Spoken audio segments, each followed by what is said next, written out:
Good evening and welcome to the live watch-along of the 6 Premier League games that are on tonight.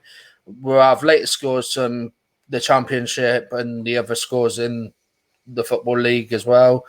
We're covering most of the 6 Premier League games that are on Amazon Prime. I'll be joined by Mike just shortly. He's just finishing his bowl of soup. He's going to be watching the Arsenal v Southampton game at 6 o'clock, while I'll be watching Leeds, Newcastle, and Leicester v Everton. And then at 8 o'clock, we'll be covering Liverpool Spurs, West Ham v Palace. And then it is Fulham v Brighton. But that's all we'll be covering. We'll bring latest scores of the Championship that are playing tonight. The games are including Derby Swansea, which is 1-0 Derby at the moment. Cardiff Birmingham, Borough Luton, Blackburn Rotherham, Coventry Huddersfield, and Reading Norwich. So we'll say good evening to Josh. Hope you're all right. Leeds Newcastle will be a good game. Yeah, I think it will be a good game.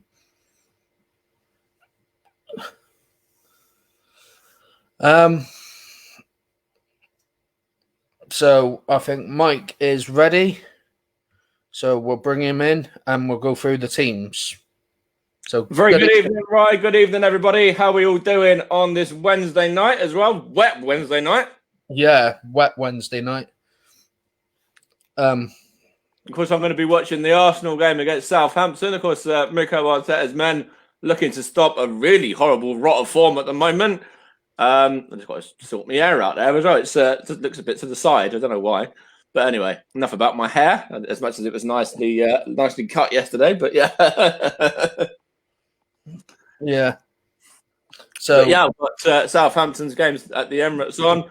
I'll be watching Liverpool Spurs later as well. And of course, that's going to be, should be, on paper, a classic. And knowing us, it'll probably be a 0-0 draw.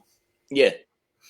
And we don't want that again because we already had one of them at the weekend. We did indeed. Yeah, we did. It was unfortunate as well. We had the Manchester derby, and it was very much like today, where it's two sides that you would have put it past. You wouldn't have put it past them to get a couple of goals past each other, I should say, but ended up as a 0-0 ball fest, didn't it?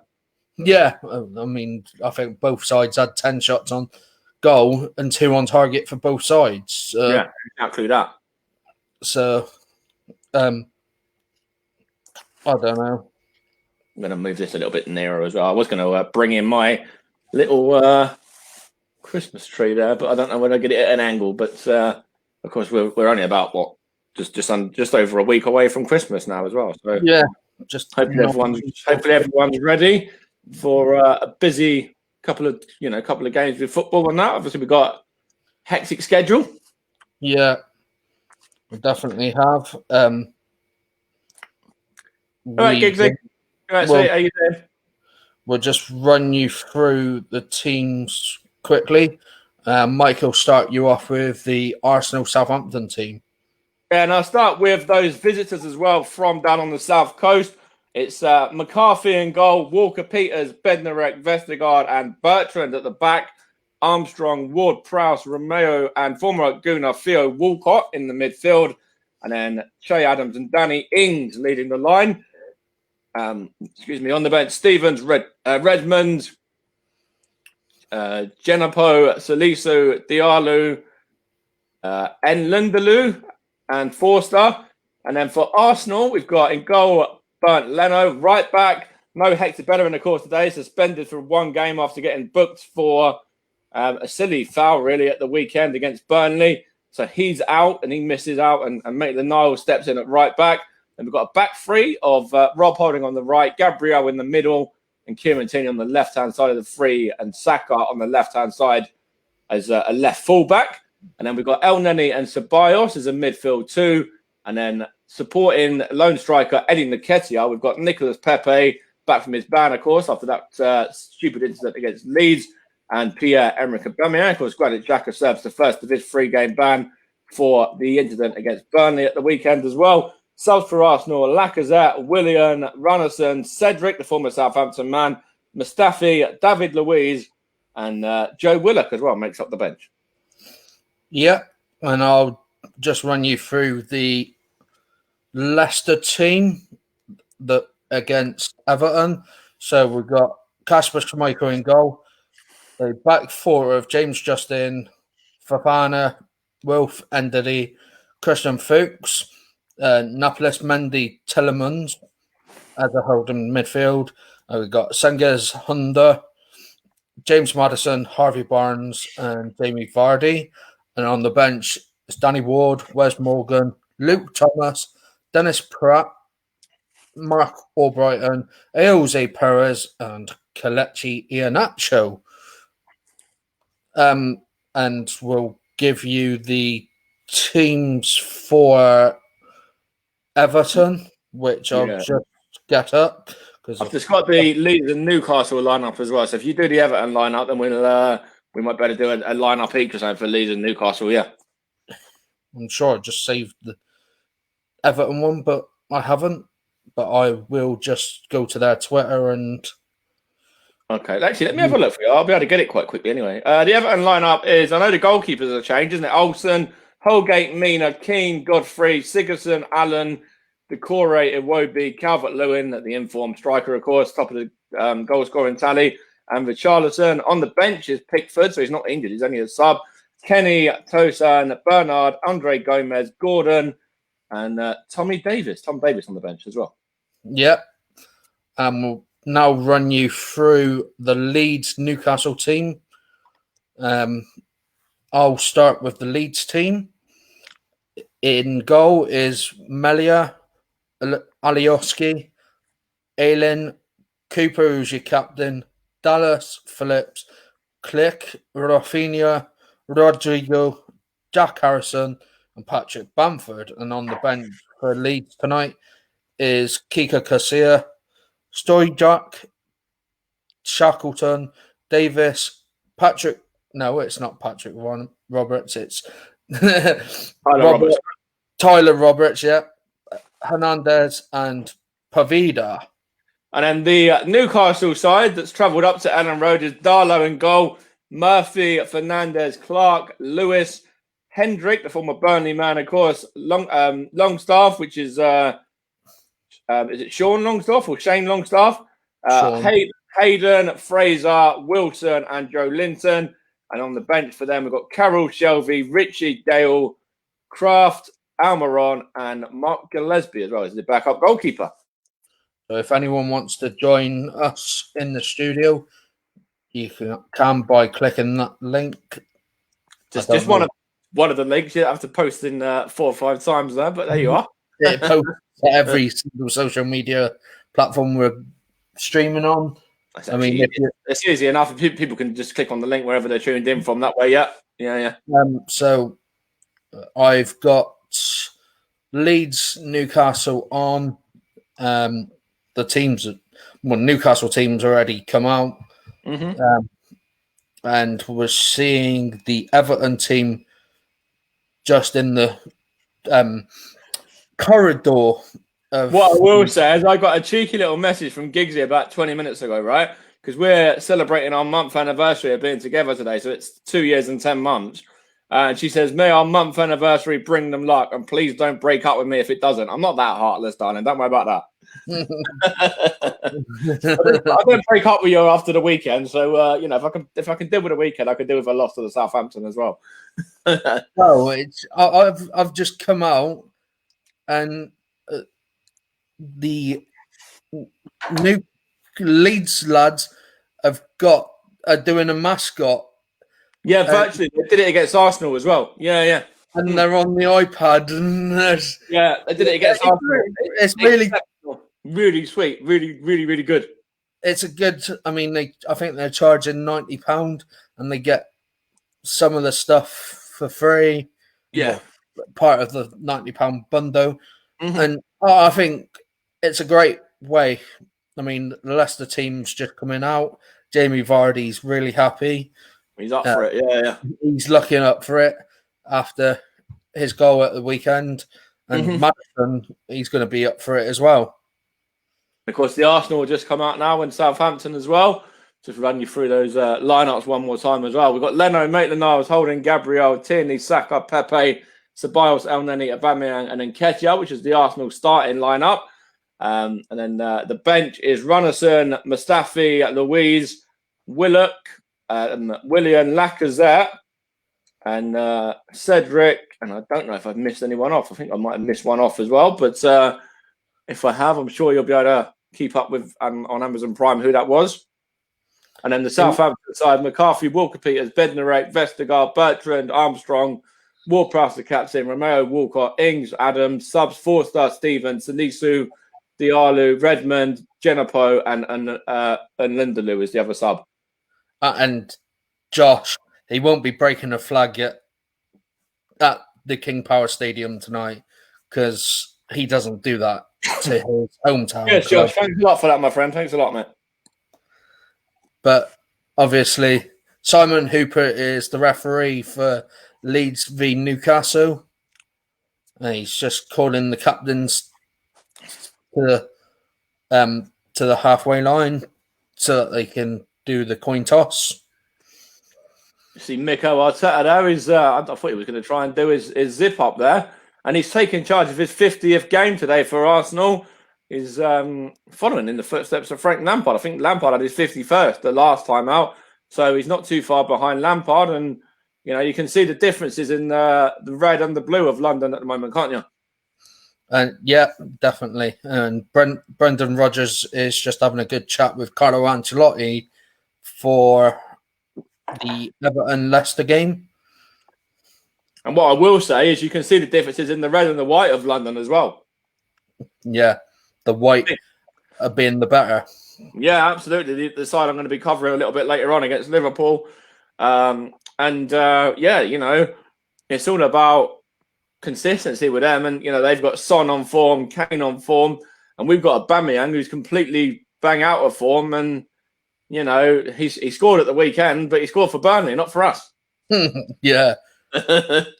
But we've got Lee Mason in charge of the Leicester-Everton game.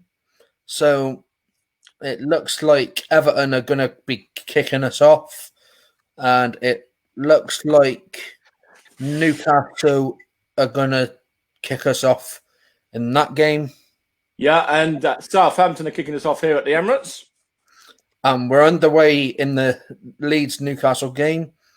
They're just taking. We'll touch on that, Josh. We will touch on that shortly with the West Brom situation. We will get into that, mate. We'll mention it a lot more on the podcast. Yeah, which is going to be just after Christmas, isn't it? Now, yeah. The first week of January. Yeah, which is probably Allardyce. Yeah, I know what you meant. Yeah. Allardyce. We're underway at the King Power as well. Taking the knee at the Emirates, just a little bit behind you. See Eddie Nketiah there and Theo Walcott. And Southampton are underway here at the Emirates as well now. So we've kicked off here as well. Yep. And Newcastle have just had a free kick. And the ball's been whipped into the box from the left-hand side by Isaac Hayden, the former Arsenal man. Yeah, former Arsenal youth man. Yeah. And he's just whipped it in the box, but it went behind. Tried to catch Meslier out, and it was well over the bar.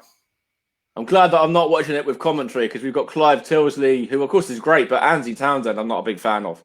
Well, I used to watch Andy Townsend a lot, and it was just he is a bit boring at times. Newcastle have just won themselves another free kick, and I think Leicester have just won themselves a free kick as well. Oh no, they haven't. It's just they were just showing Robin Olsen, who's making his second appearance for Everton in the Premier League. Cagey start from Arsenal at the moment. Southampton just had one from about 25 yards, fired wide. And it was by Che Adams that time, the number 10. But Arsenal, of course, it's kind of expected that it's going to be a cagey start for the home side on the back of, this really is a must-win game for Mikel Arteta's men. And Leicester have just had the first chance. Jamie Vardy's just teed up Yuri Telemans from about 20, 25 yards out, and it's just gone narrowly wide of Robin Olsen in the Everton goal. Just going to say, it looks like it's a bit of a different formation from Arsenal than they expected as well. It isn't the three at the back. It looks like two at the back, and it looks like Bukayo Saka's on the left-hand side with Nicola Pepe on the right, and then it looks like, I think Eddie Nketiah is playing deeper behind the Aubameyang, which is what I kind of expected originally. Yeah. Well, Leeds are giving away possession quite cheaply, but they have got a throw-in here just inside their own half. Just keeping an eye on this as well. Rob Holding's just going to knock one forward here for Arsenal, and it's gone towards Bukayo Saka in acres of space over there on the left, in front of the Emirates, banners on that. Of course, it's Tier 3 in London again now as well, so back to being empty stadiums. Yeah, and it's Tier 3 at Leicester and Leeds tonight as well, so they didn't allow any tiers to go down. So the only game that will actually have fans tonight will be the Liverpool Spurs game. Yeah, Anfield, and of course it was great at Anfield with the atmosphere the first time out when they were allowed back in as well. And if they did what they do in that one, when they fill out the Kop, that's going to be a big advantage for the home side. Yeah, even though I predicted them to get beat by Tottenham. Because I think Mourinho will work his magic. He sets up, quite defensively and counter-attacking, and I don't know, whether that will work against the front line of Liverpool there. But it should be, as I said, hopefully a tasty game, a tasty encounter. But you look at the front lines, it should be anyway. Yeah, and I'll be covering Brighton, Fulham from. Actually, is that game at Brighton as well? Because Fulham are away. Yeah. So Brighton. I think Brighton away. Sorry. Hang on, let's just double check. Yeah, it is at Fulham. So they're in Tier 3 as well. So yeah, so there's an injury here for Arsenal already after 4 minutes. Bukayo Saka's down, holding his groin or his knee, and sort of around about his knee, his groin sort of area. That looks nasty. It was a collision with. I want to see who the man was here now. I think it might have been Che Adams. It was. Tries to go in, he won the ball off him quite cleanly in the midfield, and he's falling awkwardly there. And the Arsenal man does look in quite a bit of pain. The Arsenal youngster. Yeah, a very good youngster who is now a full England international after making his debut in the last few internationals. He's done well as well. Yeah, he looked bright. Especially playing at left back, left wing back. Yeah. I think he's been quality. And I mean, no disrespects to Ben Chilwell, but I think he could prove some threat for England.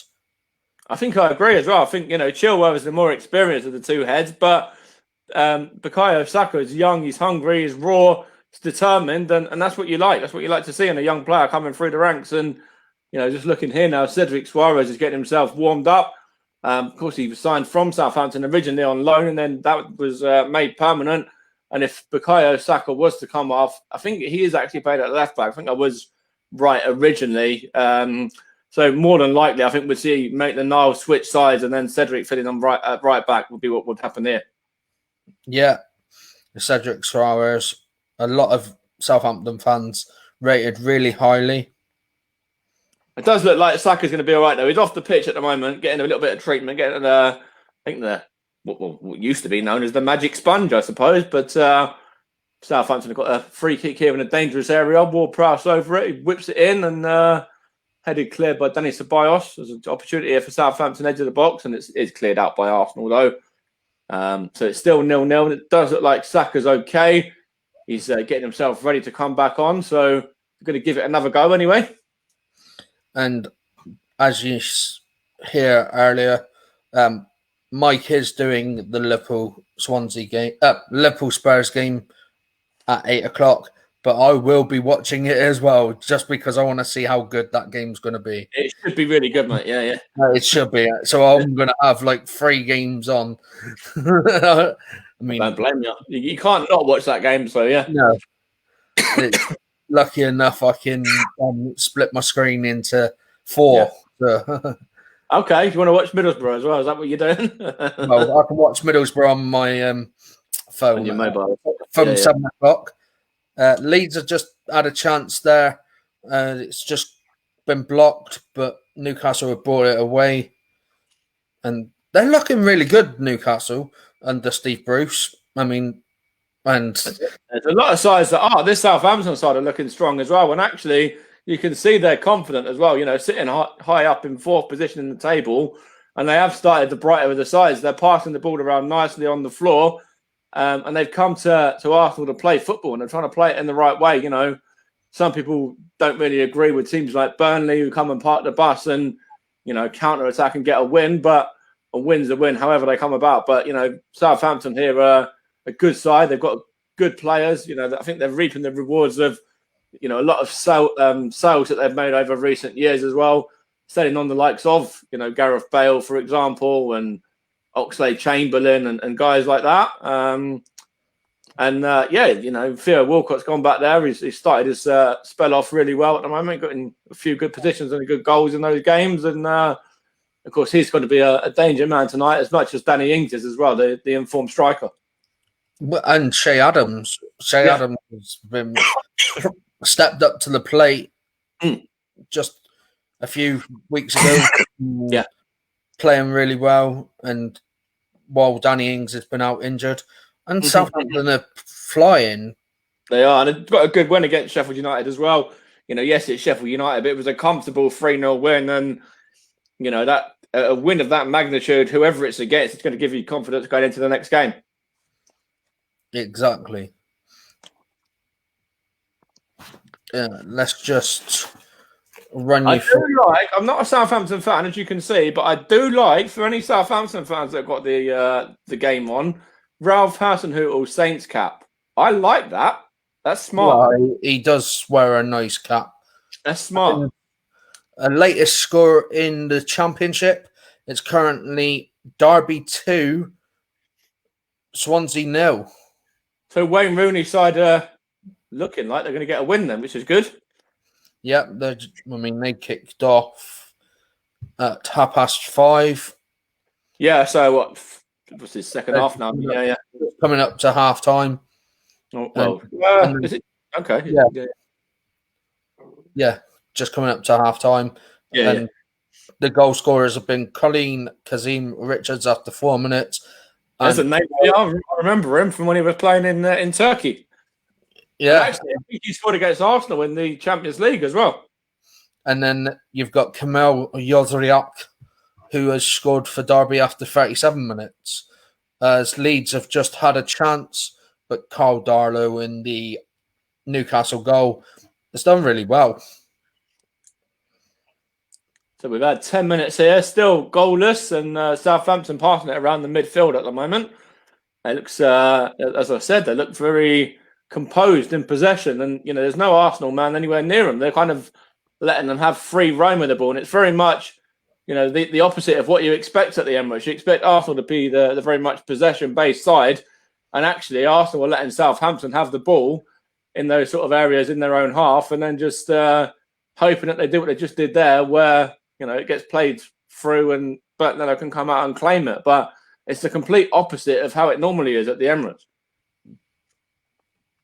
And I've just got the Borough team coming up for here. Marcus Bettinelli in goal, Dezek Stowe, Dale Fry, Paddy McNair, Mark Bowler, Sam Morsey, George Saville, Marcus Tavernier, Marvin Johnson, Duncan Watmore, who played really well at the weekend, and Choba Akpom. And on the bench is Stojanovic, Spence, Coulson, Wing, Jones, following Patrick Roberts and Britt Assombalonga. All right, Danny Ceballos, we don't want to see your belly, mate. Keep your shirt up. And no, he didn't score, so don't worry about that. He's not getting himself a yellow. We've not got more disciplinary to deal with. And obviously, the Luton team tonight is James Shea in goal, Dan Potts, Sonny Bradley, who's the captain tonight. No, he's Luton's club captain as well. Yep. Matty Pearson, Harry Cornick, Tom Lockyer, Glenn Breer, Pelly Ruddock Mpanzu, James Collins, Kiernan Drewsbury Hall, who's on loan from Leicester. Yeah, good player as well. Good young talent. Reece Norrington Davies. And on the bench is Martin Craney, Ryan Tunnicliffe, Luke Berry, Danny Hilton, George Moncourt, Jordan Clark, Harry Isted, Sam Noom, and Joe Morrell. It looks like we're going to have a VAR incident here. It was Che Adams got a whack to the face there by Gabriel. Looked like it could have been a possible elbow, and I think they have gone to VAR, are they? Or is that what they're looking at the moment? I know Che Adams is holding his face. I don't know if they are actually looking at VAR. No, they're not. But he's fortunate there for me because he did lead with his elbow. Yeah, so a bit of a shock that they haven't VAR'd that. Yeah. But a bit fortunate as well from an Arsenal perspective, because if we lose Gabriel, that's a defender gone. We'll have to change the formation again. We'll have to go more, take off a striker like we did at the weekend when Alex Lacazette, of course, we started really brightly against Burnley in the first 15 minutes of that second half. Lacazette was one of the players that looked up for it. Granit Xhaka gets himself sent off, and then he has to be sacrificed. And then today he's, on the bench again. He's out with the team now. So I do feel a little bit sorry for Lacazette, but at the same time, you've got to take your chances put in front of you. Yeah, definitely. And obviously, what Swansea are like, and you'll want Swansea to not do well against any other team anyway, with Stevenage playing them in the a few weeks on. I think it's the 3rd of January, isn't it? Yeah, and they're flying at the moment. They obviously won the Welsh derby against Cardiff just the other week, yeah. And now losing to Derby, isn't it? Yeah. Derby, yeah. Yeah. Patrick Bamford's former side. Gabriel there, he's made another foul there again. I don't know whether he's walking on eggshells a little bit there. Maybe he's I don't know whether his mate is going to pull him to one side in a moment or whatever, and just kind of tell him to calm down a little bit. And Napolis Mendy's just won Leicester free kick, I think, yeah? Or has he just tried to hold Michael Keane? Is it Michael? Oh, no, it's Alan.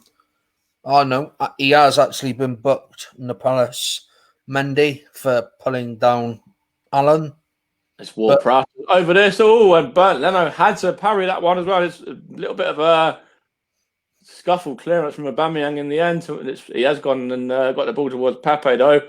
And it's back with Alex McCarthy now in the Southampton goal. But Leno had to come and he had to parry that one up into the air. And then Arsenal managed to get it clear in the end, but, not really that convincingly until Aubameyang was able to get it forward a little bit further. But, it's kept out anyway, so that's okay. It's with Bukayo Saka now. He's feeling no ill effects of that little knock he got about 10 minutes ago. He's moving around freely, which is, of course, great to see when players have gone down early on.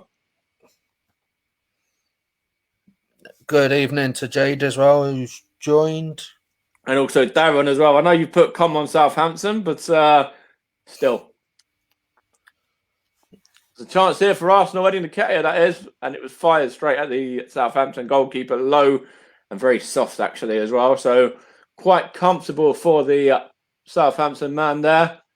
And, it's a decent start to the game, really. And, You can see Arsenal a little bit cagey. You can see Southampton are confident in possession. But I think Arsenal are just trying to, see that bit of possession spell out there that Southampton were having and then go again. But, at the moment, it's looking okay for a 0-0. There is enough players on the pitch for Arsenal to win this game, I think. And, we'll see what happens because obviously we are in such a horrible vein of form at the moment. Yeah. I am really good, thanks, Jade. Leeds are on the attack here, coming down the left-hand side, and they've just won themselves a corner as Everton are trying to attack down the right-hand side, but it's been cleared by Leicester, but Everton have it back, but Leicester have won it back again. So, that was late from Ceballos on Theo Walcott as well. He's gone in 2 feet there.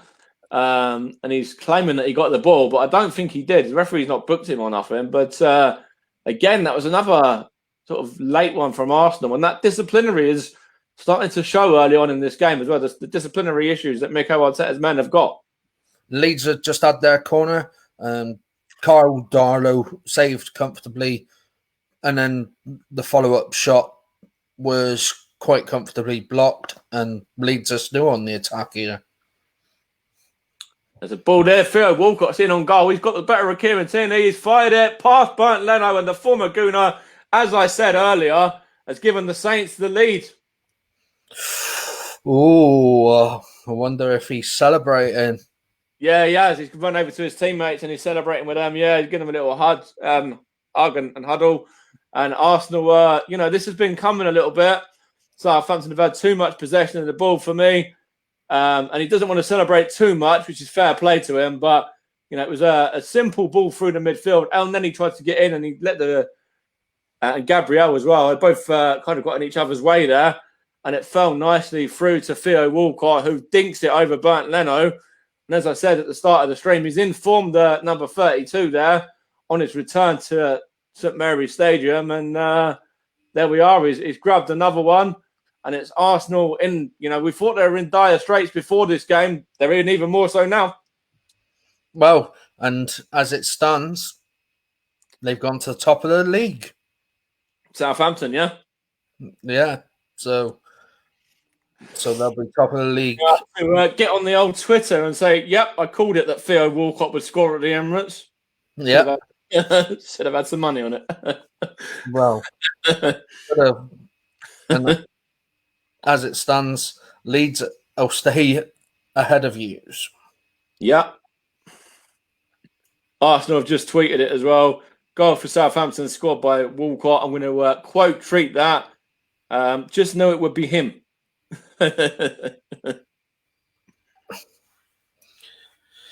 Yeah, it's 20 minutes gone at Elm Road and the King Power Stadium, and it's 0-0 with Leeds on the attack here, and they're just about to whip it in, and it's just gone out for a throw-in after Jack Harrison trying to cross and find someone in the middle. The former Middlesbrough loanee, he was signed from Man City after signing from New York City. Yeah, he did, didn't he? Yeah. And then he's had 2 successful spells. And as we go back to that, there's been a goal at the King Power Stadium, and it's a goal for Richarlison, the informed Brazilian striker for Everton. He's scored again. The ball was whipped in. I want to drop a little message across to Wayne as well. It's a bad. He's had a shot from about 20, 25 yards out, and Kasper Schmeichel's just tried to save it, and it's gone in. He's got a good hand, tried to get a good hand on it, and it's just fumbled straight past Kasper Schmeichel with his left hand in. So it's Now 1-0 to Everton. Oh, okay. Who got the goal? Richarlison. Oh, the Brazilian. Okay. Yeah. Who's been in really good form as well. So 21 minutes on the clock there. It's currently Leicester 0, Everton 1. It's still 21 minutes here as well, and it's Arsenal 0, Southampton 1. And as I just posted there, it had to be Theo Walcott, didn't it? It's inevitable. It's always inevitable when a former player goes back to their stomping grounds. Yeah. old stomping grounds. And Rafinha has just picked up a knock here from a foul on Isaac Hayden. Referee's blown for a foul. He's given Leeds the free kick. But there could be a little bit more in this. James Justin's just whipped in a ball for Jamie Vardy, but Olsen in the Everton goal has quite comfortably caught it, let it drop, and then caught it again. So I think Leicester are going to want a pressure now because they don't want Everton to nick above them in the Premier League table. For sure. I think they actually do as well. I mean, I can check that. Don't know what. Oh, nice. I didn't even know she had a boyfriend. Congratulations to my cousin who's just had a little baby boy as well. Yeah, so Everton have jumped up to 5th.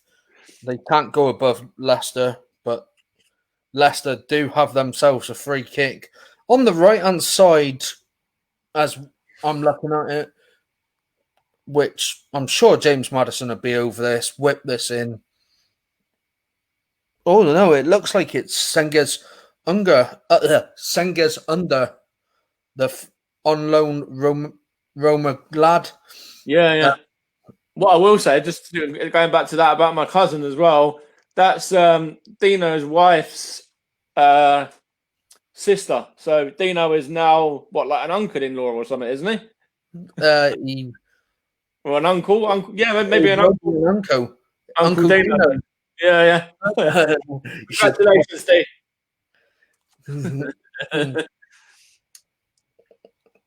So Leicester have got themselves a corner here now. The free kick was whipped in, but it was quite comfortably cleared by Everton. Now it's a corner for James Maddison to take. And what I will tell you, actually, I just remember that I know who her boyfriend is because she lives out in Australia, right? And she works out in Australia.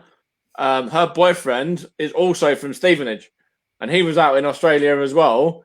And now it's obviously they'll probably end up getting married or whatever now as well. When they're or if then maybe you're not already married, I don't know. But yeah, I think it's the guy local who that's had the baby with her. So it's ironic how the world works. They both go out to Australia and they end up meeting each other and having a kid together.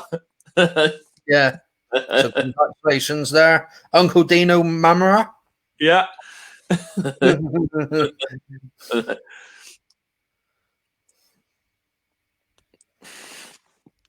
Leicester have got another corner here. It's just been whipped in, but Andidi's just tried to cross the ball, and it was blocked. And as we go into that, there's been a goal at Elland Road. And what's Theo claiming there? I think Theo is claiming that it was a push, maybe. He's claiming a possible penalty, but Southampton are on the attack. We'll come to you first, Ryan. Obviously, you had that goal to tell us about with the goal at Elland Road there, yeah? Yeah, it's a goal for Newcastle. It looks like it's Jeff Hendrick that scored it. Had to be him. We're doing an Arsenal watch-along, or Arsenal was part of the watch-along, and then the former Burnley man scores the goal for Newcastle. It's typical. It's the way the things are going at the moment. They're claiming it to be offside. You're right, Ant. How you doing, fella? Good to see you, mate. Bloody hell, Roy. How many teams do you support? Just 2. Leicester isn't a team I support. It's just because I'm watching Leicester and I follow them. You've got a mate as Oh, how's the game? Shambles, mate, at the moment. So we've had a game in all 3 6 o'clock kickoff. Holding all the games. Bednarek's just one in the book, but yeah, shambles at the moment. Same old from Arsenal, mate, and same old in terms of Southampton as well. And the way they've started, yeah, obviously they're ahead at the moment, and it's inevitable, as I said before, that Theo Walcott's going to score. You know, I just hope he doesn't go and score a few more. Of course, the former Arsenal man, he's had over 100 appearances in his spell at Arsenal as well, and you know, of course, lots of great memories in there. A couple of lovely goals against Spurs and stuff. And actually, that finish kind of reminded me of one of the goals against Spurs in one of the 5-2 victories. And it was a lovely little dink over Leno. And, you know, it was, yeah, I think there's a lot of Arsenal fans right now that are glad they're not in the Emirates. Or at least Mikel Arteta's glad they're not there. That's for sure. Yeah, they'll be right on his case. And as we come back to Leeds, they're actually down to 10 men at the moment, with Jack Harrison receiving some treatment to his nose that's bleeding. So he's currently off the pitch. So hopefully they can get him back on quickly. Rather watch the darts. I'd rather watch paint dry at the moment, mate. As Pepe, blocked by, I think it was Southampton's number 4, one of the centre backs. I couldn't see which one it was. I don't know what the numbers on that, but it's still with Arsenal at the moment pressing. But it's going to go through to Ceballos. You're going to fire it over the bar and not even test the goalkeeper. So you know, it looked like a little bit of bright spell from Arsenal there, and then Danny Ceballos just does that from 25 yards or so. 20 yards maybe, and wastes it. Ends up going into probably about row Z in the crowd. And we might do a live watch along of the darts final game. Yeah, that's not a bad shout. Yeah. And we'll go 180. I do, like a little bit of darts sometimes. Yeah. So we might do a live watch along of that. I mean, I could call out the scores for one person, and Mike can call out the scores for the second person. So I haven't followed it closely though. Who's in the final at the moment this year? Well, it's only just started. Oh, it just started. Okay, maybe I'll start to follow it then. Maybe a bit more of the way the football's going. Yeah. Let's see who's in the darts. Yeah, well, if we do a watch along on that, you could come up and join us if you want. Yeah, you'll know what you're talking about more than what we will. So, yeah, join us, man. It's on day 2, third session. Yeah, we'll do the last game. What's Tom saying there? How was the weather on your walk home earlier when I gave you a beep, right? Yeah, he told me. Leeds are in here as well. Whipped in as well. What I will say, Tom, is if you're much of a mate and it was raining, you should have offered him a lift, but there you are. I think he was in the second lane of a 3-lane traffic. All right, I'll let you off. I was on my way home anyway, so. Nah, if you can't, then I'll let you off, but But it's fine. It was absolutely hammering it down. Yeah. Yeah, Richarlison has been a big miss for Everton. Yeah. Oh, that's true. Yeah, you're in tier 2 as well. That's a good shout, mate. Of course, I forgot about that. Yeah. Well, I had a mask, so you could have picked me up. No excuse, because I could have got in the back of your car. Or get him in the boot. I'd throw his boot. Probably would. What cars he got anyway? What little motors he got? A bench might snap as well. What's he got? What little motors he got? Yeah, that's the reason. Yeah. I think he's got a Vauxhall Corsa. Okay, so decent then. Yeah. I think not too shabby. Yeah. You can tell us in the comments what he's got. I'm sure it's a Vauxhall Corsa. The last time I spoke to him properly. I would say it might be worth you driving down to Stevenage next season for a game, but at the moment it doesn't look like that's going to be happening, mate. Well, the way Argo are playing at the moment. Yeah, but the way we're playing, we'll be ended up going down to the conference as well. So it might be an FA Cup tie. Oh, and Leeds have just had another shot, and it's been parried away by Cole Darlow in the Newcastle goal. Yeah, shut up, Ant. I've got a Ford Fiesta Z-Tech, but it's got a modified remapped engine and performance exhaust, so it's loud. Oh, sweet, mate. That looks, nice. That's probably why I didn't look then. Send me a little photo of that, Tom, on Facebook or WhatsApp or whatever, and then I'll have a little look at it, mate, because it's sounds like a good little motor, yeah. That's probably why I didn't recognise it then, Tom, because I'm used to you driving that Vauxhall Corsa. Was it a Vauxhall Corsa? I'm sure it was a Vauxhall Corsa you had last. It will be his in here for Everton. He's just crossed it, and it's gone out for a Everton corner. I think Arsenal could do with turning up the gears at the moment as well in terms of this game here, because it's all Southampton. They're the side that are looking more likely to score a second and are on the attack again now. It's a little bit of a lucky moment there. Arsenal just got a free kick on the edge of their own box, but yeah. As we were talking cars, it's definitely, I think, about time for Arsenal to start to turn up the gears and, really try and go a bit more full throttle now.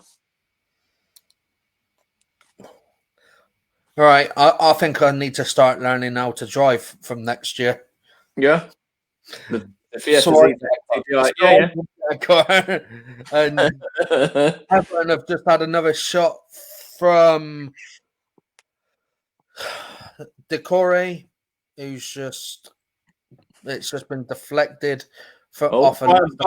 Bertrand's gone in the book here as well now. I think that's the second time. I think it was him that fouled Saka, possibly before, but he's just fouled Nicolas Pepe, so he's in the book now.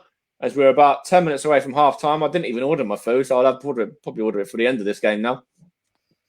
Yeah, I've got the Fiesta Z-Tech TDI. Mine's wait.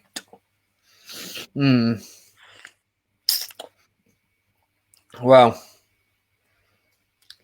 you might see a change of shirts at half time as well. Well, if we concede another 2 or 3, you definitely will. No, there's another B name, but was it Bednarek maybe? Yeah, I don't know. But so you're watching the game at work then, all right? I won't shout too loud.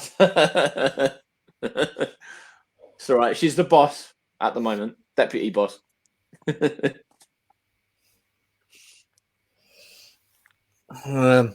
And as we come back to Elland Road, and Leeds have got an equaliser. Okay, nice. So who's grabbed this for the mighty Whites then, as Russ would call them? I think it's a great ball played through down the right-hand side from Rafinha. He's crossed it in, and it was headed. Cole Darlow's tipped it onto the bar, and I think Patrick Bamford, the goal poacher, has poached another one, yeah? Has poached a header and knocked it in. Oh, wow.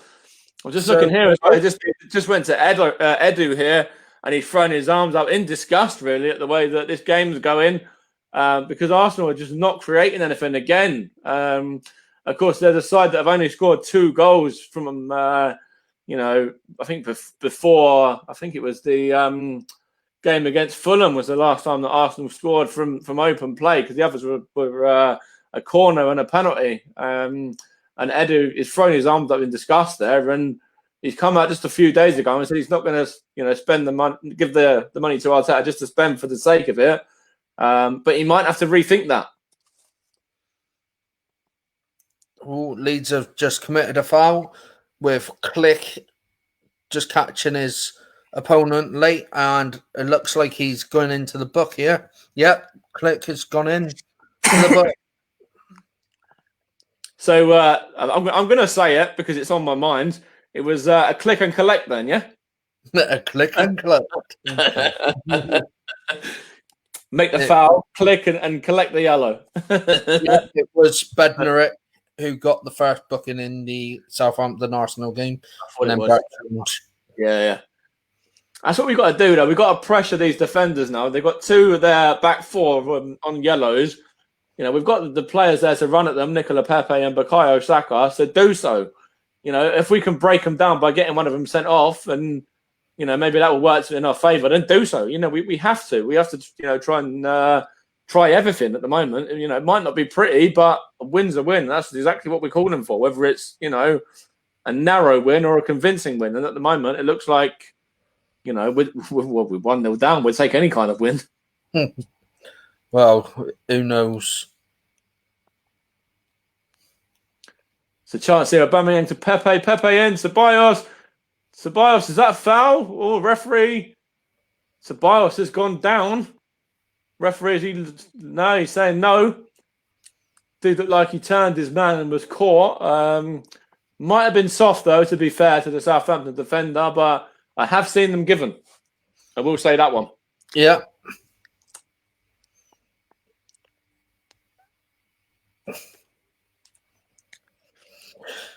Oh, it's a bit quiet in the King Power game. It's a bit quiet at the Emirates as well. It's very hush-hush quiet at the moment. As Under's just had a shot, but it looks like Alan has pulled a muscle here.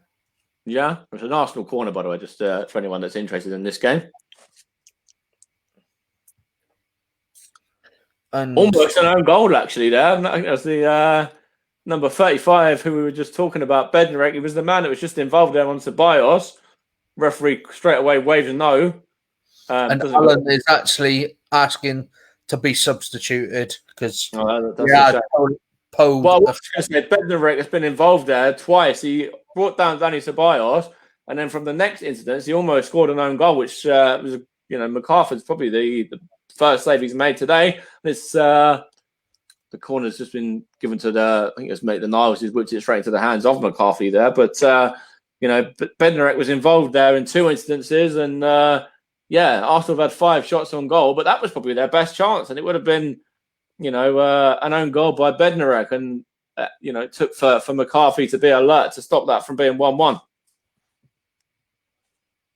Yeah.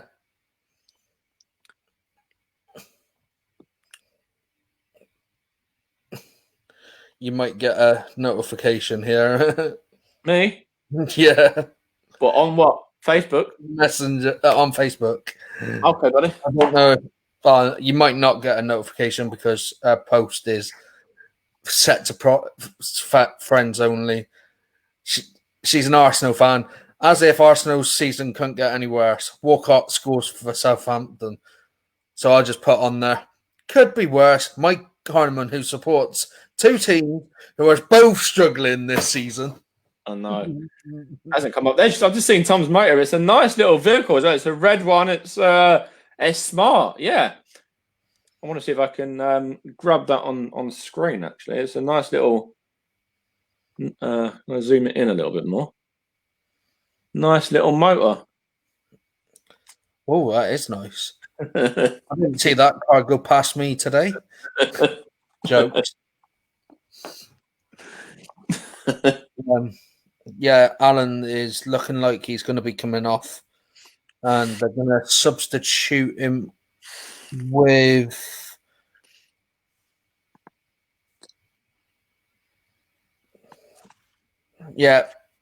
Alan's gone off on a stretcher as well. Oh, that's such a shame as well. And he's been pivotal and exceptional in that Everton midfield since they signed him as well. Carlo Ancelotti's men at the start of the season. They've had their hard times with injuries, haven't they? Everton as well, and just hopefully it's not a long-term one, and hopefully it's it looks worse than it actually is. And Andre Gomez, the former Barcelona man, has come on in place of Alan, who's covering his head. Gomez, but if that's a head injury, Gomez, who's just come on as well in his place, had that really nasty head injury himself, didn't he? And And that was it. I think he actually came back in for the game I was at in February of last year. I think it was about the 22nd of February or so, when Arsenal beat Everton by 3-2. And it's good to see him back. But then he's going to know all about the way that Alan is feeling right now, because he's been there himself.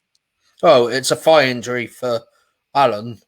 Yeah, but he's covering his head because obviously he's got right. Yeah. But either way, it'll still know, because obviously it's a long period of time on the stretcher and on the sidelines. Yeah. Not on the stretcher, on the sidelines, sorry, but yeah.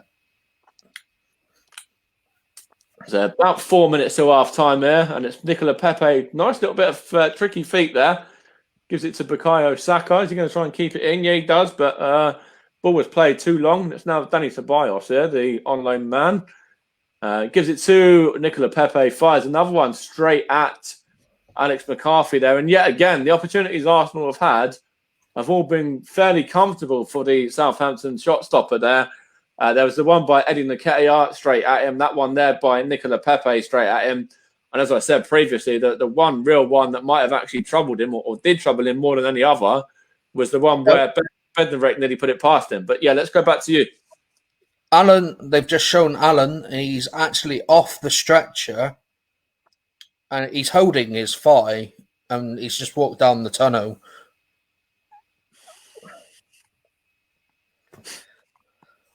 Well, get your driving lessons booked, Ryan. You can have a beep course like I did to start off.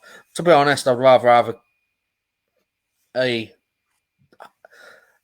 non-good car to start off with. What would you get if you were driving? What would you get? Would you get like an Audi? Not an Audi. Would you get like a? Because my brother had I'll get an Audi now. First car, an Audi. Yeah. Now my brother had a Corsa. It was a nice little Corsa actually when he started out. If I was to start driving and all that, I'd rather have like a Ford, a Fiat, a small Fiat. Uh-huh. Now, I used to always look out for the Fiat's Son Contro. Okay, yeah. Uh-huh. They were small. Ford. Like how many doors? How many doors? I'd get a 5-door. Okay. But if I needed to get a 3-door, then that's fine. I remember my dad, obviously he's had quite a lot of cars through the years, and he's had some big branded cars as well. He's had a couple of like the 2-door cars. And they're not, they're smart cars. Like they're very sporty. They were like, I think they were Bentleys. He had an Aston. He had a Rolls Royce, which was like a renter. That wasn't obviously a 2-door though. That one I don't think. Or was it? Maybe it was. And he's had a couple of like really smart cars. And they were like, my mum had a Merc as well, a 2-door Merc, which was a red one. I don't know if you remember, if I showed you the red one that she used to have. I've seen some 3-door Mercs, and they are quite smart. I mean, I think I've seen a footballer once had the Mercedes C180, I think it was. Yeah. And that was quite smart. Mm-hmm. It's funny. My dad had like 2 cars. I think he had a Bentley and a Rolls Royce at the same time. Something along them lines, anyway. Ceballos has gone in the book, by the way. He's just got a yellow about 2 minutes ago as we were just waffling on there. Yeah, waffling cars. It's all right though, because actually it's only a watch along. It's not a commentary, so we're enabled to, we're able to see a bit more different content as well, rather than just talking football all the time. We can bring you, just a bit of general conversation as well. So yeah, it's not. Yeah, I remember James went round up to Sunderland driving a Maserati. Yeah, he drove. Yeah. The Maz, my dad's had a Maz as well. They're smart little cars. Yeah. Now at half time, I'm gonna go and get some food as well. I don't know what I want. What do you reckon I should order from the old Papa John's pizza delivery? Well, you could order anything. We'll definitely get some garlic. That's a shout. I'm feeling garlic bread tonight. It's half time at Leeds Newcastle. At Ellen Road, it's 1-1. Still 1-0 Southampton. We're into 2-minute stoppage time. We're halfway through that. And Everton have just fouled one of Leicester players in the box, but it's no penalty, and Everton are on the attack here. I wonder if I'm going to get some pizza. I'll get a garlic bread. What else do I want? Maybe a bottle of drink or something as well. Yeah. Well, I've got a chicken and bacon carbonara that. Oh, has that been somebody made it for you? Your mate that makes it for you? Yeah. My neighbour Amy, who made some. So that's good that they're doing that for you as well, because I know before you were quite reliant on takeaways, weren't you? But to have that there now is, just something a little bit different. Yeah. Yeah, and it's halftime at the King Power Stadium. Currently, Leicester City 0, Everton 1. And I'll be back. Half time. Let's have a look. What are we saying, Tom?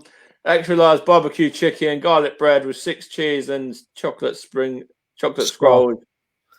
Might give that a go, mate. It's 1-0 Southampton at the break, by the way, as well. I might even barbecue chicken classic rings well with me. I like that one. Yeah. I'll be back just shortly. All right. So yeah, I'm gonna. I think that's a shout, Tom. That's not bad, mate. I quite like that. You back already, or you're not gone?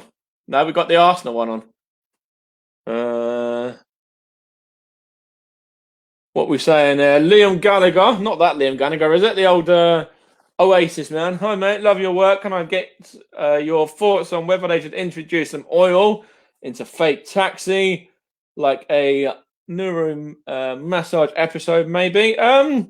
Yeah, maybe give it a go. I'm all for trying new things and for seeing, what works and what might work, or it's worth giving it a shot. So yeah, why not give it a little run out and see what happens, mate? It's good opportunity really. So give it a test and yeah, go from there. So let's get back to my Papa John's order. I need to I need to order this so it comes probably for the end of the game, because otherwise I'll be doing the Spurs and Southampton game with having absolutely no food in my belly.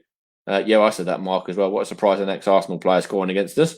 But what I will say is, whilst Rise there, still about, I'll keep you entertained for a moment or two. Wayne says, I turned it over, not watching. That's how bad it is. Well, we got a podcast, Wayne, on Friday. So hopefully you're going to be at least watching some highlights or low lights, as they're going to be at the moment. Or we're just gonna have to talk about I don't know, we'll have to talk about something else, like Christmas. I don't know, something that would lift our spirits a bit, fella. Yeah.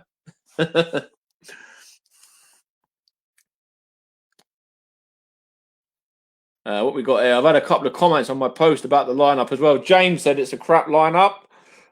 Jimmy, yes, next time we'll be sure to start Messi. Yeah, of course he's taking the mickey there. And Matt says you'll be fine. Matt's, of course, a Southampton fan. Well, not at the moment, Matt. Not right now. And he's changed his top because Middlesbrough are playing Luton in a minute as well. It's not that Borough against Luton, but any Borough against Luton, I'm also always supporting the Borough against Luton, because as a Stevenage boy, I'm supporting anyone that plays Luton, to be fair. And I'm just going to chill in with this chicken and bacon carbonara. Sounds nice, mate. It does. Do you want to answer Liam's question? I answered it a little bit briefly, but he says, can I have your honest thoughts on whether they should introduce some oil into Fake Taxi? Do you know much about that? No. Nah. I said maybe just give it a shot and see what happens. Like, it's worth trying new things sometimes, isn't it? Well, yeah, of course.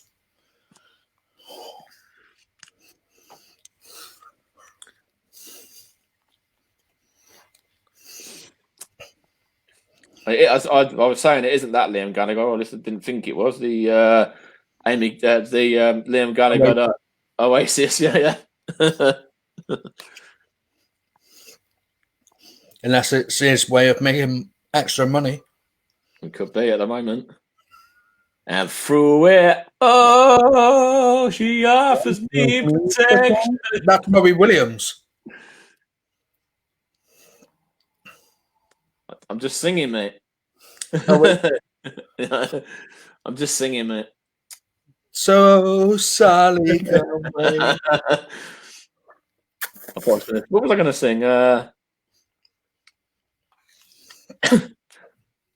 I think Arsenal could do with some angels right now. Anyway, that's why I was going to sing that one. Just to bring it back. The angel Gabriel at centre back hasn't been very angelic at the moment. He's let Theo Walcott past him, and they're 1 up. So, But yeah, what else? That's the one you were singing there. So Sally Can Wait. That was a song that was written about my nan. It wasn't really, because obviously, but she's Sally as well. So.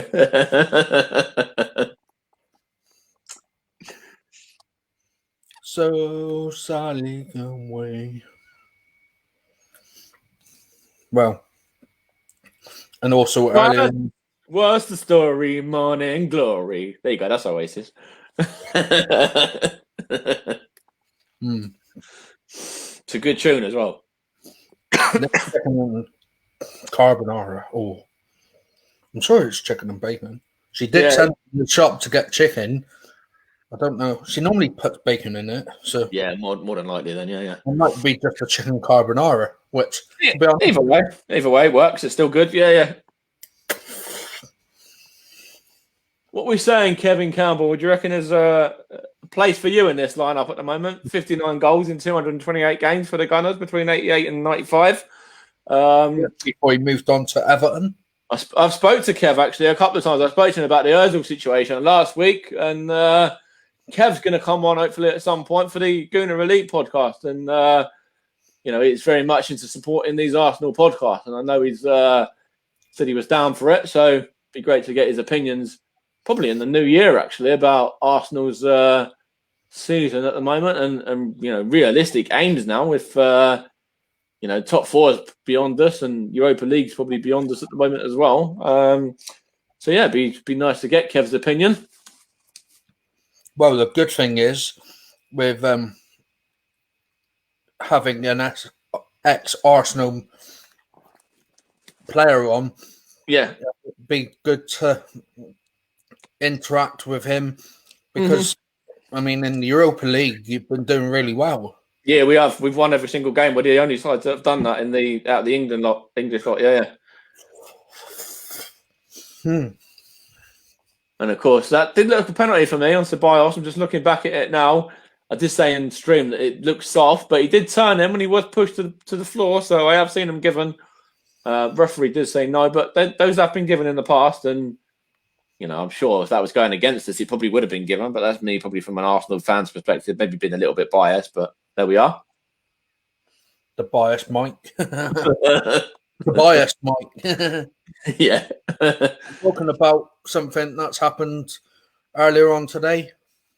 What's that? Bilic and Sam. Yeah. Sam Allardyce replaces the sacked Slaven Bilic after his 1-1 draw with Man City. Yeah, you go, Tom. Win the Europa League, and we'll be playing Champions League football while in the Championship next year. Yeah, at this rate, doesn't sound like it's something that might not happen. It could happen. That, yeah. Well, if you're doing really well in the Europa League, you could win the. But then we've got a tricky tie in the next round. We go to Benfica in that, and I think they might even be top of the Portuguese league at the moment. Then, well, we're on half time. Go and have a look. I will. In fact, I'm sure they're top of the Portuguese division, or they were anyway. The Liga NOS. Yep.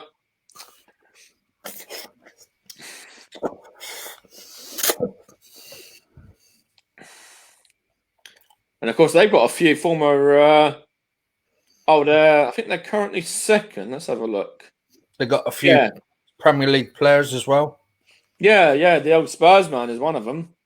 Jan Vertonghen, They've also got and they got Nicholas Otamendi. Yes, they have. Yeah.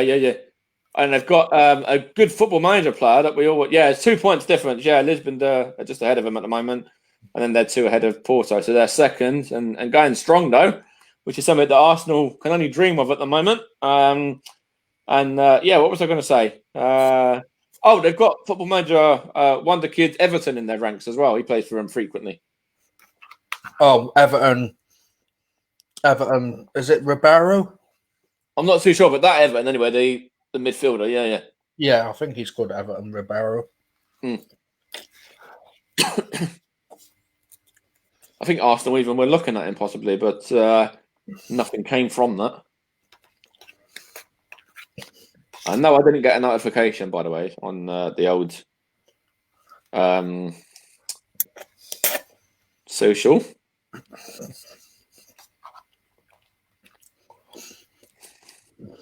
What are we saying here, Arsenal? 7 minutes ago. Work to do in the second half.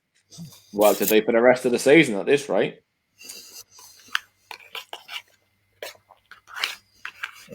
So I need to remember what I ordered this on, whether it was Just Eat or whether it was Deliveroo or what.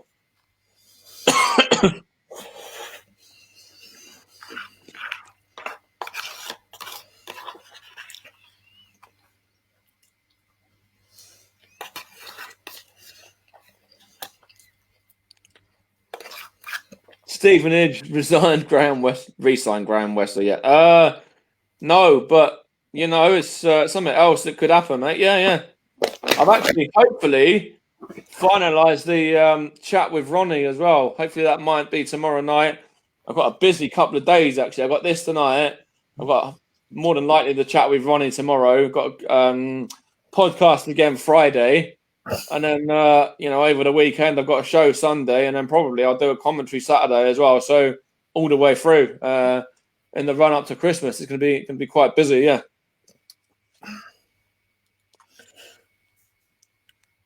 No, there's no big games on Friday. That's all right.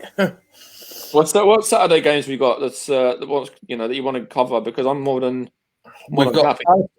We got Palace, Liverpool, Southampton, Man City, Everton, Arsenal, which you'll want to do definitely.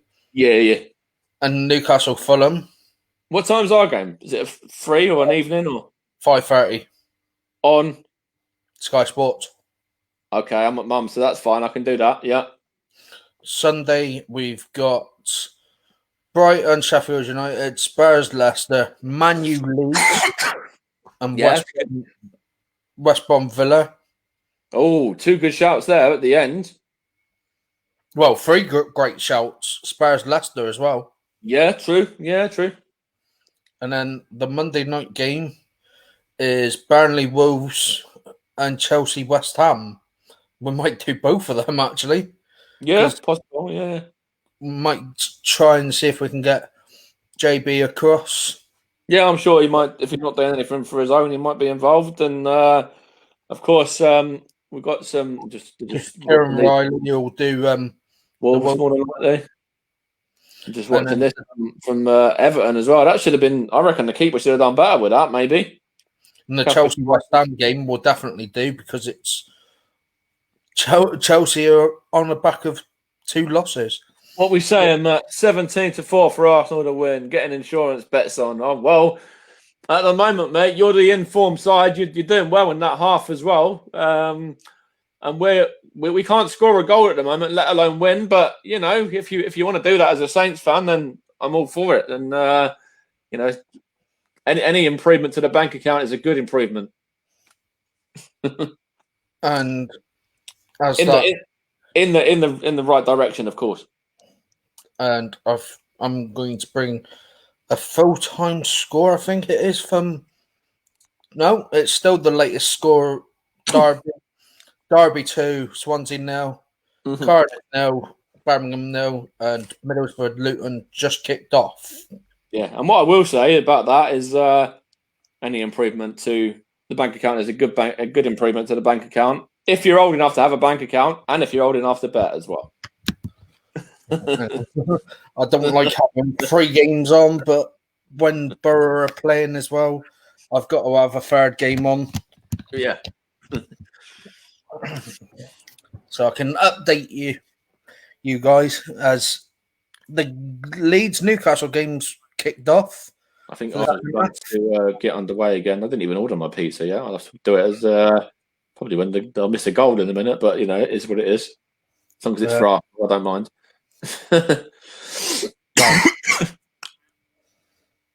And then you have 15 minutes to eat it. I don't know what size to get. Get a decent size Let's one. get the biggest size they do. I've done that before as well, and it's there for like the whole rest of the week. Then almost, yeah. Get 12 as a like lunch and that, yeah. tomorrow. There's been no changes for either side in the Leeds Newcastle game. The Leicester Everton game, there's been the one early change that was Andre Gomez coming on for. What did Tom say? Did he say barbecue chicken? He said. I think he said barbecue chicken, didn't you? He said double XL barbecue chicken classic garlic bread with 6 cheese and chocolate scrolls. Right, barbecue chicken's ordered. Garlic bread I wanted for sure. I don't want a fucking small. No, you can piss off with that. Sorry about language, fellas. Yeah. Make sure we're keeping it PG because obviously there is people that are and lasses as well, and ladies of course as well. Yeah. Yeah, we'll have some ladies present somewhere.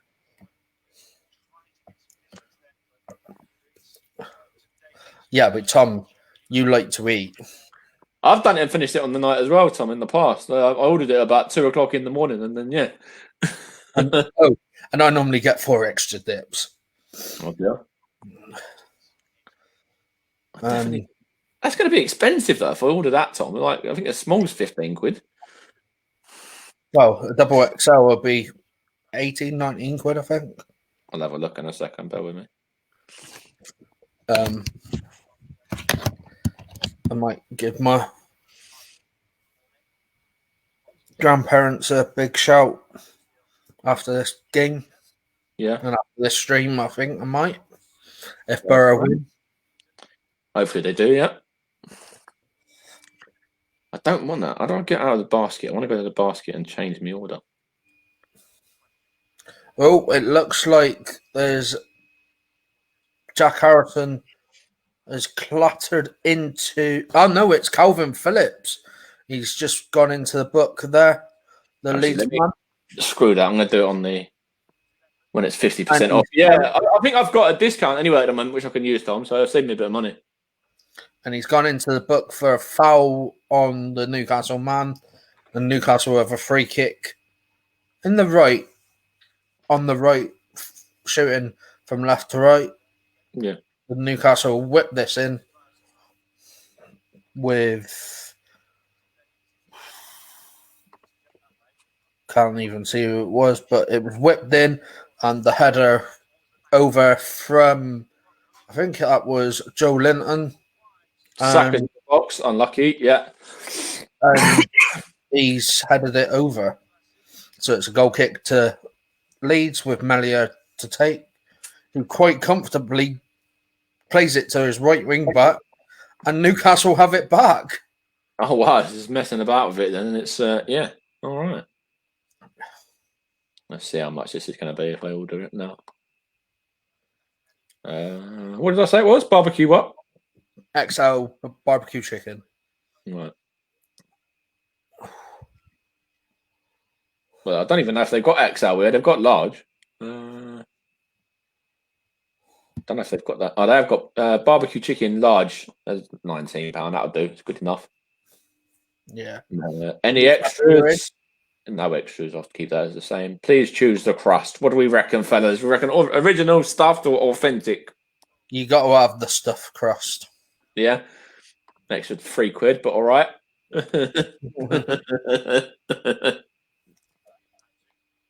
Leicester on the attack here on the right hand side, but as we go into it, Leeds have got themselves a free kick as Isaac Hayden has just gone through the back of What are we saying about garlic? Excuse me, garlic breads. Yeah. What's that under? Size, isn't it? Sides, yeah. So what we got? We got garlic breads with cheese. Let's have a look. Which one's what? Though? What was you saying about the chocolate things? I don't know. I think they're in the dessert bit. Yeah, maybe. We'll just read Mike's order out online. Yeah. If you want to pay for it, fellas or girls, then I can send you my PayPal details. That's no bother. And if you're enjoying the content, headed the ball out for a Leeds corner. So if you're enjoying the content and you want to give back, you're more than happy to chip in towards me dinner.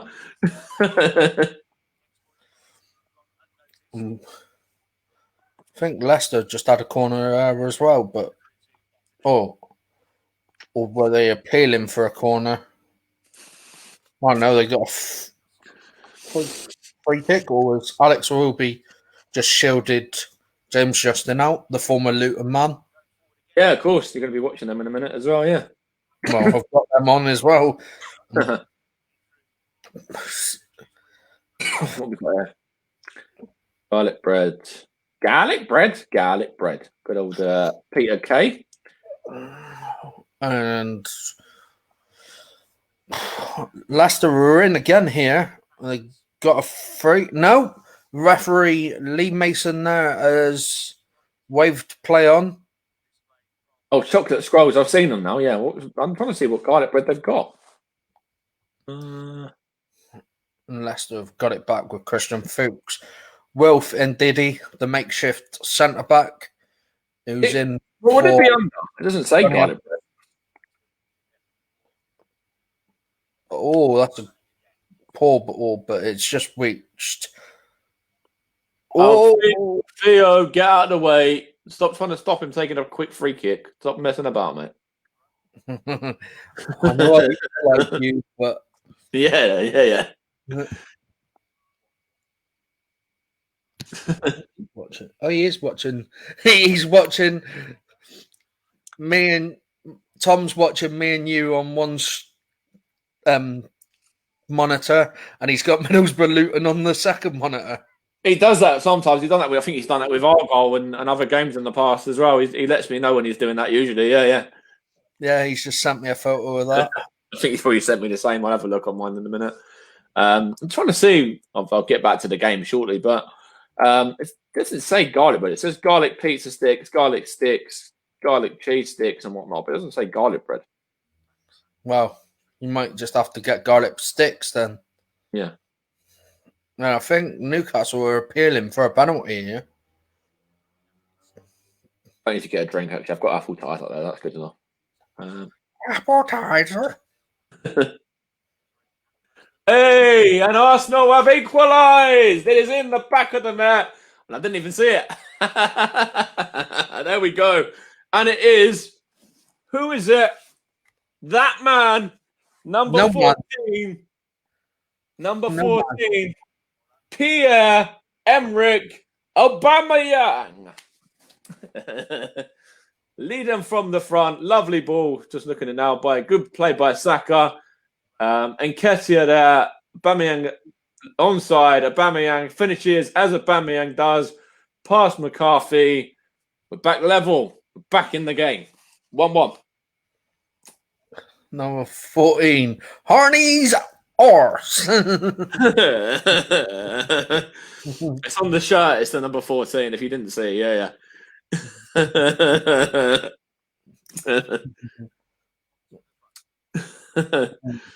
Mikel just had another shot from just outside the box, and it's just gone narrowly wide again.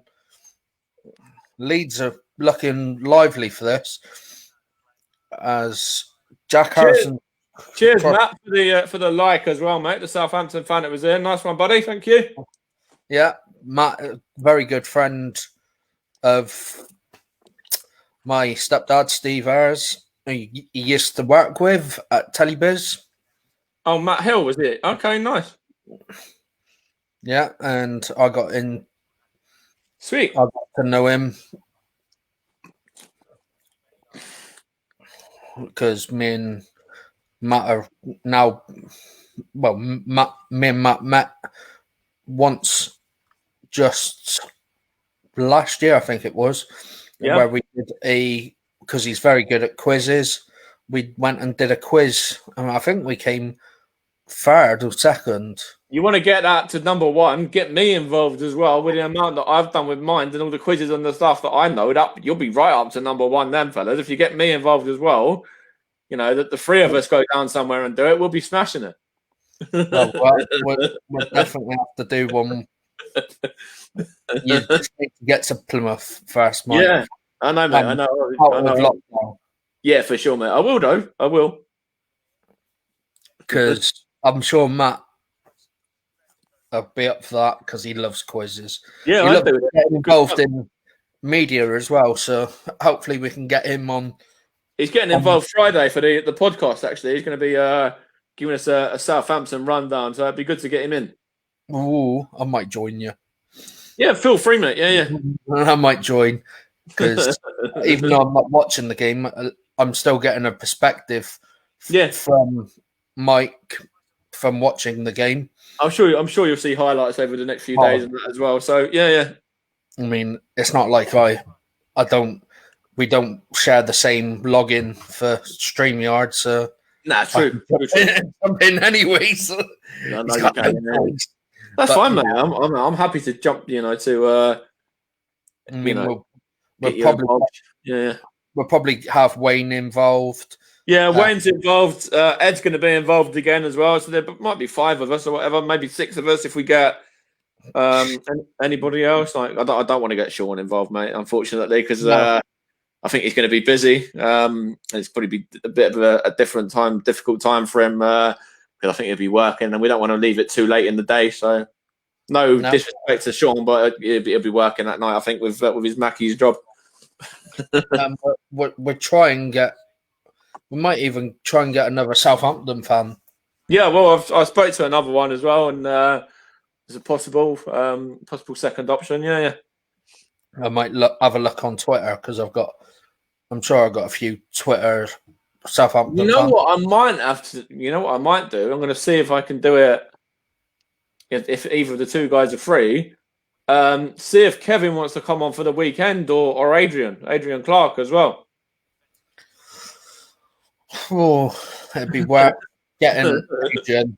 Kevin, I think, will be a bit more busier because he's covering a lot for games and that. Saved by Leno here from Southampton, 5 straight aim, and he had to claim it as a second opportunity there. But either Clarkey, Adrian, or Kevin Campbell, I don't mind. Either of the two guys would be good. Yeah.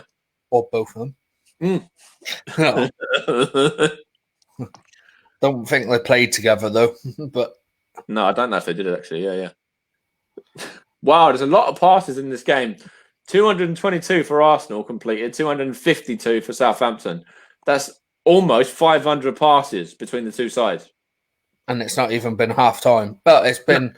Yes, it's not even. We've still got half hour to go or so. Like, yeah. The Leeds are playing really well down this left-hand side here. Richarlison in the Leicester Everton game is appealing for a foul. Wesley Fofana has just gone over the top of him, but he's claiming an elbow. But I don't think there's anything in that. Southampton have just got a corner over here, by the way. So just stay with me for a second. Rob Holding defended that one well. What's going to happen from this set piece, but Arsenal are back in the game. As we said, it's 1-1 now. Southampton took the lead through. Former Arsenal man Theo Walcott, of course, and then Arsenal captain Pierre-Emerick Aubameyang equalised with a lovely finish, actually, as well, into the corner of the net. We've got around about half an hour or so left of the game, and we'll see what happens. But of course, Southampton have this corner right now. And, of course, they're looking to retake the lead again. And it's delivered in, well, cleared out by Arsenal as far as, I think it was James Ward-Prowse possibly at the edge of the box there. Scuffed this one out. Theo Walcott tries to cross it in, and it's gone all the way through to Bernd Leno, and nothing's come of that. But, yeah, we're back level at 1-1. And Arsenal really need to, turn it into 3 points now. And Aubameyang, you can see there, that's already given him confidence. Of course, he was lacking loads of it coming up to the Burnley game. Of course, even more so on the back of the own goal at the weekend. But that's, straight away now improved his confidence getting the equaliser here today. And straight away you can see there he's trying to look to get the ball moving quick and get everyone on the front foot again. So the captain is now feeling a little bit more confident, which is good. It's on Amazon Prime. Yeah, Amazon Prime, mate. Yeah, it's all of the games are on Prime, the Prem games. So you got a choice. Yeah. Yeah, the Borough game has. And what I would say to you is after this one, I'm going to be turning it over to Liverpool Spurs as well, and that's a great shout to watch. So I wouldn't sort of direct anyone away from watching that game because that should be a really good one. No way. Leeds have just gone ahead. Yeah. Marcel Bielsa's just drinking one of his hot drinks. Okay. I think this was Rafinha. Oh, the Rafinha who scored against Everton just a few weeks ago, 2 weeks or so ago. Yeah.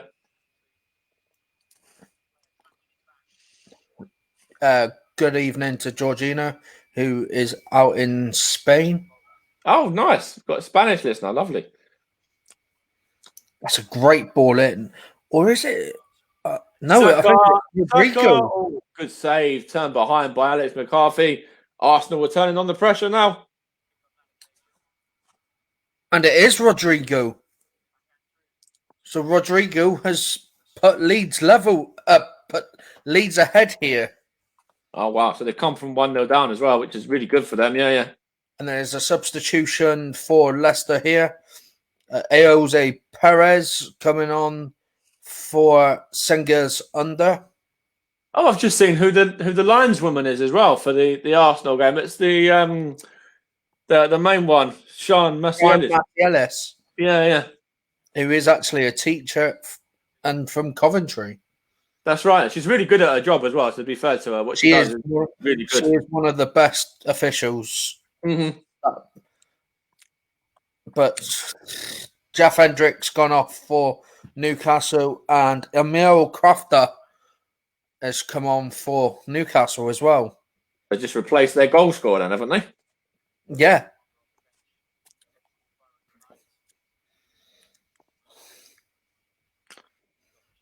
Leeds are in again here.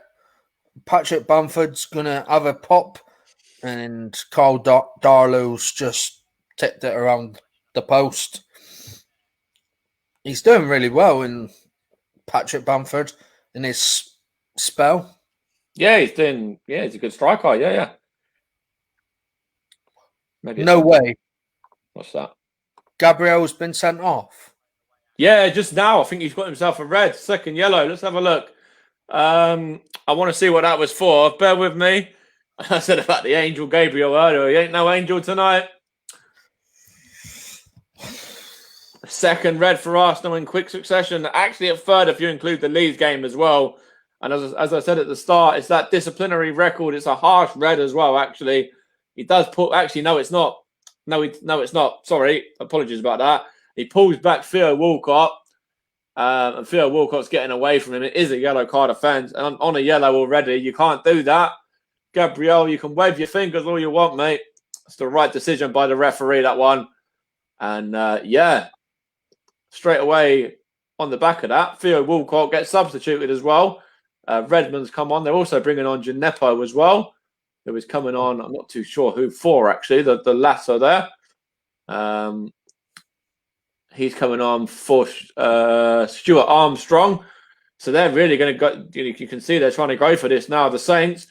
And again, Arsenal are in dire straits at the start of the second half. And actually, if you look at the minutes, Arsenal had a bright sort of 15, 20 minutes against Burnley before Granit Xhaka's red card.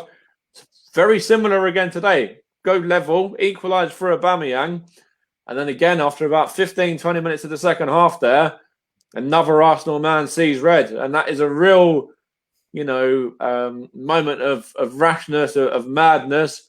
And Mikel Mikel Arteta's really got to look at, putting some discipline into his teams. We'll take over from you. Newcastle have got an equaliser. Kieran Clark. And it's not looking happy for Marcelo Bielsa. Newcastle took a free kick. It was whipped in. It's hit Kieran Clark. It's deflected off a Leeds man. And it's gone in past Melia in the Leeds goal. But it's back to each. So you picked a good game then. I think we've all got good games actually at the moment. I mean, Leicester just need to score now. Yeah. And else will... I love it. Karen, who one of my mates on Facebook, I put in Aubameyang when he scored. And then I've just tweeted now. Well, not tweeted now. Messaged out now, sorry. No Angel tonight then, Gabriel. And David Luiz is coming on now. He's out of favour, actually, with Mikel Arteta. But he's been brought on in these must. He's replacing Eddie Nketiah. And yet again, it's a struggle for Arsenal here now. And actually, I'd probably, take a draw. If we can get a draw here, then it's a decent result on the back of what's just happened. And of course, we've still got 25 minutes to go, probably longer, in fact, with the stoppage time as well. Yeah, latest score in the Championship: Cardiff City 1, Birmingham 0. Robert Glazzo after 10 minutes. And it's currently still Derby 2, Swansea 0. And that's just coming to an end there. Evening, Ed. I know, mate. I can't believe the lack of discipline in this team. We will touch on that and have a long discussion about that, probably, no doubt, on Friday night. And it looks like Rafinha is going into the book here for Leeds. And I'll tell you what, I called for it myself with Gabriel. I'm rethinking it. A lot of people were saying that he could have been Arsenal captain, right? Not when you got discipline like that. Danny Ceballos is coming off, by the way, and Joe Willock is coming on. Arsenal making another change here. But, yeah, if Gabriel is going to do stupid things like that, as much as he's been exceptional at the start of the season, and he did what he had to do. He had to make a professional foul there.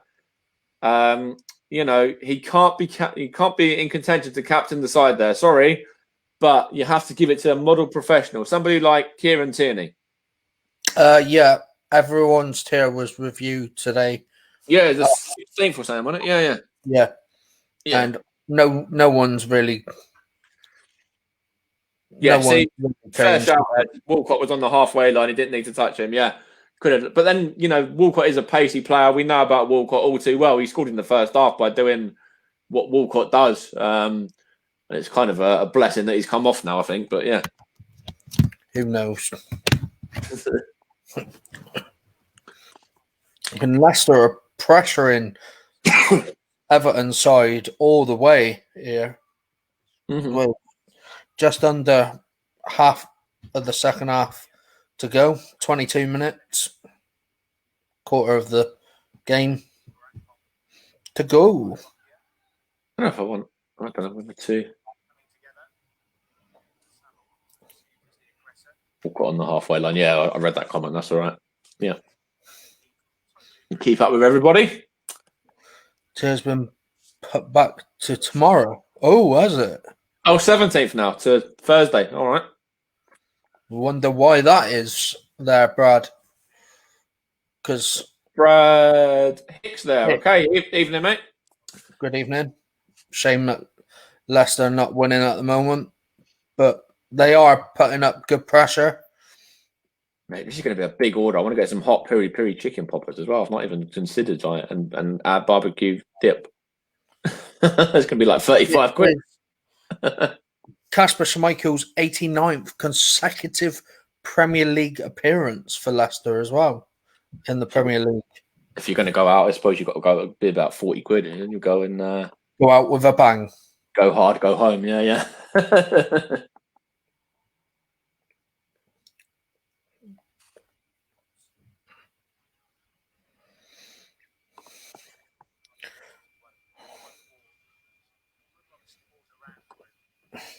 And Leeds have had 69% of the possession in this game. Newcastle 31%. I mean, the Everton have just got themselves a free kick, probably about 35 yards out of goal, of Casper's goal. Oh, what we're saying here is that I think Redmond's gone down. I think he was looking for a penalty there, but not given. My order's placed, by the way. It's coming around about between 22 and 5 to 8. So my £40 order, which is going to probably be my dinner for the rest of the next 3 days, has been put in. Put in place. Leeds are in again here.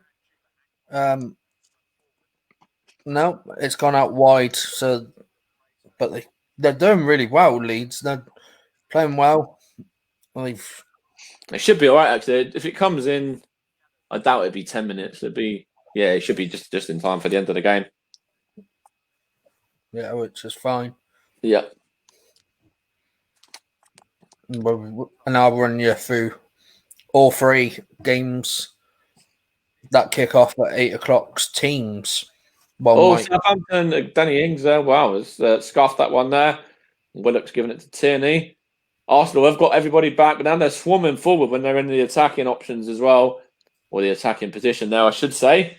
And I know, Matt, you've said, obviously you're a Southampton fan, you want the win. You put a bet on Arsenal. You know what's going to happen, mate, don't you? It's going to end up as a draw. Yeah, so no one's going to be happy. Yeah, exactly. Well, I'll be fairly happy with a point, to be honest.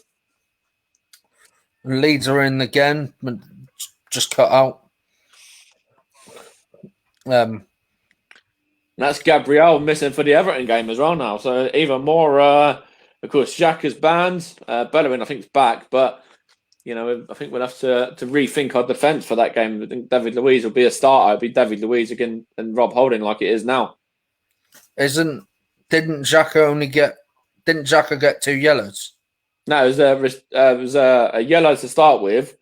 And then it was because obviously he grabbed him by the neck, didn't he? So it's went to VAR and it got overturned to become a straight red. Right, so he's a 3-match ban there. Yeah. Which could have been more if... Yeah, well, it could. John said it on stream. It's sort of potentially GBH. It's not just football related, but yeah. And there's another goal at the King Power. And you said about they were lacking goals in that game, and which way has it gone? And it's a goal for... I think it looks like it's a goal for Michael Keane. So not the... So a great save from...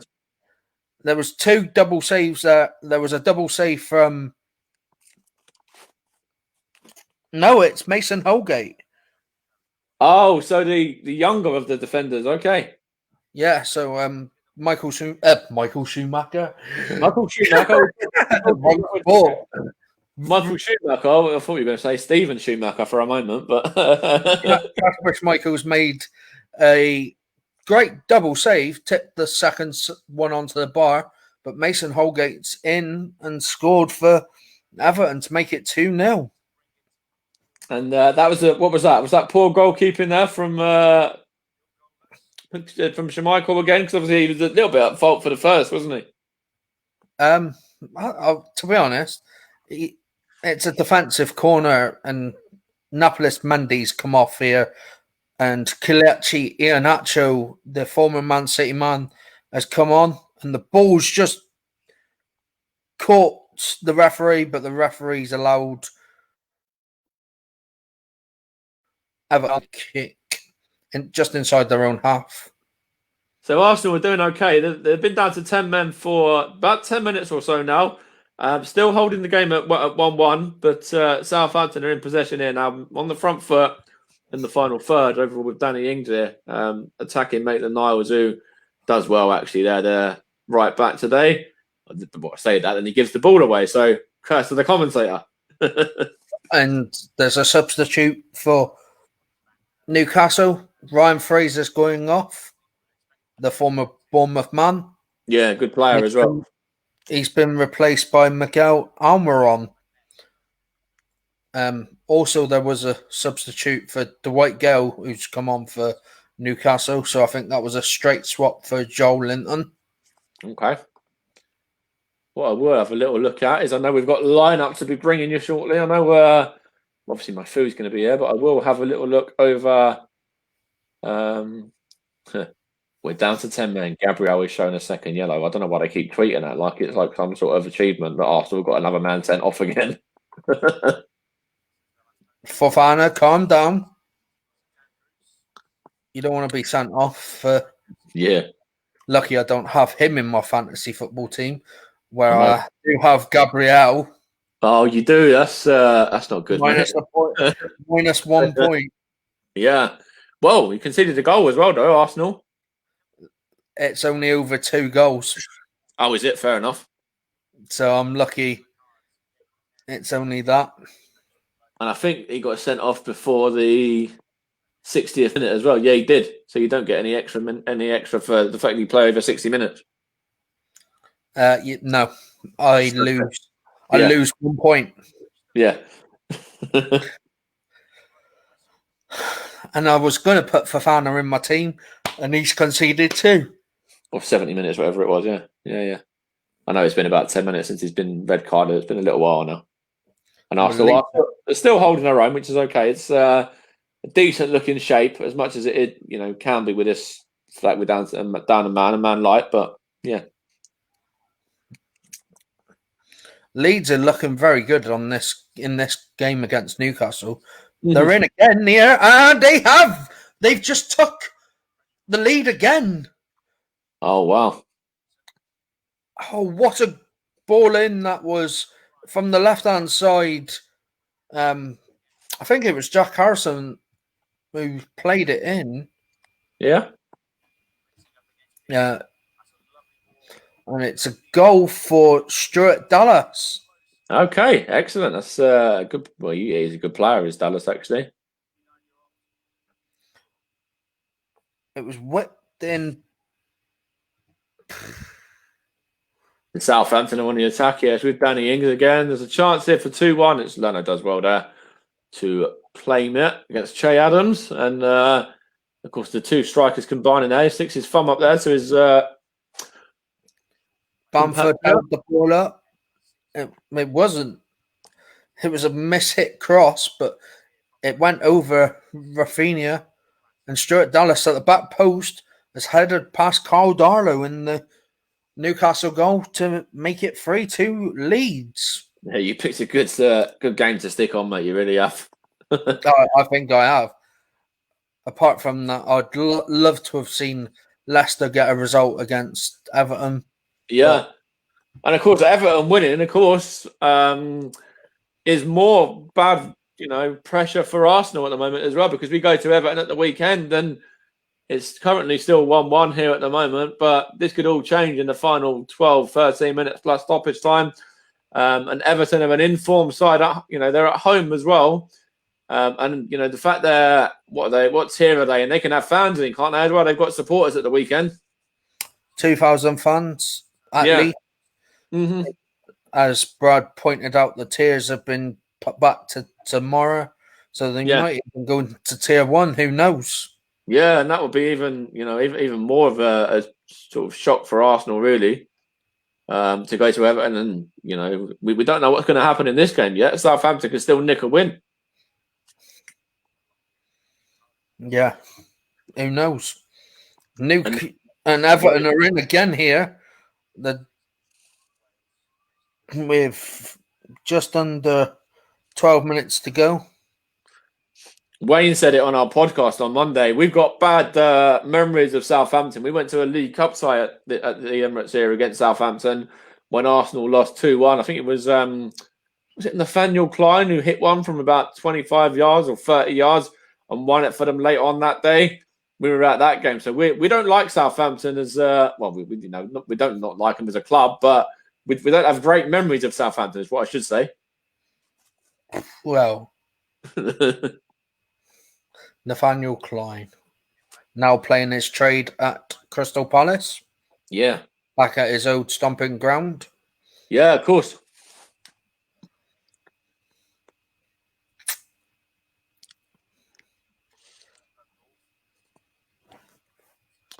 Let's check some scores while we can. Yeah, of course. There's a little bit of lull in play at the moment here as well. Southampton on the attack, but not created anything yet. It's just passing it around the midfield, trying to break Arsenal down. So, in the Championship, Derby finished 2-0 against Swansea. It's a good win for them. Cardiff City are 1-1. Okay, good result so far. Yeah, yeah. 36 minutes. Mm-hmm. And currently, Middlesbrough Luton is 0-0. Okay, is there any other games like League One and League Two or whatever, or is it just the Championship today in the Prem? It's Champ and Prem tonight. Fair enough. There is the Women's Champions League, but I'm not interested really in that. The Scottish League Cup, that kicks off at 7:45 and 8 o'clock. Yeah. So we might cover a few of them. And that's really it. Apart from Barcelona play Real Sociedad at 8 o'clock. Okay. Chuck their result in. Yeah, have a look over it. As, of course, they're a much known side worldwide. Yeah. And PSG are playing Lorient at 8 o'clock, so we might chuck a few of their games in. Yeah. During the course of the second half. I can't wait for my food to get hard. I have to say that now because I'm starving, mate. I'm yeah. Well, and it looks like Rodrigo's going off and Pablo Hernandez is coming on. It should be here any minute, but I want to watch the game anyway. But yeah, Jordan Pickford's not going to be too disappointed. Not to play and and still get a win, which is good because last time out when Olsen was in, he did concede a goal. I know it was in a one-way draw, but he hasn't really had much to do. No, I mean, Brendan Rodgers is a good manager. Carlo Ancelotti is a extortionate, great manager for the Premier League. Yeah, definitely. He was the first Italian to win the Premier League with Chelsea. Oh, that hit the net there from Southampton. Side netting, though, luckily for Arsenal, from the sub, Jeppo, I think his name is, or Di Jeppo, I think. But yeah, Southampton are piling on the pressure again. How would you expect with them having the extra man? And Patrick Bamford is coming off Leeds. A very great play for him tonight. Tyler Roberts has been replaced him. Yeah, he would have loved scoring against the Geordies, being an ex-Borough. Yeah, that's a good shout. Of course he would. Sure he would. Oh, there's a penalty appeal for Leicester here. Elzy Perez has been tripped by Angel Gomez. Yeah. And Lee Mason, I think he has pointed to the spot, but he's waiting for VAR confirmation. Yeah.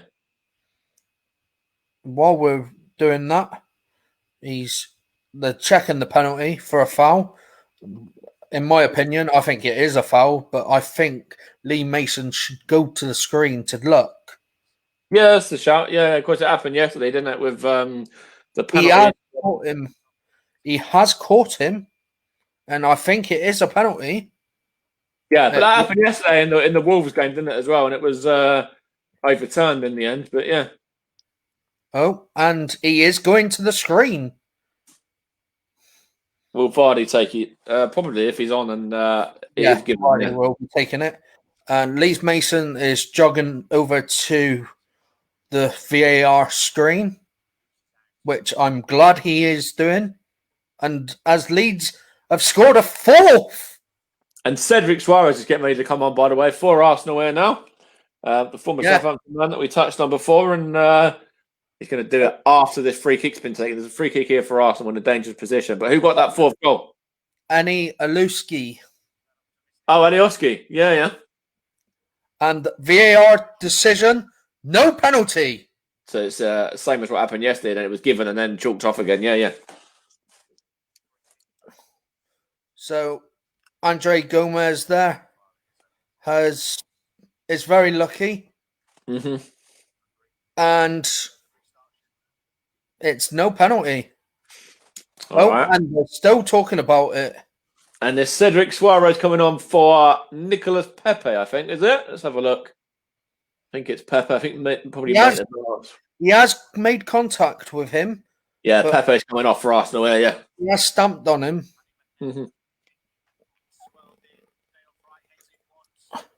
I love it how Papa John's have now. It was going to be from 22 until 8, and now it's going to be delivered between 10 to and 8. And it did say it's going to be delivered between 7:45 and 8 in between that as well. Make your minds up. To spend 40 quid with you. So Leeds fan Russ is probably going to be joining us a bit later.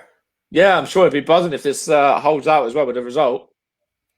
But I'm sure any Leicester fan's going to be very disappointed that penalty decision wasn't given, because I think it was just slightly a penalty. He has stomped on his foot as he's gone down, but the referee Lee Mason ruled it out after going to VAR to check. All right, we've got about 5 minutes to go here, plus what sort of stoppage time we're going to have, and Southampton are trying to build to get this the second goal now. They're in the box, and Christian Fuchs is looking like he's going to get booked here after a challenge on Richarlison. Yeah, I don't think it's malicious. He's gone for the ball. Oh my God! What's that? Go on, mate. Leeds have gone 5-2 up. Oh wow, Russ is going to be a happy camper tonight, and Ed, my mate, who we did a Super Six with, isn't. He's what a great goal that is. This is Leeds, though. You know, everyone knows about Leeds this season. They've been in a couple of thrilling games, haven't they? It was all from a Newcastle corner. Yeah. Leeds counter-attacked it. And it was 2 against 3. And I'm sure this is Jack Harrison who's just hit it straight into that top left-hand corner. Yeah, Jack Harrison. What a goal that is. I'd love to laugh at the Geordies, Josh, because I don't like them as a club and their sort of history with Stevenage, but they're above Arsenal in the table, so I kind of can't, to be fair to you. Well, that is another former ex-Borough man who's scored as well. Who was it that time? Jack Harrison. Yeah. He's just said, yeah. And there's another substitution for Leeds here, and it is Matthias Click that's coming off. Okay. It is Jamie Shackleton coming on. The defender, yeah. Well, the central midfielder. Oh, I think he can play defence as well. And Southampton at the moment are in third. If they are to get a goal, they will go to the top of the table, of course, with Spurs and Liverpool kicking off in about 15 or so. Yeah.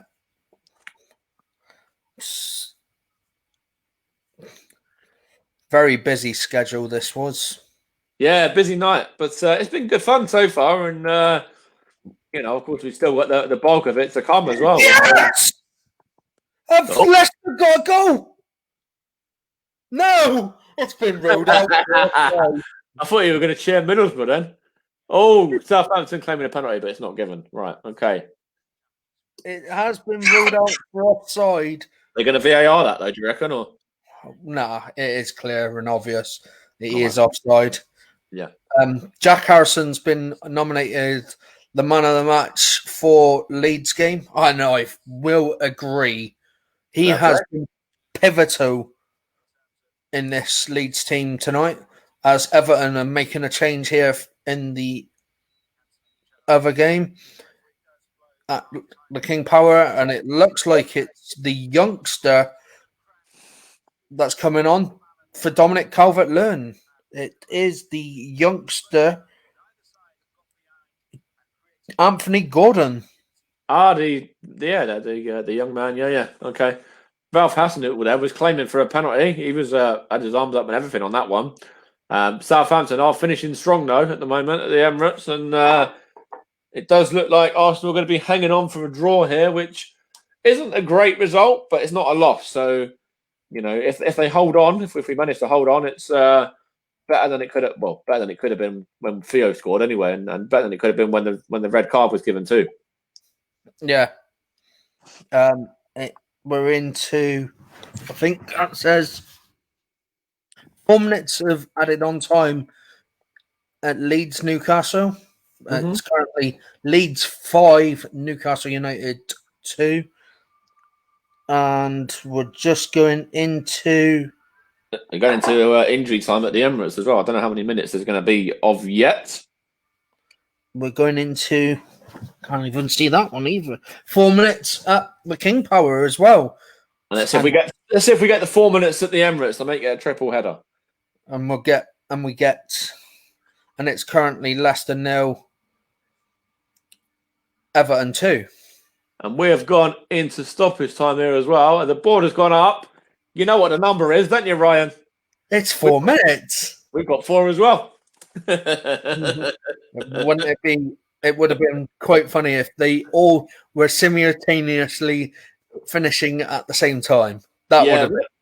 It could well be. I think they will probably. No.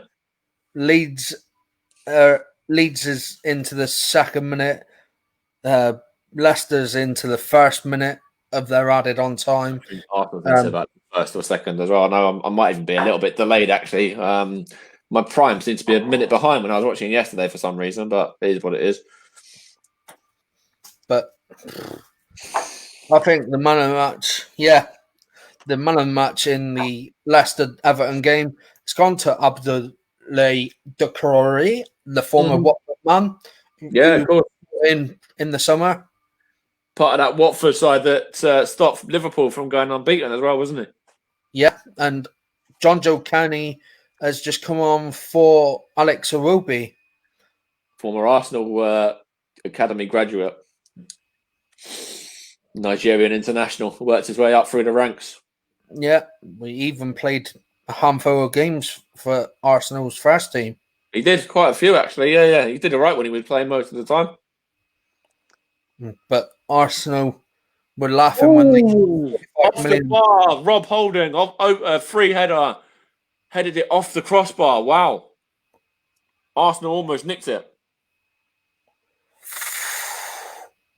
And I don't know what's going on. Oh, there's a free kick to Newcastle here. On the edge of the box, are they going to get a third? I think I have picked the right game to watch. I think you have as well, mate. I think you have. With the 5-3, 5-2 at the moment. Yeah. But I think Newcastle could score here to make it 5-3. I think you picked a bloody good one, to be honest with you. Oh, and the free kick was wasted from the Murphy. I'm not going to say which one because I always get them mixed up. Get them wrong, yeah. And cheers one of them, the tag Ant as well on Messenger there. I'll have a little look over that when I answer the doors on my pizza man. I'll give that a little watch. So we're into the 4th minute, and Marcelo Bielsa's lead side have won 5-2. It's almost there now. His name's Mathis. Mathis is here, the guy's name. Yeah. And James Ward-Prowse has been given the man of the match, by the way, for Southampton today. Well deserved, actually. He's run the midfield. Fair play to him. No, he is a good player as well. And he's on the... I thought he was going to go through and score a winner there as well. Which would have been funny as well. It really wouldn't, but yeah. Maybe it would be, because... Maybe for you. And the full-time whistle's just about to go at the King Power Stadium. Mm-hmm. And, Yeah. And here as well. 20 seconds or so to go. And it's finished Leicester 0, Everton 2. So good result there for Everton. I think it's finished there as well, mate. 1-1. And my delivery's just got here as well, mate. So can you take over? I think he's just While Mike is getting his delivery, we'll just take him out. And I'll just chuck on. I can't even remember the games now that I know what game I'm watching, but there's loads of games on Prime tonight with Leicester, Everton, Arsenal, Southampton, Leeds, Newcastle kicking off at 6, which have just finished. So now we go to Fulham, Brighton, which kicks off now. Well, at 8 o'clock. We'll go to there. You might hear a bit of commentary just as we load it up.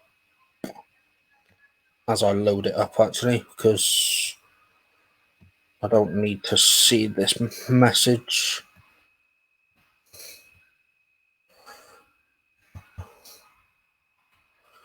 Hopefully, no, you won't hear any of the commentary because that's Fulham versus Brighton is done. I'm gonna now put on the Palace game there, and hopefully we get that one running as well. And let me just maximize my screen so I can view this game. But give everyone my delivery's in now. It looks delicious. That looks like a good shot, Tom, you know? we'll give everyone their thoughts at full time. Oh, they've got shed loads of barbecue sauce. He's definitely not holding back, which is good.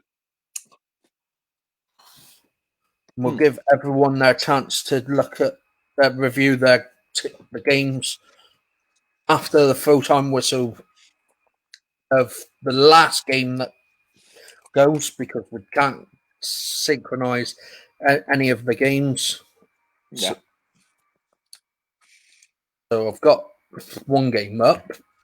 Oh, I need to switch to Tottenham, don't I? And Liverpool. Yeah, bear with me. So what game have I got up there already? I've already got one game up. Yeah, that game is the Fulham Brighton game. So West Ham Palace. It was a good point for Arsenal, by the way, in the end, under the circumstances of going 1-0 down and a man down as well. It's, a step in the right direction. Is it going to be good enough? We'll find out in a minute with the Brighton and Fulham result. But, of course, a Brighton win and the pressure's really on again.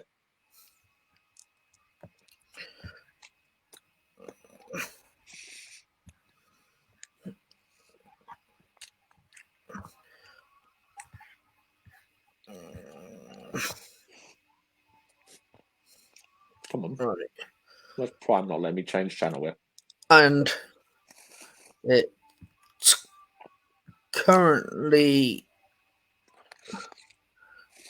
1-0 to Wolfsburg as well against Bayern Munich.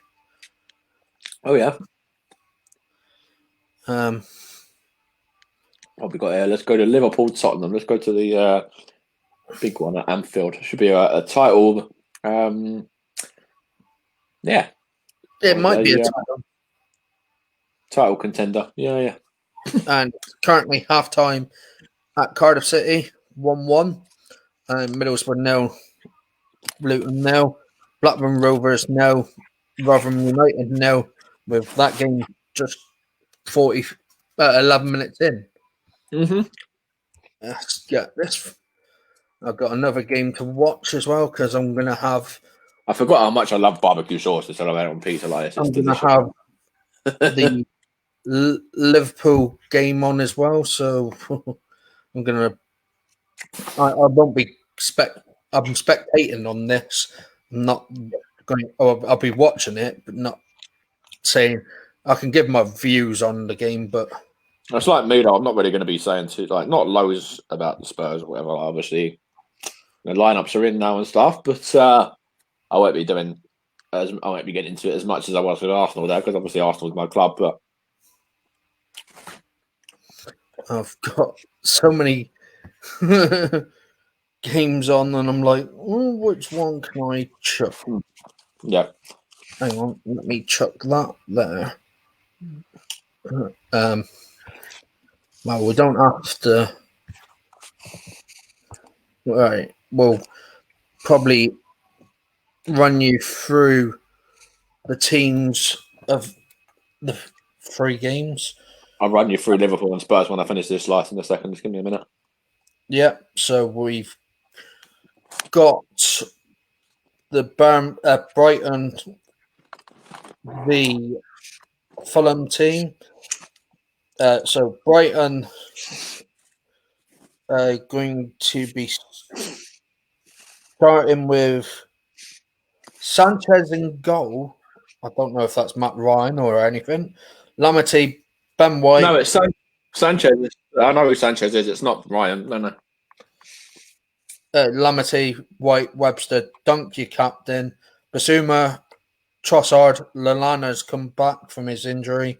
Alzate, Welbeck, and Solly March.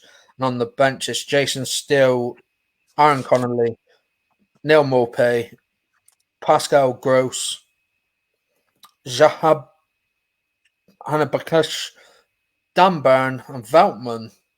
And what I will say is, of course, Anfield are hosting this game today, Liverpool and Spurs, and they're going to have a minute's remembrance of some kind here. I don't know if it's a minute's applause. I think it's applause for Gerard Houllier. So let's get involved with this as well, fellas, if we can. Yeah. The Fulham team there is Afonso Areola, Joachim Anderson, Bobby DeCordivia, Reed, Ruben Loftus-Cheek, Totten, Adebayo, Ivan Cavallaro, Adamola, Luckman, Harrison Reed, Andre Frank, Angusa, Anthony Robinson, Ola Oina, and then on the bench for them, Fulham is Rodak, Odi, Reen, Lamina, Kearney, Kamara, and Mitrovic. And then we'll go to the West Ham team. Obviously, West Ham going to be. Kenny Dalglish is there as well. You see Big Kenny? Yeah. Liverpool fan there, holding up the Gerrard shirt with his number on it when when they won the league. I think not won the league, when they won the cup as well. Sorry, I should say. Ian Rush there as well. Yeah. So the West Ham team is Fabianski, Kufal, Diop, Ogbonna, Cresswell, Declan Rice, Suchek, Fornals, Bowen, Benrahma, and Sebastian Haller. And on the bench, that's taking it out of me. That's I've been clapping for a minute there. It's energy zapping. The subs for West Ham is Darren Randolph, Ryan Fredericks, Dawson, Mark Noble, Robert Snodgrass, Lanzini, and Yarmolenko. And the team for Crystal Palace is Guata in goal, Ward, Kayate, Dan, Van Aanholt, Townsend, Milovojevic, MacArthur, Eze, Zaha, Benteke, and then on the bench for Palace tonight is Jack Butland, James Tompkins, Mitchell, Riderwald, Jeffrey Schlupp, who drops down to the bench, Ayew, and Michi Batshuayi. And there's been a chance here already. I'll run you through the lineup first of all before I tell you who the chance fell to. Spurs lineup with Lloris, Aurier, Alderweireld, Dyer, and Davis as their back line. Then Sissoko. No, sorry, not Sissoko. Yes, Sissoko, in fact. He just moved down the list there.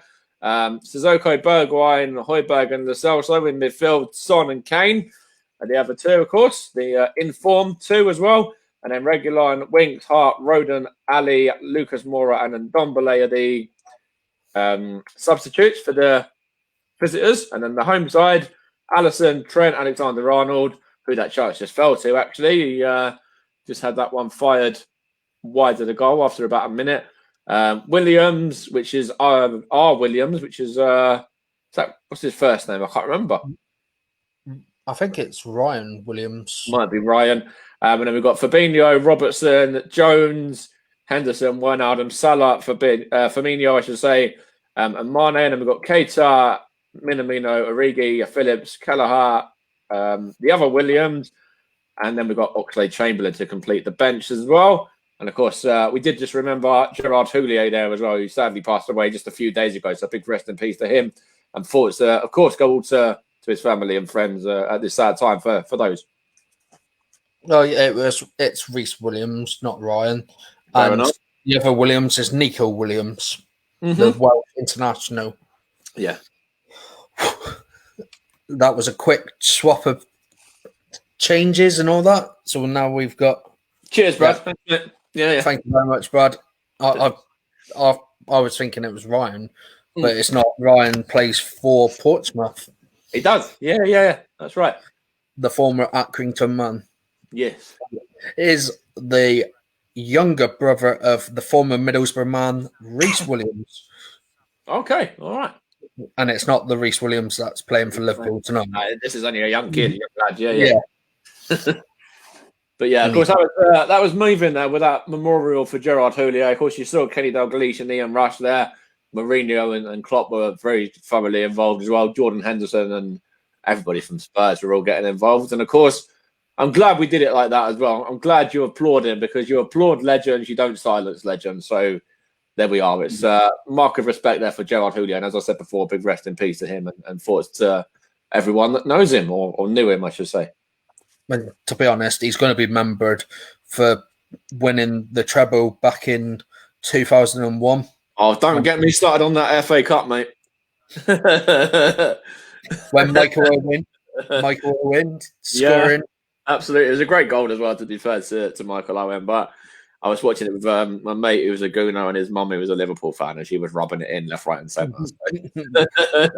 Weren't Liverpool actually in their yellow kit as well? They were. I think you're spot on. Yeah. And Owen scored it. It went to extra time. Yeah, that's it. Extra time goal. Yeah. And he scored. Did they win? What did they win that year? They won the league. UEFA Cup. They won the league. They won the UEFA Cup, the League Cup, and the FA Cup. Yeah. FA Cup, I think it was. Not the league. Who won the league that year? Was that when Arsenal won the league? 2001. So it was the 2000-2001 season. Yeah. I think that was the season Man U won it again.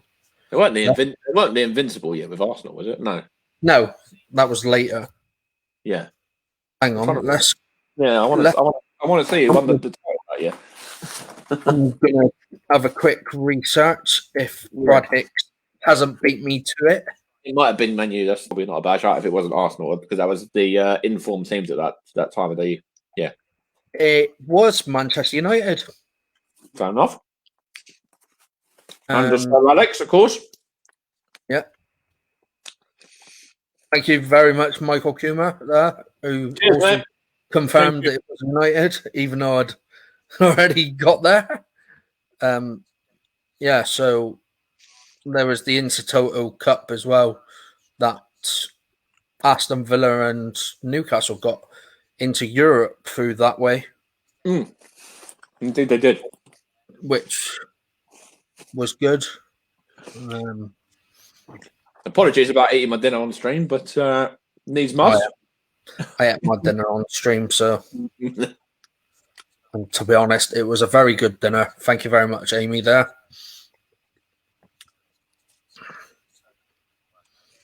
I just wanted, well,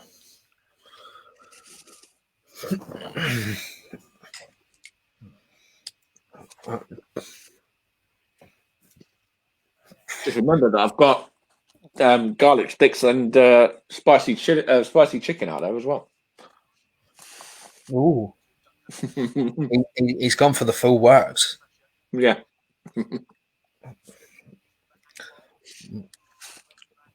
I've got like 4 games going, and I'm like, which one do I look at?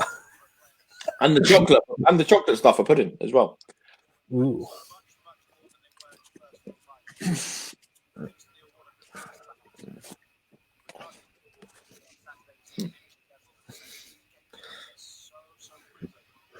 I'll be back. Yep.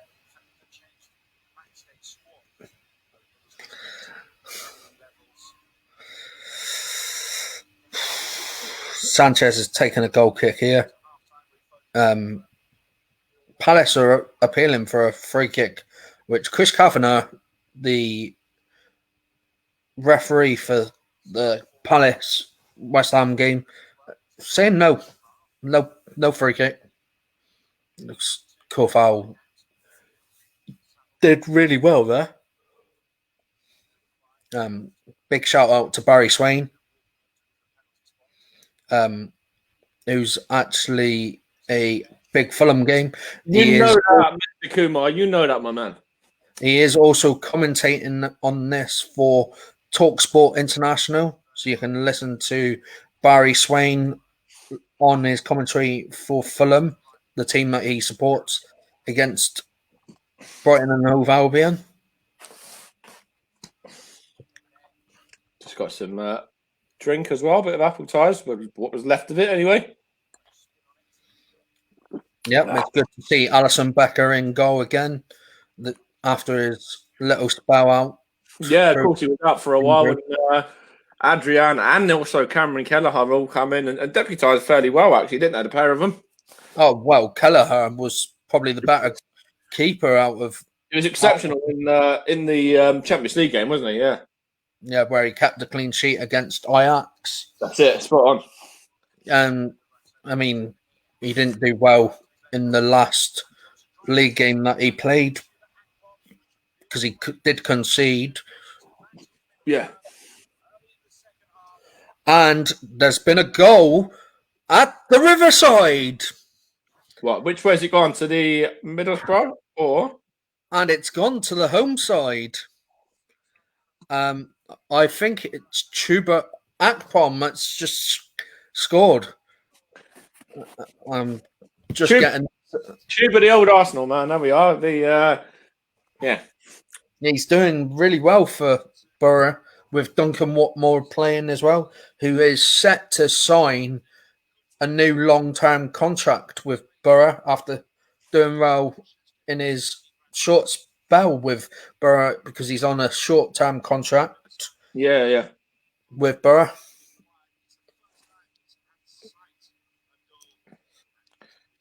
Just going to see what... So that was after 52 minutes, so that's the 53rd minute. Rob Jones is the referee for Fulham versus Brighton.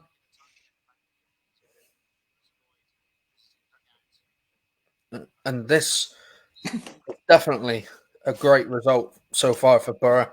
If they do carry on to go on and win this game.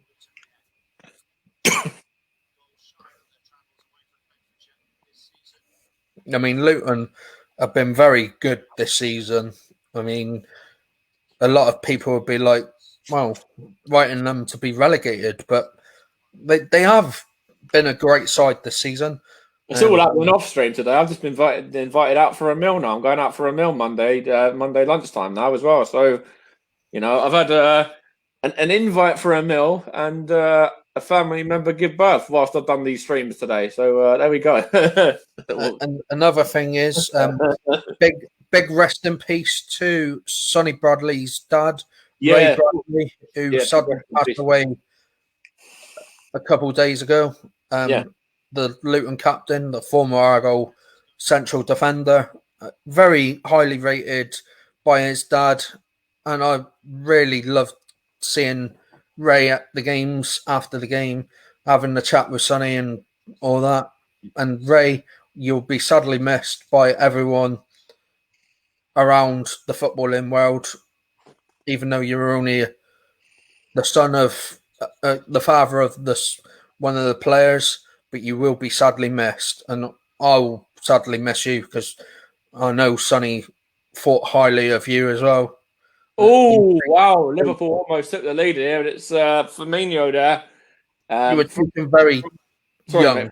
From a free kick there, Firmino heads it into the hands of Hugo Lloris, who has to dive down and get his gloves on that one. But Liverpool started brightly in the opening 12 minutes or so, and I think those fans that are in the stadium are having a big impact as well. Well, definitely. They could easily be one up so far. They've been the brighter of the sides for sure. Let's get WhatsApp up as well, so I can get Russ in at full time. Fair enough. Because he's going to be buzzing after that 5-2 win for Leeds against Newcastle. Possession in the opening was in the last 5 minutes, 71 for Liverpool, and then the rest for Tottenham. Liverpool very dominant.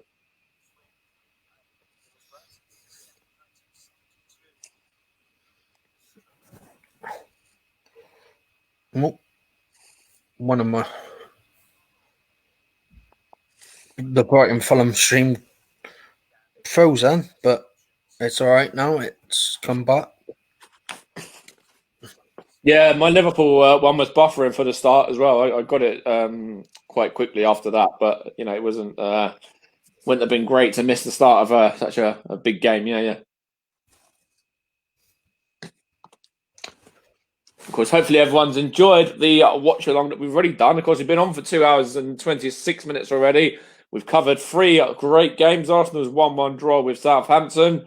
Leeds' fantastic 5-2 victory over Newcastle. And Everton's victory at Leicester as well so far. And they've all had goals in as well. So how many goals have we been across so far? Well, we've had 7 at Ellen Road. We had 2 at the Emirates, so that's 9 straight away. And we had 2 at King Power, so 11 goals. 11 goals in 3 games. Not too shabby, really. And now we're going to have 3 0-0s, I think. I hope not, mate. Not with this one, anyway. Well, I hope not either, but anything can be written. How long will Arteta get at Arsenal? Probably not much longer at the moment. We've seen a comment from Matt. Good game, not in the traditional end-to-end sense, but some good battles, and I think both teams will settle for the point. Yeah, fair shout. I'm with you on that, Matt. Yeah. I might see if Matt wants to jump in at full time. We'll talk about that Friday, though, Matt. Anyway, and of course it'd be good to get you on, as I was saying. Yeah. Even if you want to come up on tonight as well, feel free. Yeah, of course you can. Yeah. I don't know how long I'm going to stick around for after the stream because I've been sitting there for 2.5 hours already. I'm feeling pretty tired tonight and today, but I did explain to you off stream that the reasons behind that. But yeah, I can't not keep my promises. I'm a man of very much keeping to my word. Yeah.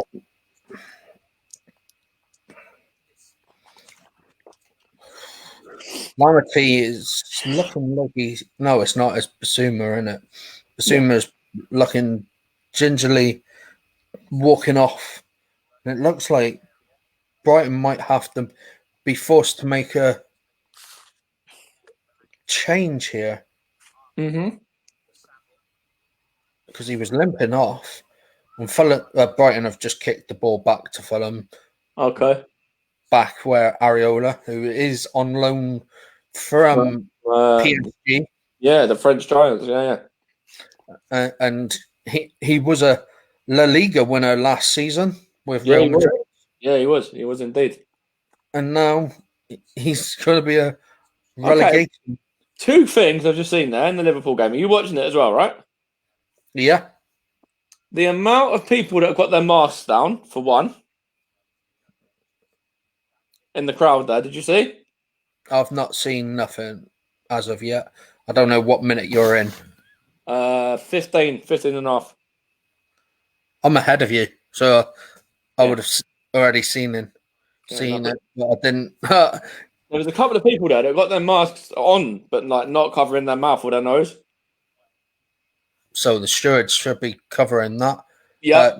West Ham have had a chance here. And secondly, I'm sure the impact of fans is going to be massive on Liverpool. Like, we've seen it already at the start of this game. And of course, originally they wasn't going to be allowed to be sort of clapping and cheering and that. But then obviously they sort of relaxed that a bit more, didn't they? And clubs are allowing their fans to do that. And, it does add to the atmosphere of, feeling like you're at a real football game. So that is good as well, I think. But yeah.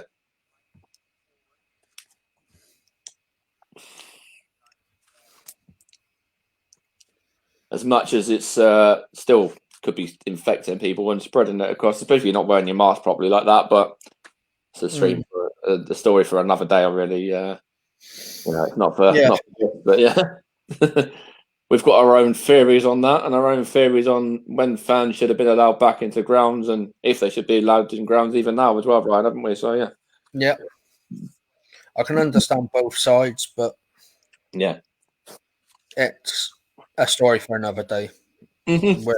We're here to do a watch along of some football, not talk about get into political or it is political, isn't it?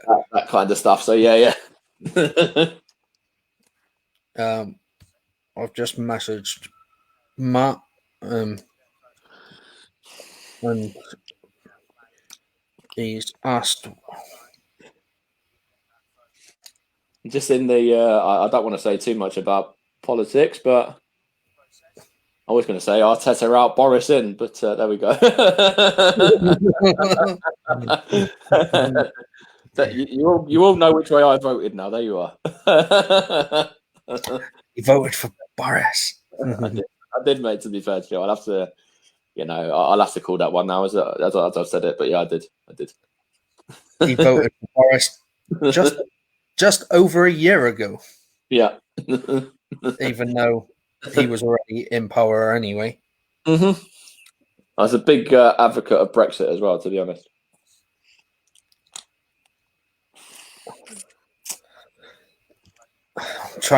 I'm getting notifications galore on Snapchat, and I'm like, can you bugger off for tonight? Has Brad been using Snapchat much? I know he's just started. He's got an account, hasn't he?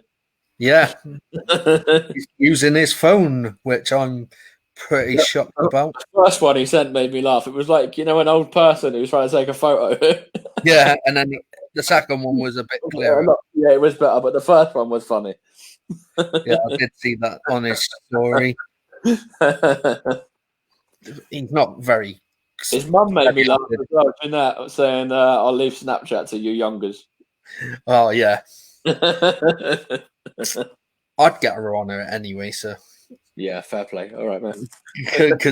Because she loves me. Yeah, she's sweet. I like the whole family. I like her. I like Brad. I like Sean. So a good group of good family there. Good close-knit family, yeah. In the Hicks Scotchbook household. Yeah. Such a loving family. Mm-hmm. It's a bit like, all of our families really, which is good coming up to Christmas as well. So yeah, it means we're gonna get looked after. We might get a few decent looking presents as well. I know I've put in for a new phone, so fingers crossed. And we're good. We'll say good afternoon to Giggsy, who's joined again. Welcome back. It was a decent enough result in the end, as much as Gabriel might have let us down. We were in the momentum of going level, but I'm pleased Aubameyang's broken his goal scoring duck. It's about time. It's a nice little finish as well, actually, from the Gabon man. Oh, yeah. Might help him with his chances. Yeah, there's a bit more confidence for him, yeah, for sure.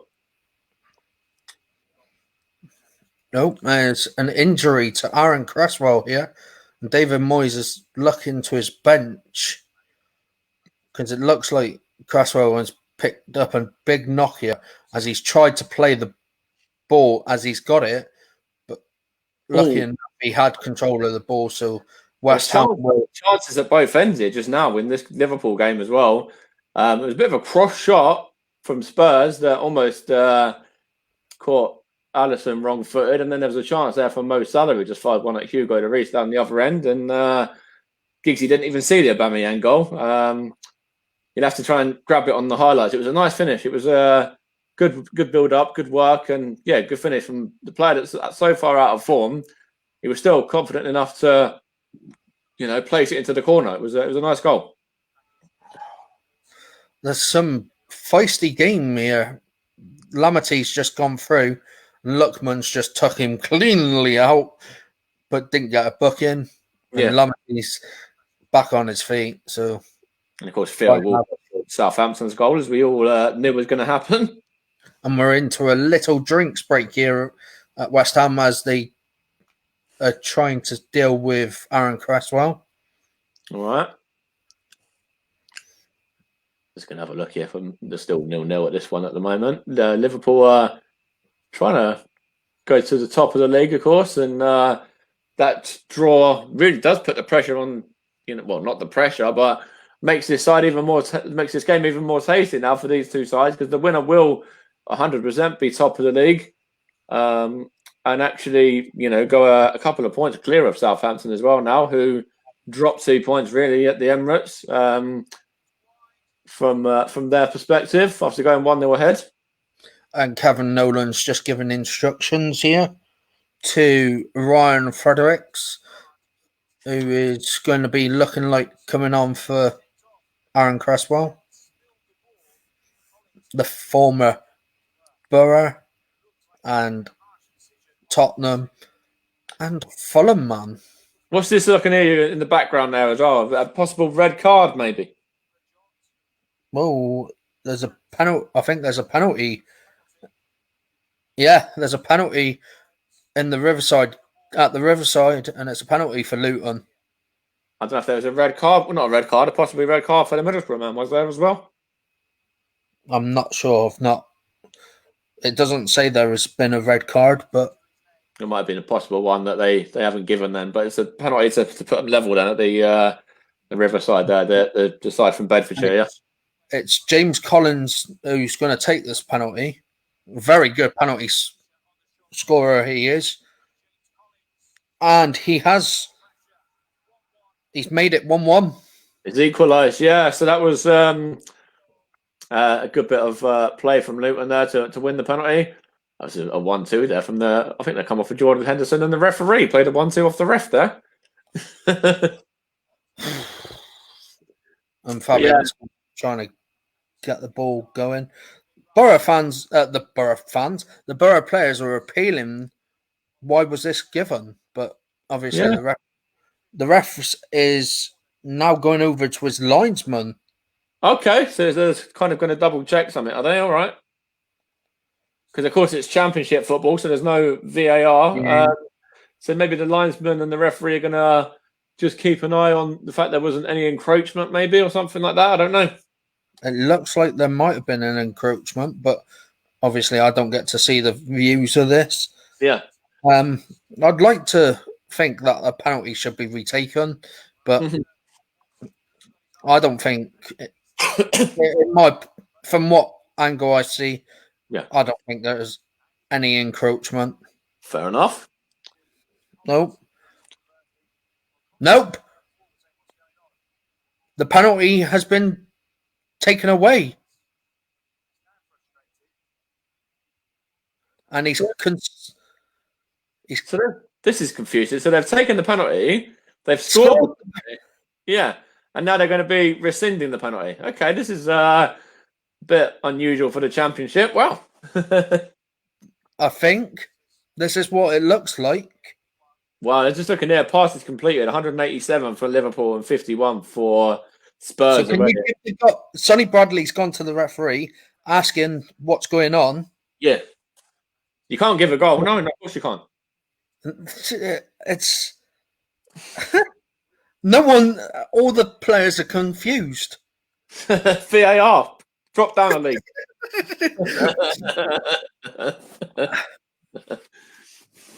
Oh, It's so confusing. I'm sorry. Oh, Mo Salah, the Egyptian king. Liverpool are ahead. And as it stands, Liverpool are top of the table as well. And the referee is given. He's putting his hand up. Yeah. So I think it's a free kick to Borough. Was there an offside in the build-up or something? Maybe, I don't know, or a foul? No, because it was a penalty. Yeah. So yeah, the goal's been chalked off. That is so controversial. That is. Wow, that was a great finish by Mo Salah, by the way. Even though it was deflected. Yeah. So came off of Toby Alderweireld, wasn't it? Yeah. I'd love to see a replay of that whole incident again. Yeah, I want to see that as well. I might have to watch the highlights of the Championship just to see that. So Luton has scored. But they haven't scored. They haven't scored. Yeah. And they're in again here. And they're going to score now. They got a corner now. They've just had a shot. I'm just... it's so controversial. I think these watch-alongs are the way forward. We've had plenty of drama, haven't we, mate? Whew. I'd like... I'm going to be watching that back, I think. I've definitely got to watch that back because... Yeah. I don't know what's gone on. Unless a Luton fan... A Luton player was encroaching. Yeah, that's what I thought. Which is what... Was that what was given? Would stop the penalty being given. That's what I thought. It could have been a possible encroachment in the area. That's maybe the only thing I thought, yeah. That's all I'm thinking. Yeah. No goals for Brighton, Fulham, or EFL on Quest is at 10:30. Okay, I'm not going to give that a little once over tonight and then see what's going on with this Borough game. Yeah. Are you watching this, Brad, or anything? Because I don't know what went on. What I will say with EFL on Quest, if it's the beautiful Michelle Owen involved, I'll be more than happy because she's somebody that has obviously done work for Storm in the past as well. And she did cover for Colin Murray, who was away as well. Yeah, she did. She did indeed. Which she's been a good advocate for the BBC, Sky Sports, Quest. Yeah, the whole lot. She's really good. So she's an absolute love as well. She's a sweetheart, but a fantastic a fantastic presenter and reporter as well, and all of that she does. Yeah. I mean, shame that she got given a Bristol City kit for. Yeah, I know. I saw that. But he's got to be a green. Adam's a green, who is our lovely husband, who's a great lad as well, who does all the behind the scenes camera work for Michelle. Yeah. Adam does. He puts a shift in, doesn't he? He works hard. He really works hard for her, and to be honest, she is top notch. I mean, I've met her numerous times because she is local. Yeah, she goes to a lot of the Argyle games, doesn't she? Actually, she hasn't been covering Argyle as late because she's been covering a lot of the Championship and going. And she also went to Leicester one point and she was standing outside the Leicester Stadium, and I was just like, "Oh, wow. This is a bit of a trek for you." It is. Where that based? Yeah. Especially when you're based in South Wales. Yeah. She does a lot of the old. It's like who is it in the Championship? Like regularly. She does Bristol City a lot. City. City. Swan. She's a great reporter. Mm-hmm. It helps that she's a friend as well, and somebody that I've an acquaintance, somebody that I know. So yeah. Well, yeah. I've met a lot of Sky Sports. I mean, I met Darmish Chef. I've met obviously Michelle Owen, Natalie Sawyer. She's another good one as well, and actually Darmashef as well, as you were saying. All three of those are great. Yeah. Even though she's a Brantford fan. Mm-hmm. Yeah. And Dharma Shah, who is a brilliant reporter for Sky Sports News. Mm-hmm. Now, he doesn't do many games. It's now David Craig that does the reporting games mostly. I did like him though as well. I thought he was very, very good at what he did. Oh, he is. I was on a Zoom watch along with some of the Argo fans yesterday, and they were talking about Ian Dark being the commentator on one game, and because he's Portsmouth through and through. He was thinking why Portsmouth fans should be allowed to go in the Dunport end, which is obviously the home end at Argo, and everyone was like, "No." Yeah.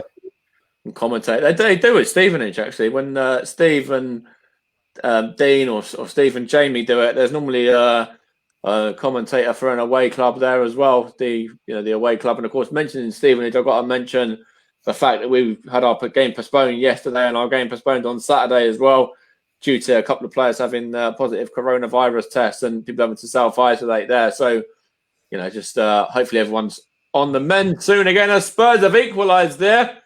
And Son Heung-min has buried it past Alisson, and we're level again. As I was just talking about Stevenage there, just apologies everyone, but Son Heung-min, the South Korean international, of course, has tucked away a tidy finish there into the back of the net. They're just going to check if he's offside though. Anthony Taylor is the referee. Potentially could be offside. We're going to have a look at this with VAR in a minute, I think. He is offside. They're just having a look on his watch now. They are just double checking. VAR are lucky. But yeah, as I was saying with Stevenage, they've had 2 games postponed due to COVID. So just wanted to send my well wishes to all the people in question there, the players that are involved. Hopefully one of them is not Tom Pett. No, I don't think it is. I know Ben and Tom, obviously, and I speak to those on a very regular basis, and they're I think those two are good, but of course they're still isolating, and that refereeing decision has been made, I think. Or is he going to the monitor? Yeah, it has been made. And I think the goal was given. Yeah, it was. I think that was a bit controversial as well. Yeah, so do I. Because he looked like he was offside. Yeah, slightly, but I think he was. Yeah, I think his what was it? His right foot, I think, was the head of play. Yeah. But I don't know. But it's a good finish nonetheless. Jurgen Klopp's complaining to Mike Dean there. That's too little, too late. And I think he was ever so slightly. I think he was just ahead, but yeah.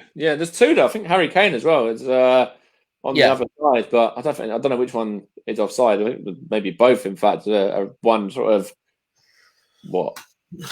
inch ahead of play, maybe whatever. But the goal stands, and it's 1-1 anyway. As we're into the 35th minute of the game here at Anfield. Yeah, I'm still wondering what this penalty incident is all about. Yeah. And there's a goal for Crystal Palace against West Ham, was it? And yeah, against West Ham. Crystal Palace has been very good of late. Guata, who was he was exceptional. He made a mistake against Spurs at the weekend, but he made up for it with 4 or 5 great saves. Excellent saves indeed. Yeah, especially that one from Eric Dyer at the end. It's Christian Benteke, the former. I wonder if I've seen my neighbour out there tonight, whether he's going to be out having a cigarette in a bit or whatever, because he's a big West Ham fan. So I wonder if he saw that goal, if he missed it. He's probably watching it in his place. Well, former Liverpool and Aston Villa man. I mean, he's a good lad. I've met him. He very. That looks on Son looked like he left one in there on Jordan Henderson. Interesting. Yeah. So there's been a goal there. So hopefully Fulham Brighton can prove to be another goal. Big the 6 chance point. for Tottenham now. I wonder if they'll be able to turn it around and, get a second and go ahead now in this game here. It's Lo Celso and Son over this free kick.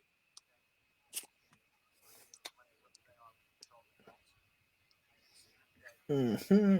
Number 18 and the number 7. The Spurs goal scorer is going to not whip it. He's going to leave it, and it's towards Eric Dyer, but comfortably claimed by Alisson. And Mourinho is out shouting something to his players there, like pretty much probably what was that? But yeah, Bobby Reed's just gone down injured, but looks like he's all right. fair enough. Latest score in the Bundesliga: Bayern Munich 1, Wolfsburg 1. The goal scorer in that game was Robert Lewandowski. Maximilian Philipp, great left back there, put Wolfsburg ahead. Barcelona 1, Real Sociedad 1. Latest score. William Jose scored for Real Sociedad, and then Jordi Alba scored to make it 1-1. You don't do the predictions in the predictions league that Gary set up, do you? No. I did the Arsenal Southampton game. I put 1-1 as the score, actually. So that's the correct prediction from me. And I just replied saying I'll take that because obviously, yeah, I put it in there with a little bit of hope and optimism, and it paid off. Cardiff City 2, Birmingham City 2. Middlesbrough 1, Luton 0. It's halftime. Blackburn Rovers 0, Rotherham United 0. Coventry City 0, Huddersfield 0. It's 37 minutes gone there, and 38 minutes gone at the Madejski, and it's currently Reading 1, Norwich City 1. It is indeed, yeah. And Cardiff and Birmingham is currently 2-2 as well. Yeah, I think that is it. Young Boys are beating FC Basel. Okay, that's a good so far. Good for them. Yep. But we're concentrating mostly on the Premier League. The Championship, yep. Prem and the Champ. Score update. Of course, you just mentioned there. Benteke gave Palace the lead just about 2 or 3 minutes ago at the London Stadium. It's a shame as well that they're obviously in tier 3 London, because obviously the London Stadium is an exceptional stadium that was set up, of course, for the Olympics, and then made into a football stadium after that. I don't know what a tier 3 is though.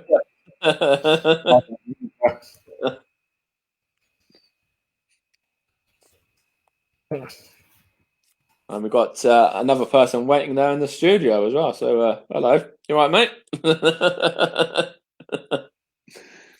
A very happy and delighted Leeds fan as well, no doubt.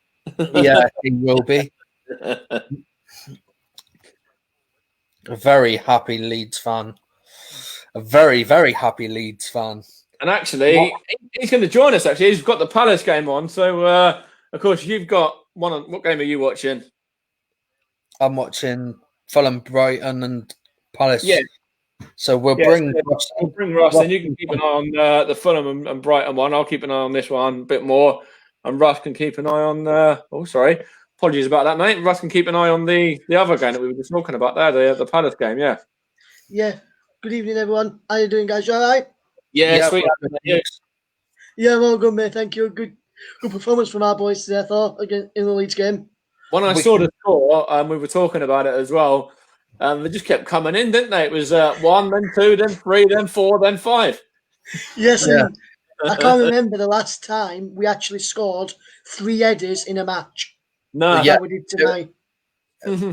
And that Stuart Dallas one, it was an over it cross from the left, but it was a great header. I mean, it was mistimed, but he got it past Cole Darlow in the Newcastle goal. Yeah, and also I just want to ask you this as well. Go What on, do you reckon about who watched the Leeds game? Actually, you two, who had the Leeds game on as well? Russ, Right, Ryan, did you? Yeah. right. I don't know if you noticed. Who do you reckon played the ball out wide to Harrison when Rodrigo scored? Who do you think he was who played the ball out wide? It was Stuart Dallas, wasn't it? No, Rodrigo played the ball out wide to Harrison and then managed to get in box to cross. It was Jack Harrison was brilliant tonight. I mean, I'm His, not his that goal, his he goal was took. superb. I really And rate him as a player. I think he's fantastic. I yeah, don't think he's the best Premier League player out there that plays on that left-hand side. I think he's still a good Championship player, Yeah.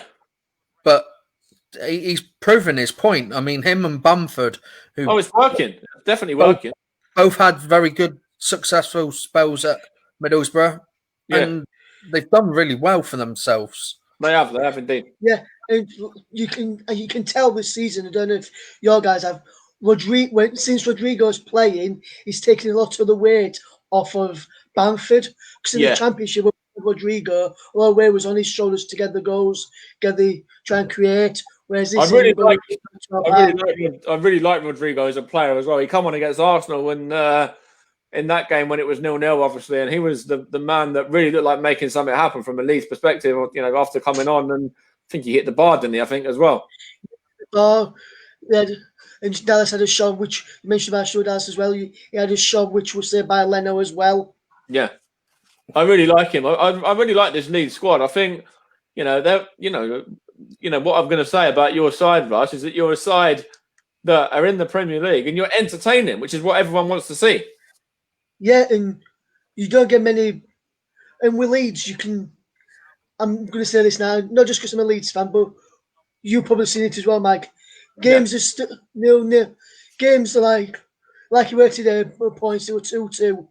Points in Leeds game. Yeah, like you were today. We didn't sit. We don't when we take the lead as well. We don't sit on that lead. No, you attack and go for more. We try and get more goals. Try and get more. And that's the way Bielsa likes to play. Try and get more goals. I love him. I think he's an absolutely very much underrated manager. And it wouldn't surprise me in the slightest if he gets Premier League Manager of the season this year.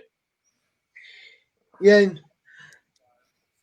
And right for you, I think he was. I know it was Jack Harrison who got man of the match on the TV coverage from Amazon for Leeds today. Yeah, it was. For me, I have to give it to Jack. It could have for me, right? It could have been any one of them today. They all put shifting. It was back to I was played at the beginning of the season, and it was compared to the second half against Chelsea. Yeah, and of course. Against West Ham, this was a much better response than the response that we needed. I mean to go 1-0 down as well, pull it back, and go 2-1 up, and then Newcastle equalised, and then you really get a third and kick on and go 3-4-5. That's really, really good. Yeah. It isn't. And towards the end, we could have had some more when Roberts scoring them, and you could have got. If Bamford had been on there, Bamford would have probably scored that. Yeah. He took it really well as well. I know it was a good.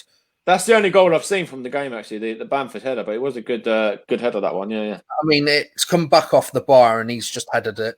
So I was more watching Arsenal Southampton really, but I'll touch on that and I'll give you a little report on that really come half time. And this one is currently 1-1 at Anfield at the moment. We didn't get the 0-0 that we were saying, Ryan. Anyway, so that's an improvement on the weekend.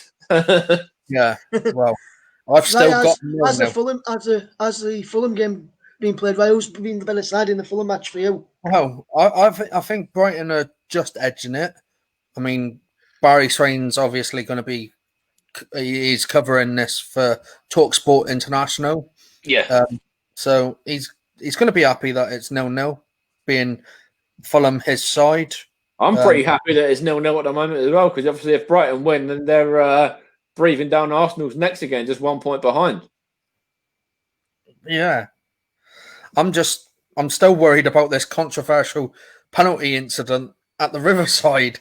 Yeah, it was an unusual one, wasn't it? It really was, to say the least. What happened, Ryan? That one, I've not really seen that one. A penalty was given For Luton, and they took it and scored it. Took it and scored it, and then the referee went to the linesman, and it got overturned. So I'm thinking encroachment is the only way. Or unless it should have been given as a penalty.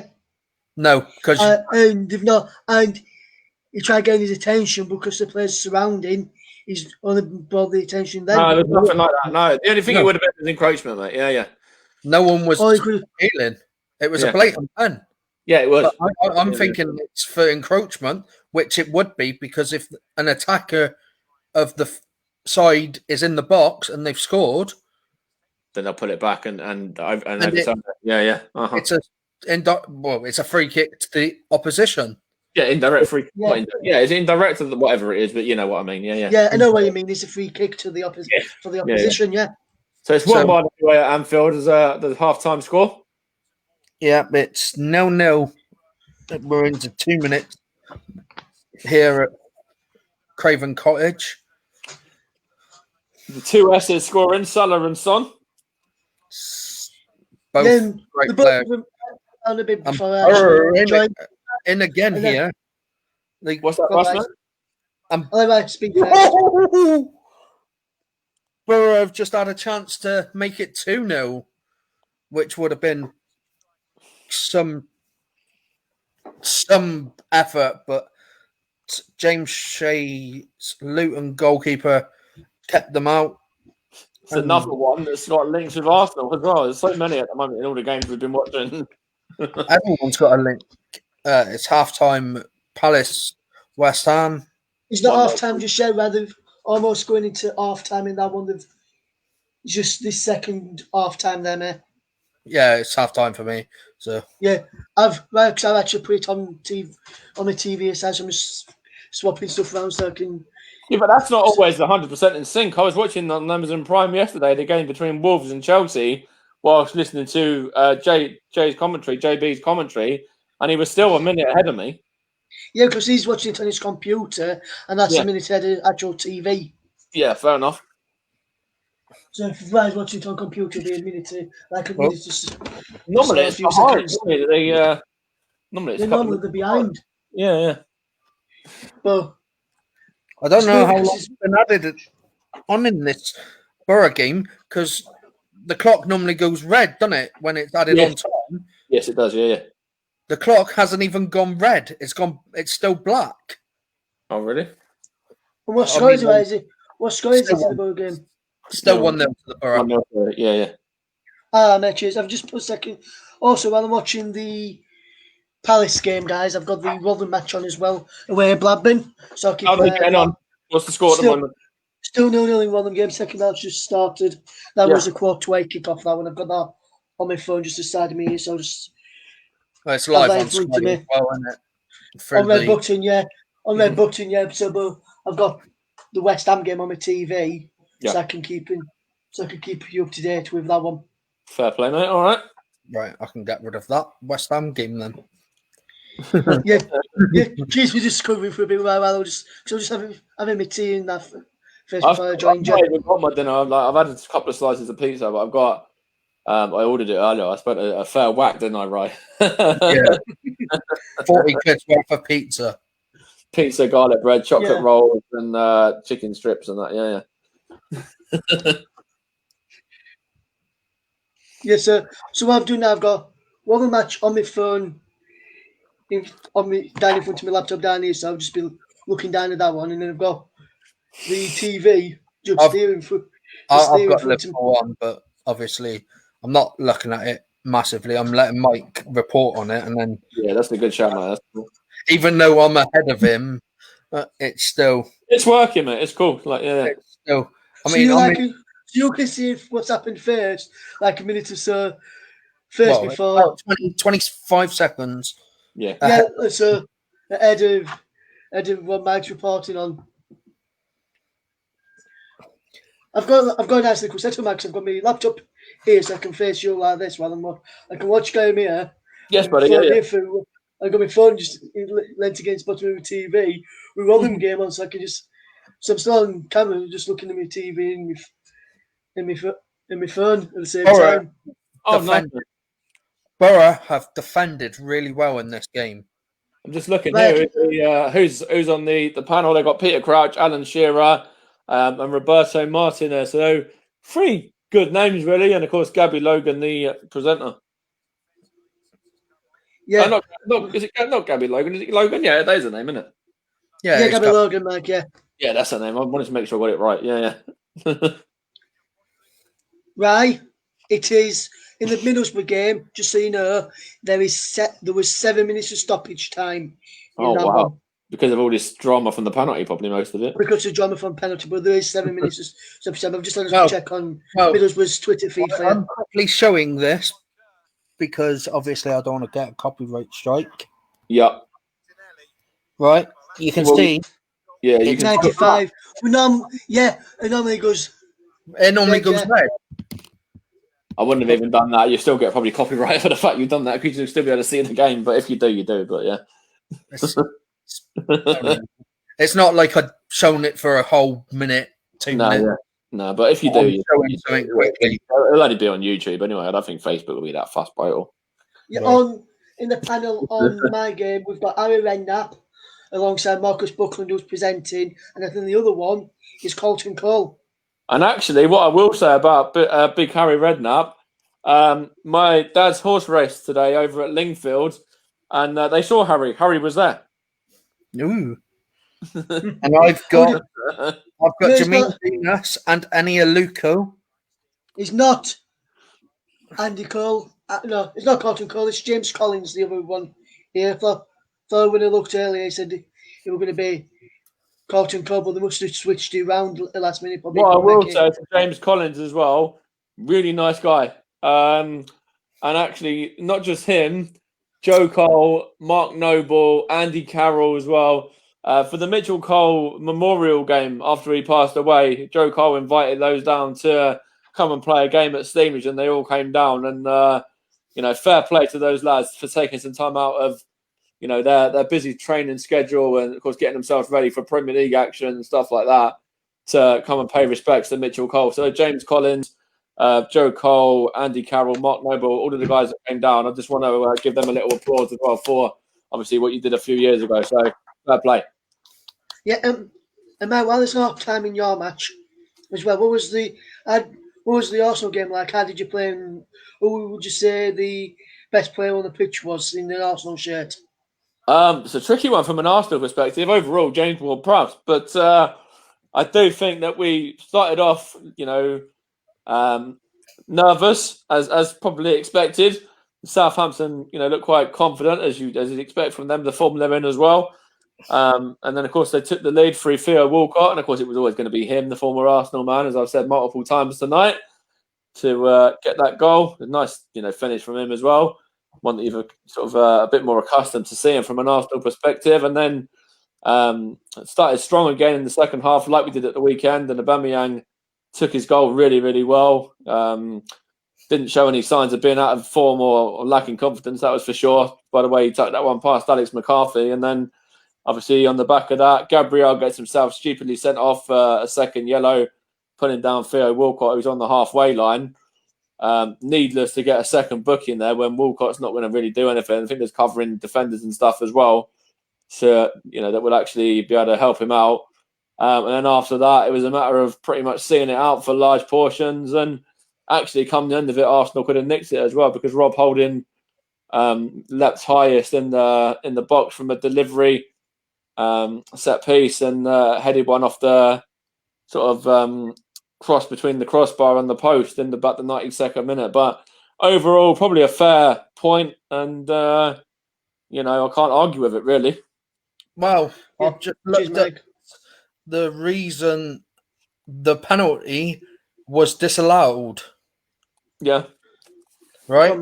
There was a penalty to Luton in the 67th minute. Sam Morton was sent off. It didn't show that on Sky Sports. But I did say about red, didn't I? Yeah.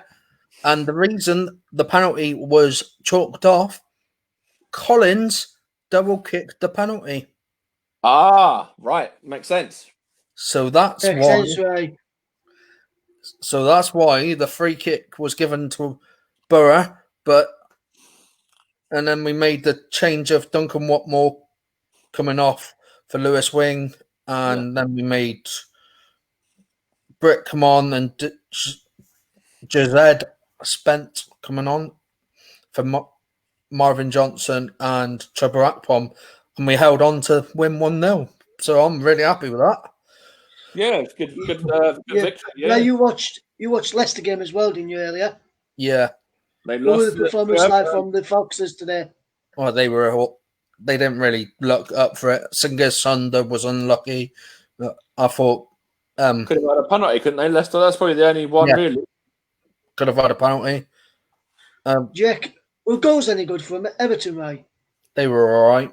I thought Kasper Schmeichel for the first one should have done better. I didn't see the second one, but the first one he was a little bit suspect on.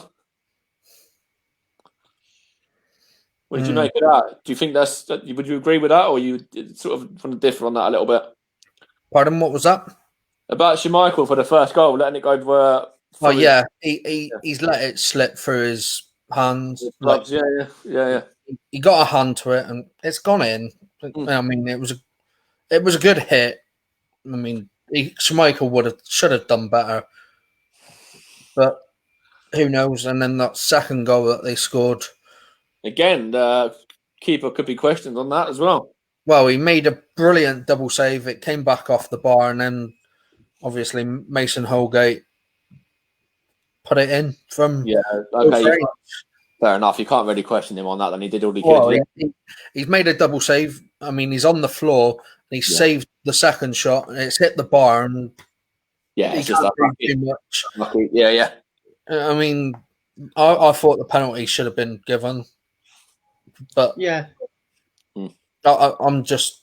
You did say that on stream, didn't you? Actually, yeah. I'm just happy that Luton have lost. Because that goes down as, even though he's double hit the penalty, it goes down as a missed penalty, even though he scored the penalty. So it was lucky the linesman was there. Good evening there to LB. You all right, LB? Thanks for popping your head in, mate. Hi, LB. How you doing, my friend? How did Birmingham get on this week? They're playing now, are they? You'll be playing against Cardiff tonight, I think, as far as it. Yeah. That's why I said it. Cardiff have beat them 3-2. Oh, they nicked a win. It was 2-2 when I That's how Birmingham was still winning. 2-1. Sean Morrison and Harry Wilson scored for Cardiff, with Robert Glatzel getting the lead. Mark Roberts for Birmingham, and then Ivan Sanchez won it at the end for 89th minute for Cardiff. Wow, harsh on Birmingham. Yeah. It's good for my season. I took Cardiff to win, which is good. Yeah, I can't go on match. I'll just have a quick look on my Super 6 right now. I'm going on, guys. If any are playing it while we're at half time.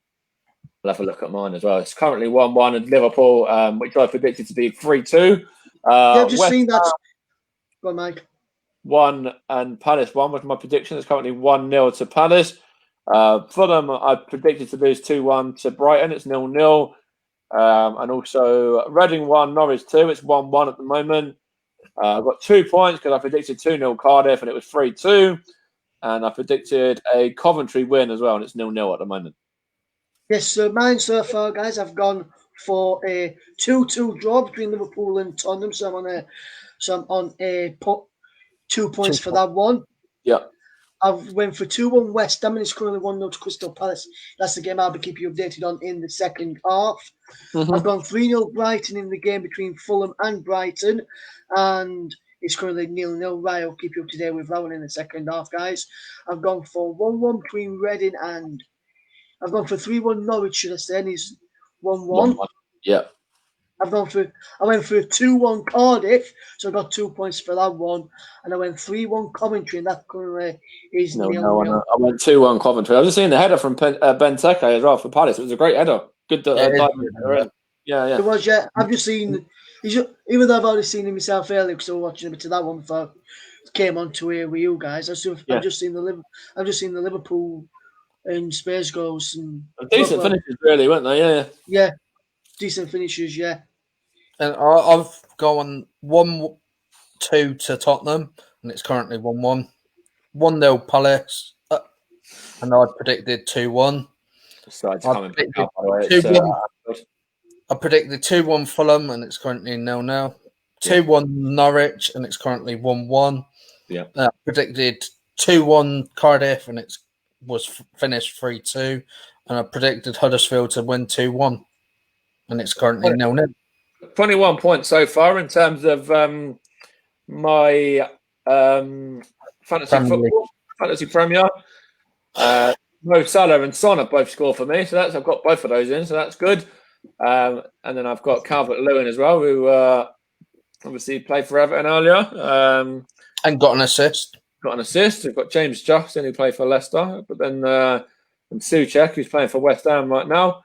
And then I've got quite a lot that haven't played yet as well. Robertson and Alexander-Arnold are both getting me a point each at the moment. But I've got De Gea, Wan-Bissaka, Grealish, and Watkins that are all playing tomorrow as well. Yeah, the teams are just coming back out at the London Stadium, where Crystal Palace currently lead by 1-0 against West Ham. And could have had a penalty, but not given against Robin. Could have been 2-1 to Spurs straight away. Bergwijn was through, and he beat his man. Not too sure what defender it was. I think it was Williams, actually. I think it was. Bergwijn put this one wide of the goal up against Alisson. He kind of scuffed it, which is a shame, really, because if that's on target, then you really are looking at maybe being 2-1 to Tottenham there. Yeah. Let me just get that back up as well, because I'd like to watch that. And Lanzini's about to come on for West Ham for Pablo Fornals. That's the first change for David Moyes and West Ham at half time. Fair enough. Cheers, Russ. Thanks, mate. Boom, boom, boom, boom. And I just want to get your two's opinions on this. Premier League clubs are going to vote for it to start, hopefully to start in January, like it is going to do in like FA Cup competitions as early as possible, FA have said. But they've agreed to fetch in a concussion substitute, even if they've made all 3 changes or all 5 changes, depending which division your team are playing in. And if Premier League vote this in, they'll be in the Premier League as well. I'll come to you first, Mike, because the concussion incident happened in the Arsenal-Wolves game. Yeah, the other week. Yeah. Would you be in favour for this if he did come into Premier League and say lower leagues, if he comes in, but at the moment it looks like he's just going to be in the FA Cup at the moment? You have to. Yeah, I think you have to, because it's an unforeseen injury that, of course, there's no, real sort of fault of anybody, like most of the time. So I think you really have to. Happened at Stevenage with Bira Dembele and Michael Timlin as well in the playoffs. Happened with Raul Jimenez and David Luiz the other week in the Arsenal game. And I think it's unfair that they've got to use a substitute when they've got that injury there. And of course, potentially you might not be able to use a substitute as well if you've made all substitutions, and you might have to finish with a man light, which is not fair, really. Yeah. And what would you say about that? Would you be in favour of it as well? Concussion substitutes coming into the game? I can see both sides to this. It's something that I'd like to see happen, but obviously with both sides, if they've already used all 3 subs or all 5 subs, depending on what league you're in, I think you shouldn't be allowed to make another sub. But then it's an unfortunate injury, though. Like it's it's something that you can't exactly, you can't run it off, can you? So I think that's the thing. If it's a normal injury, if somebody's done a damage to their groin or have pulled a muscle here or there, then that's fair enough. Like to have to finish with a man light. But the fact is, a head injury, I disagree. I think you have to take into consideration that it's not really a foreseen circumstance there, or a deliberate circumstance there where somebody's gone down injured or wasting time or whatever, or as I said, can run it off or can be treated with the physios coming on, because I'm as I said, I'm all in agreement of allowing that to happen. But then I'm all for it to happen as well. Players could start going down, holding their head. No, they won't. I very much like that. Players go down holding their head now if they get an elbow or whatever. Happened in the Arsenal Southampton game today. Yeah. They could hold their head and be like, "I'm concussed. I can be subbed off then." No, they won't be. No, because you'd have the medical on, the doctors and all of that, and they'll have to. The doctors have to come on and assess them first. But if you say, "How many fingers am I holding up?" and he says 3, that's concussed. No, it's not. And there's a goal for Adam Lallana here. They'll know the difference. It's not just the fact that they're saying that. There's also a way that they're speaking. There's a certain look in their eyes. You can tell. Oh, it looks like there might be a controversial offside, but I think the goal might get given still, because Lallana was off. Spurs nearly scored though as well. Just parried it over for a corner, Alisson there. They started brightly in the second half here. The side that are looking to hold on to the place at the top of the table. Yes, then. Well, we've been talking about that. Rotherham have taken the lead against Blackburn at Ewood Park, and is the 6'4" striker Michael Smith, who latched onto a flick from Matt Crooks and drilled it past Kaminsky to give the Millers a lead of 1-0. He's onside, I think, against Blackburn. That's all right. Russ was just saying about Rotherham there. So Rotherham have gone ahead as well, which is good for my predictions, and I put them to win. Was it 2-1? I think, wasn't it, Russ? Same as Leeds. Yeah, I think you did. Yeah, you put them down to win 2-1 on this prediction league we're in. I put them down to win. Well, we'll go back to Ryan for a moment as he's checking on this VAR decision in the Craven Cottage round. What's happening? They're looking at this, and he's onside. Who's that? Is it for Fulham or for Brighton? It's Brighton. Adam Lallana's put it into the net. Yeah. And it is onside because the player in question, and he's given a free kick to Fulham. So he's given the offside there then? No, he's saying handball. Handball, okay, fair enough. Cheers, right, just had to get, because I know you were looking at it saying it's onside, it's onside. Yeah. I thought I'd come to you quickly. It might have been offside. We're looking at it for offside. There's a handball in there as well then, okay, fair enough. The goal has been chalked off for offside, and, well, not for offside, for handball. Yeah. So Liverpool corner. There's a man right? down injured for Rotherham, and I'm not sure who it is actually. There's a man down, all the medical staff have had to come on, but he's now set back up and he's having to be helped up by Victor Johansson and the medical staff of Rotherham. I'm not sure who it is. I'm not sure if I think that's who it is. Is that Brad in the chat there, right? I'm guessing so. It's got to be Mr. Hardware. Evening, mate. How are you? It's Brad Iron, mate. And it was Michael Eck where the Rotherham player was gone down, so Rotherham may be forced into making a change here. I thought it was you, Brad. Thank you very much. Yeah, Brad. Hope you're all right. And you're going to be buzzing with that 5-2 win as well. Yeah, delighted. Like I am, my friend. And for people in the background, all the lead stuff on my wall in the background up there. This bedroom full of lead stuff is Michael There's my door there with my lead stuff poster on there and some other lead stuff on the wall behind me there. Brad, I kept trying to comment from mine, but I'm not sure it's working. It's working now. We're just going to say it wasn't me. No, we know about that. There's two Brads in it. We've got two Brads in here now. We've got two. Hopefully doing okay despite the Leicester defeat. Yeah. We've got the double H and the single H. Well, no, he is actually only a single H. Yeah. It's his nickname. Yeah. I know.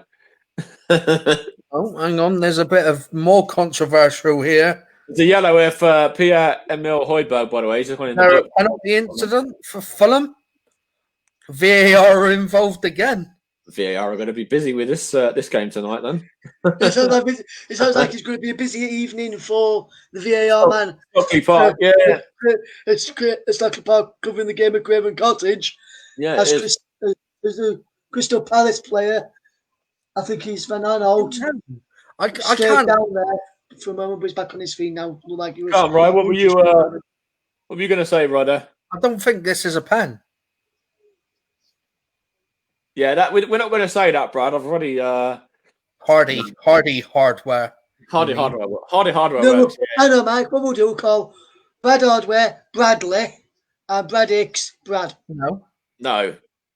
We just that's how we'll call them. it's just how they're both called. They're both Brad Hardware and Brad Hicks. Yeah, we'll just make sure we know which one we're mentioning. We'll just give a surname mention as well. Yeah.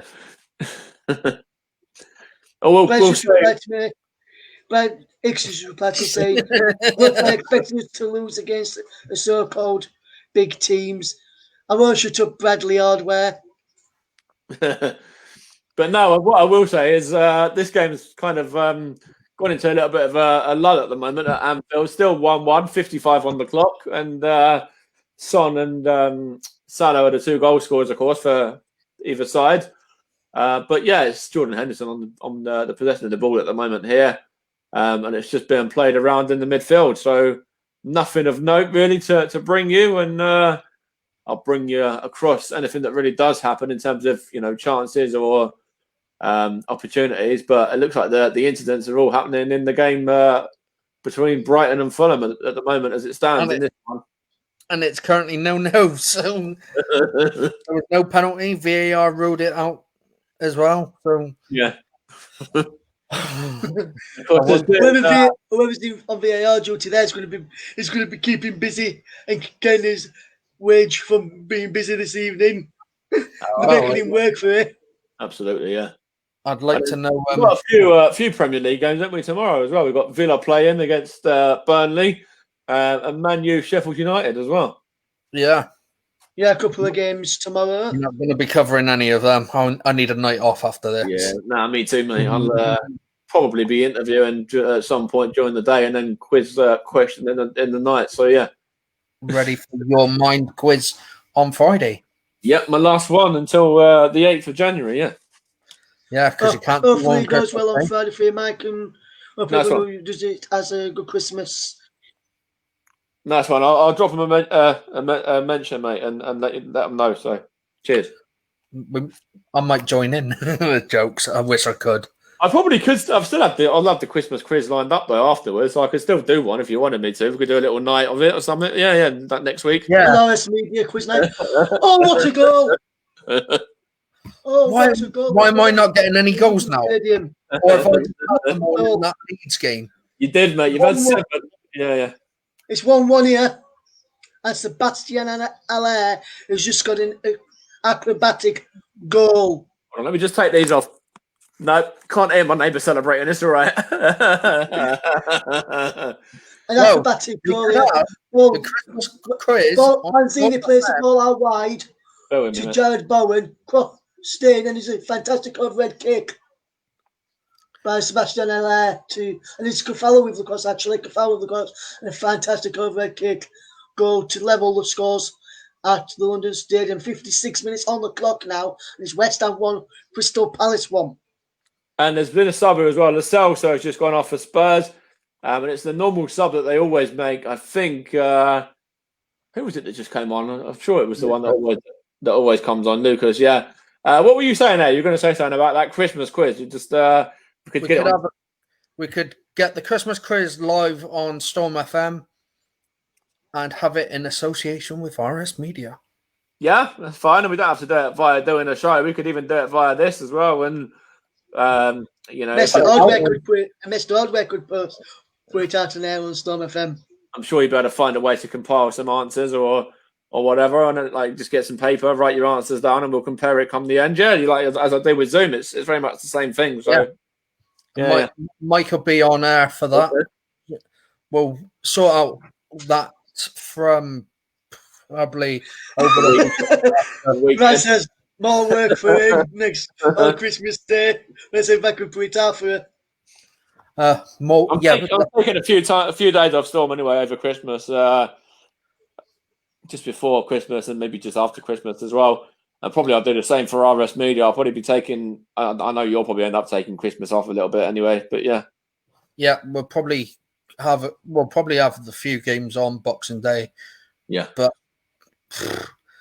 and then we'll probably take a extended break until start of January sort of time. Yeah. First week of January. First weekend in January. Yeah, which is the 2nd of January. Because that's the first weekend of matches. It's not even live, is it? It's not a live speech. It's a pre-recorded. We could actually, though, Brad. That's not a bad shout. It'll only be, how long is it? Only 5-10 minutes. You could do, yeah. Good point. Actually, that's a thing. I could go live Christmas Day. Yeah. Play all the music because I'll use Steve's hard drive. Yeah, I know. Yeah. Because I can't find mine at the moment. And then about 2:50, get ready for the Christmas speech for Queen. Yeah, I'm going to be out though. I'll be out eating. I'm out for dinner Christmas Day. So, well, you're in Tier 3. Pubs and all that are closed. We're not. We're in 2. Hertfordshire. Tier 3. It's only south of Hertfordshire, right? Hertfordshire's 2. Stevenage 2. It said the whole. It said South Hertfordshire. Yeah, the rules don't come in until Saturday, apparently, not today.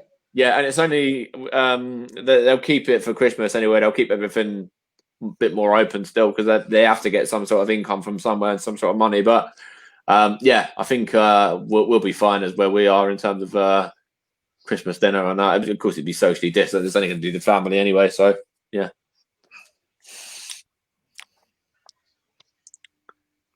It's like don't say that, right? Because obviously Monday I want to go out for a meal as well. So Monday, and then we've got my nan supposed to be coming over on Christmas Eve as well to sort of socially distance, play some little games on that, and then like sort of still gets to spend some time with family a little bit. So we don't want to be going into Tier 3, mate. Thank you. There's no restrictions during Christmas. There's not anyway. There's because obviously I think they're between the 23rd and 27th. Yeah, they're keeping it very much where people can still do things. Yeah. But Tier 3 can't. It's like if you go from Tier 2 to Tier 3. Mm-hmm. Yeah, which we may well do tomorrow. You never know. Yeah. I'm just confused. I know it is confusing. Leeds could be moving into Tier 2, so that means Leeds. Hold on! Chance for Spurs. Oh, off the post! Wow, Stephen Bergwijn there has hit the post for Tottenham. Wow, could have been 2-1 very easily there, and they've looked bright as well of the visitors at Anfield. It was headed on by Son. Bergwijn there, ahead of his man Trent Alexander-Arnold on that right-hand side. Has smashed it against the post there. Sorry, opens up his body to get it past Alisson, and very unfortunate there. Anything but hitting the post, and that's in the back of the net. So it's Liverpool 1, Spurs 1 still, but Spurs could be leading there. Yeah, Brad, you've just mentioned about Devon. It looks like we're all going to stay as we are, apart from London and Hertfordshire that have gone into Tier 3. Leeds could be going into Tier 2. Leeds are expected to move into Tier 2. These announcements expected tomorrow. They've already announced that there's no areas that are moving down, because if any area is moving down, they have to look at Plymouth, and Plymouth are not moving down. No, but the areas which. But Leeds and Yorkshire, their race going down where everywhere else is going up. So those places could end up moving to Tier 2 or from Tier 3 or whatever. Yeah, we can't move. We're one of the lowest. We're one of the lowest in Plymouth. and we're not moving down. As But we're going to be moving into tier 2 is actually... It won't be confirmed, Russ. Expected to be confirmed tomorrow morning at 10:30. It won't be confirmed. When they announce What's No, keep my fingers crossed that Leicestershire moves into tier 2. Yeah, very much doubt it. Yeah. Excuse me. I don't think anything's going to move, and it's been confirmed that no one's moving down. Okay, fair enough. I don't really know, but not being confirmed yet. Actually, we were deciding today. Well, Making it's been confirmed. Tomorrow. It's been confirmed. No one's moving down. Yeah, fellas, can we get back to football? Can we get back to football? Yeah. On the football topic here. I know it affects football, but political obviously causes controversy on that. So can we just get back to football, please? Yeah? So what's happening in the games that you're following anyway at the moment? Let's go to you, Russ, first of all. Yeah, Crystal Palace have just won a corner here, which is Andros Townsend's about to take after a good bit of play down the left-hand side. And Townsend's just taken it now to the back, set it back down. West Ham have managed to clear through Lanzini, who came on at half-time.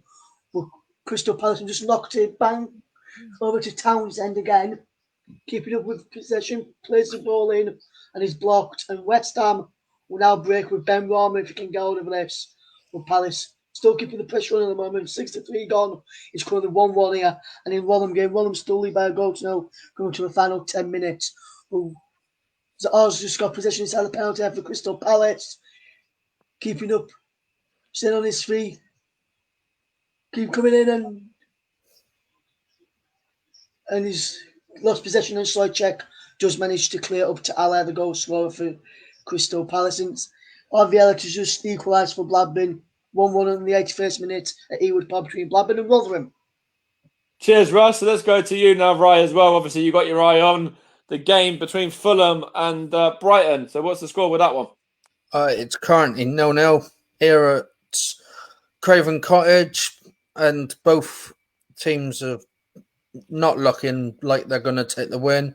But Fulham have made a couple changes with Loftus-Cheek and Kamara coming on. But it's just controversial. And that's what I will say as well, because we've been on for almost 3.5, 4 hours now. We covered a couple of games earlier on. So what happened in the games earlier on between, obviously the Leeds United Newcastle game was one that I know the pair of you both watched. Yeah, Leeds finished 5-2 winners over Newcastle at Elland Road. And deservedly so as well. I thought today, fantastic performance, and Newcastle, apart from the two goals, one for set piece goal and the other goal, I don't think they really troubled us tonight. I think we defended really, really well and pushed them back, which we didn't do for other games, but we managed to push them back. If anyone wants to see any other goals from these games we're talking about, guys, Match of Day is on BBC One at 10:45 in the UK this evening, so catch all the goals there if you've not managed to see any of the day's action.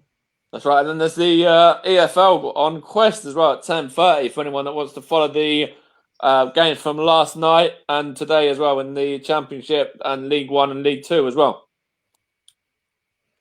Yep. So you also watched Leicester. What was that one? How did that pan out? Leicester's game with Everton.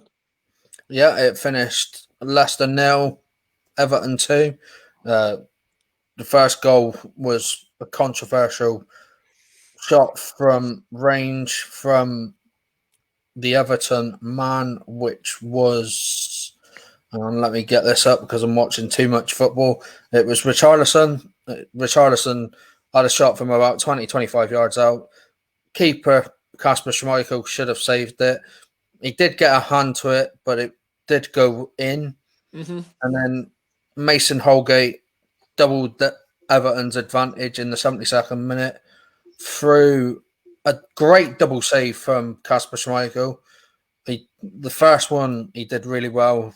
And then the second one, when he's on the floor, he saved it. It's hit the bar, and Mason Holgate's there comfortably to head home and give Everton all 3 points. All right, and I'll let you finish off as well with the other one that you were watching in the Championship, the controversial game at the Riverside, Middlesbrough Luton Town. Yeah, Middlesbrough finished 1-0 winners over Bedfordshire's Luton Town. Very good game from Middlesbrough's point. Chuba Akpom getting the only goal. The controversial point in the game will be the penalty that was given to Luton. Sam Morsey handled the ball in the box, given a straight red card, which I think is a bit harsh. And it was given as a penalty. James Collins stepped up to take the penalty, scored the penalty. The referee and the Borough players were surrounding the referee and saying what had happened.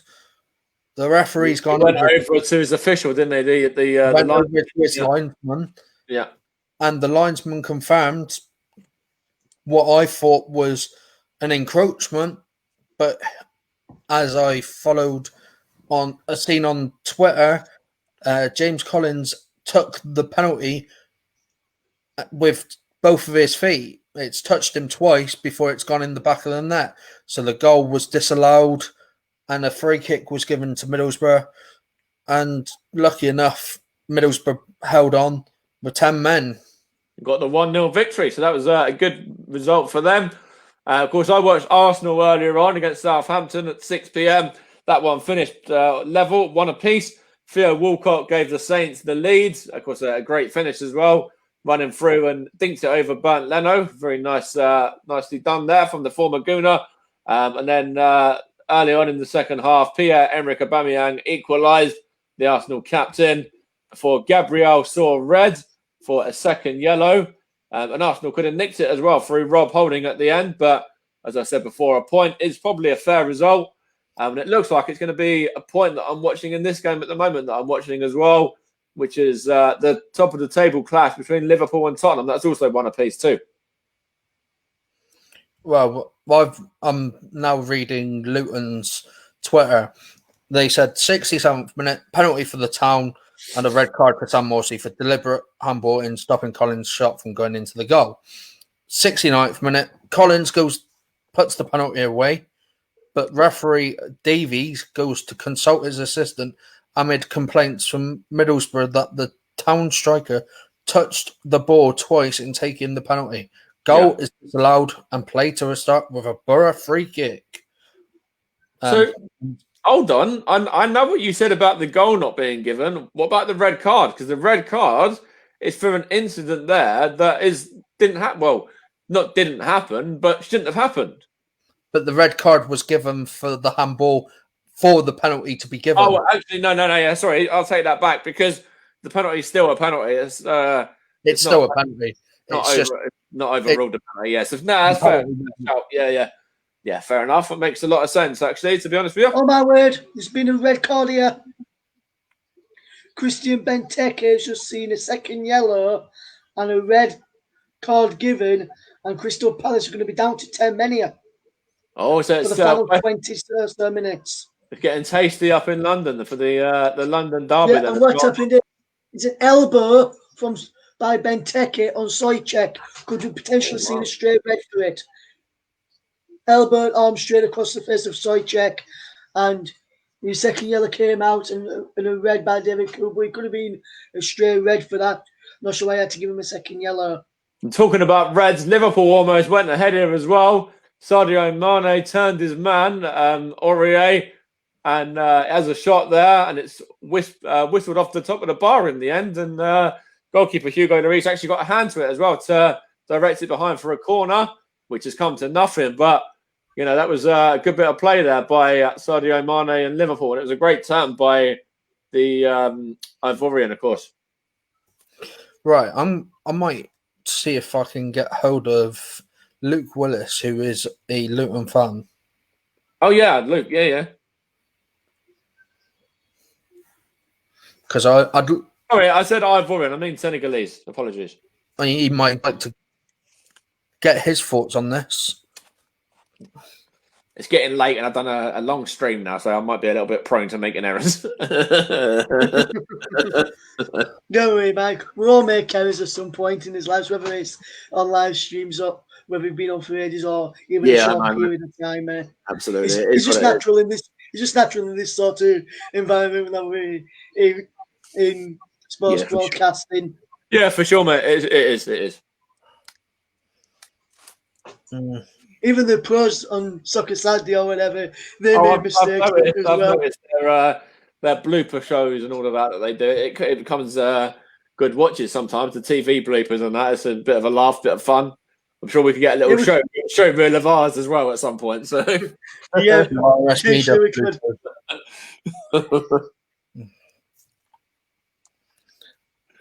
We'll have to get some editing done. Editing software. Hang on. Is Brad Hardwork saying that he's going to do that as well? We're awaiting the official confirmation from VAR if Brad's going to do this or not. Apparently he said he is, but we're just waiting for VAR. I think Brad has been offside. I'm pretty sure Brad said yes. Mike, I think Brad Hardwork was in an offside position when he said yes, though. So that could be ruled out and be made no. I'm just having to get confirmed from the VAR man at Stockley Park. Well, who's that? Brad himself? Brad Hicks. Brad Hicks is a VAR man at Stockley Park. There's a sub here for Tottenham, by the way, and it's Stephen Bergwijn. He's had a good game. He's been unlucky as well. He hit the post for the visitors. He's coming off to be replaced by Sergio Reguilon. And Bergwijn can count himself a bit unlucky not to have scored today. He's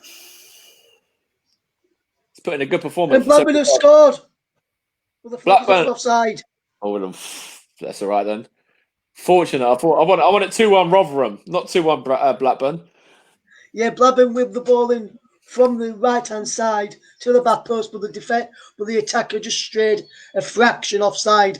Yeah. Just as the cross came in and is being ruled out. Fair enough. So that's a little bit of a breathing and sigh of relief there. Then I want it to go the other way. Yeah. And at the moment, I've got one correct result. I don't think I've got any on my Super 6. Yeah. No, correct score, I mean. Final third passes here, right? Liverpool have had 200. Spurs have had 19. No, I've just seen this Brighton Fulham game. I don't think it's going to go anywhere. I think it's going to finish 0-0. I'll take it. As an Arsenal fan, I'll take that. Yeah, you go a point. Yeah. Further away from the bottom three. Yeah, I'll take that as much as it is, of course, still a tricky running for Arsenal with Everton and Chelsea, Man City in the cup in between as well, and going to the Amex, of course, against Brighton. Oh, it's Man U Leeds on this Super Sunday extra where you answer 6 questions. Okay. And talking of Everton as well, Mr. Limo. Evening, sir. How are you? Hi, Lima. Good evening, Lee. He's coming on Twitch. Yeah. He might have joined us. Who knows? Giving that a watch. And I know he did his little mental health stream today as well. Another mental health stream. I was going to try and get on. I wasn't able to, unfortunately, but I will give that a little watch back on the VOD. But hopefully it went well, my man. Yeah, I hope it all good. He says, "Yeah, cheers, mate." He said, "Apparently it went well." Great, thank you. Well done. That's great. We're all good. Thank you, Lima. Yeah, we're good, mate. We're good. I'm good, mate, especially after Leeds' 5-star performance earlier on tonight. Well, I wouldn't even call it a 5-star performance. It was probably more like a 10-star performance and the 5 goals. But yeah, it was a result, mate. Yeah, and good result again for Everton, my friend. Doing well at the moment, Everton. Back-to-back results. Yeah, great result. It's just back-to-back wins. And, of course, it's Everton Arsenal at the weekend. And knowing our luck, Walcott scored against us today. You know he's going to score against us at the weekend, don't you? Bloody the former Arsenal man again. will be. Yeah. Mike, it's Lima against Ewan Cash on the weekend. There's a couple of other Everton fans in there as well that we know. Yeah. Should be interesting. Yeah, it should be. I said it on pod though on Monday that it could be Mikel Arteta's last game if he doesn't get a win. You never know. If we just look at the winning that you've got after Everton, mate, that you've got coming up now. Chelsea, then Brighton, then West Brom. If you don't win any of those, I think you'll keep them in until at least after the beginning of January. They'll have the Christmas 2 games and the first one in New Year. If you don't win any by then, I reckon you'll sack him or maybe even give him the FA Cup game or whatever. Well, Newcastle, and then if he gets knocked out in the earlier stage of that he can, then maybe that's not a bad idea. Yeah. Because then you've got a bit of time then before the Palace game. Yeah, true. And then Newcastle in the Cup, in the Premier League as well. In the league, yeah, maybe. It's tricky though. It's a hard fixture list, as you said. A bit of a difficult running. And I'm not confident going into the weekend. You know, I was at the game back in February last year before the lockdown hit when Everton took the lead after 50 seconds through Dominic Calvert-Lewin. And Arsenal, went on and won that 3-2 in the end with a brace from Pierre-Emerick Aubameyang and a goal from Eddie Nketiah as well on the back of Richarlison equalising, in fact, at the end of the first half for Everton. And then Arsenal got what was the winner in the end. And I think it was the start of the second half that day. That'll be a very interesting game, yeah. We are. Everton's got a big injury in Allen, though. Limo's just said there, so it's one of the key midfielders in this weekend's matchmaking. Now, with Bellerin back in the weekend after suspension tonight, do you reckon he'll come straight back in? Do I reckon he will? Yes. Do I want him to? No. And were you surprised that Cedric didn't play tonight in defence with Bellerin being out? Yes and no. I know he's not a regular, and I know Maitland-Niles can do a job there, and he did a job there tonight, to be fair to the lads as well. So, either or, I'd go with either of them over Bellerin for the weekend. But it's it wasn't a given for me. Either or for the weekend, either going ahead of Bellerin would work as long as they can take a throw in, which they can. So, and Limo's just said, "What's happened to Aubameyang's confidence, Mike?" It's dropped loads, as you can tell on the back of that game at Old Trafford. He scored the pen that day that won it, of course, in that 1-0 victory there. And then after that, it was very much, just an unfortunate turn of events for Aubameyang, and it's hopefully today's goal is gonna do him some good, because he did grab that goal, took it nicely as well, and hopefully that's gonna help his confidence out a bit more now. Yeah. I was just about to say to Mike, he finally scored at the right end tonight. Yeah, he did. After the weekend. Who's this we got here, Russ? Is it somebody you know? Yeah, it is the very own Matt Hill. All right, let's get Matt in. Matt's a Southampton fan, and let's get Matt in because we want to get Matt's opinions on the game that happened at the Emirates today as well, between the Saints and the Gooners. Evening, Matt. What did you make to that one? How's it going? All right. Yeah, I'm good. I'm good, thank you. Yeah, not so bad. Yep. What did you make to the game at the Emirates then this evening? I think, like I said to you earlier, it's one of those where I think both sides will be disappointed, but also relieved.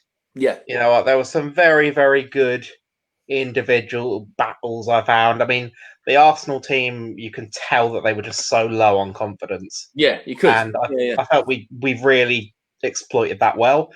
At a pitch like the Emirates, open, there's always going to be space there. It's quite difficult to keep up the pressing game that Ralph likes to play. So we did take our eye off the ball a little bit in the second half. But I would have quite happily taken a point before the game. Even in the form that you're in at the moment, of course, you're right up there. Yeah. Yeah, I think so. I mean, very rarely is it going to be a bad thing to go to Arsenal and get a point. Yeah. I know Burnley got a great win at the weekend, and fair play to them. But hey, it's still Arsenal. We're still Southampton. So yeah, I'm always going to be pretty happy with a point. Particularly given the fact that when Arsenal went down to 10 men, I did feel we were. I mean, I know we brought 2 attacking players on, but I did feel that we did lack a bit of sort of directness. It wasn't that we almost seemed quite comfortable to kind of knock the ball around and settle for a point. And I think both teams settled for a point in their own kind of way. Yeah, come the end of it. And you touched on it there, actually. That's a good point as well. Just 1-1 between Liverpool and Spurs still, by the way. I've only got about 6 minutes left of this one. But with Theo Walcott, he's just been brought down there. He's already scored a goal. I would have kept him on. Everyone knows what he's about. He always scored, scored and did well for Arsenal. It was inevitable he was going to score today. And, he's the kind of player that would thrive. He's a very pacey little, Yeah. Yeah. I think what we've got to bear in mind as well, we've got a difficult game against Manchester City at the weekend. Yeah, true. Obviously, Ralph wanted 2 direct wingers, Redmond and Gineppo on. I think somebody had to be sacrificed. Because even though you were down to 10 men, it was it's quite difficult to envisage a team with Walcott, Gineppo, Redmond, Ings, and Adams all on there. So I think somebody had to give way. And with Walcott being, 31, and I just don't think he wanted to take the risk. That's fair enough. Understand. Yeah, no, that's fair enough. And of course, you go to that City game with good confidence, really, as well. Now, that's a good point, as you said, and you're in good form. Yeah, so certainly take a point there. I'm guessing that we'll be at home. Excuse me. I mean, it's one of those games. We're going to have, if we get anything, we're going to have to be at our best. With all due respect to Arsenal, that City are a different gravy these days, and they've got players that massive. Yeah, I mean they've got players that will punish you if you take your eye off the ball. Whereas Arsenal, being down to 10 men, I think we did get a little bit complacent, and I think we were a little bit relaxed. We can't afford to do that against Manchester City. Yeah, no. And I just want to ask you about why you're on here, mate. Who would you say the man of the match was tonight for Southampton? That's Mike earlier, and he said he thought the overall man of the match was James Ward-Prowse. Would you agree with Mike? Yeah, I think Ward-Prowse got the official one, didn't he? The official. I think so. Yeah. Match for the car. I can certainly see that. I think I would potentially give it to Theo Walcott, actually. Yeah, Theo's in with the shout for me. Well, he was. Yeah. Yeah, I thought not just on the ball, but off the ball. I thought he was absolutely fantastic with his pressing and his general attitude, his leadership.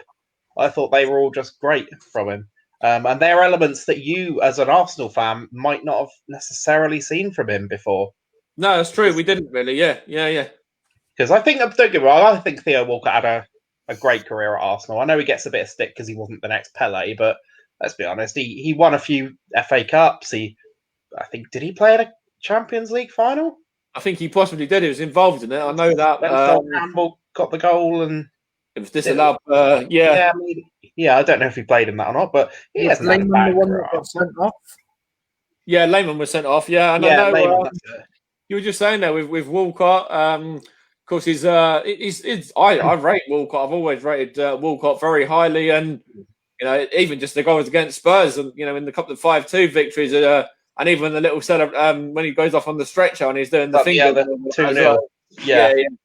All of that all of that rings well with me. Like, I'll happily give him respect there where it's due. So, I don't know if you've seen on social media Arsenal fans giving him a little bit of stick for celebrating. I haven't, but I'm all for that as much as yeah. I mean, he scored a fair few goals for Arsenal against us, and with a little celebration. So that's it. It's a part of football. You score a goal, you're happy, you celebrate, move on. Yeah, precisely. And he always comes across as a really great guy as well. Yeah. And it's great to have him back in the team. Back at the club, I should say. Because I can vividly remember the game he made his debut in. Oh, really? Who was that against? It was against Wolves, who he scored his first goal for us back. So, okay. So it was the first game of the season, our first game outside of the Premier League. Yeah. And it was 0-0 on about 20 minutes. And Harry Redknapp was the manager at the time and bought Theo on. And he terrorised Wolves. And I think there was a bit of pressure put on him at that point. Yeah, it's become the next big thing as all young English talent get. Jack Wilshere got it at Arsenal as well, for just another one to name. Yeah, no, you're right, and I don't necessarily think that helps players, to be honest. Limo, do you think the team respect Arteta as a manager? Yes and no. I don't really know, if I'm honest with you. The performances and the results are saying not really. Do you think Arteta has respect for some of these players, like the likes of Mesut Ozil? No, he doesn't. So it sort of swings and roundabouts. And as we've just missed there, Bobby Firmino has just given Liverpool a 2-1 lead. Oh, wow. It's not come up on my number. Oh, wow. Good header as well. Great header. He's risen above his man now. He's headed it right into the corner. 89th minute.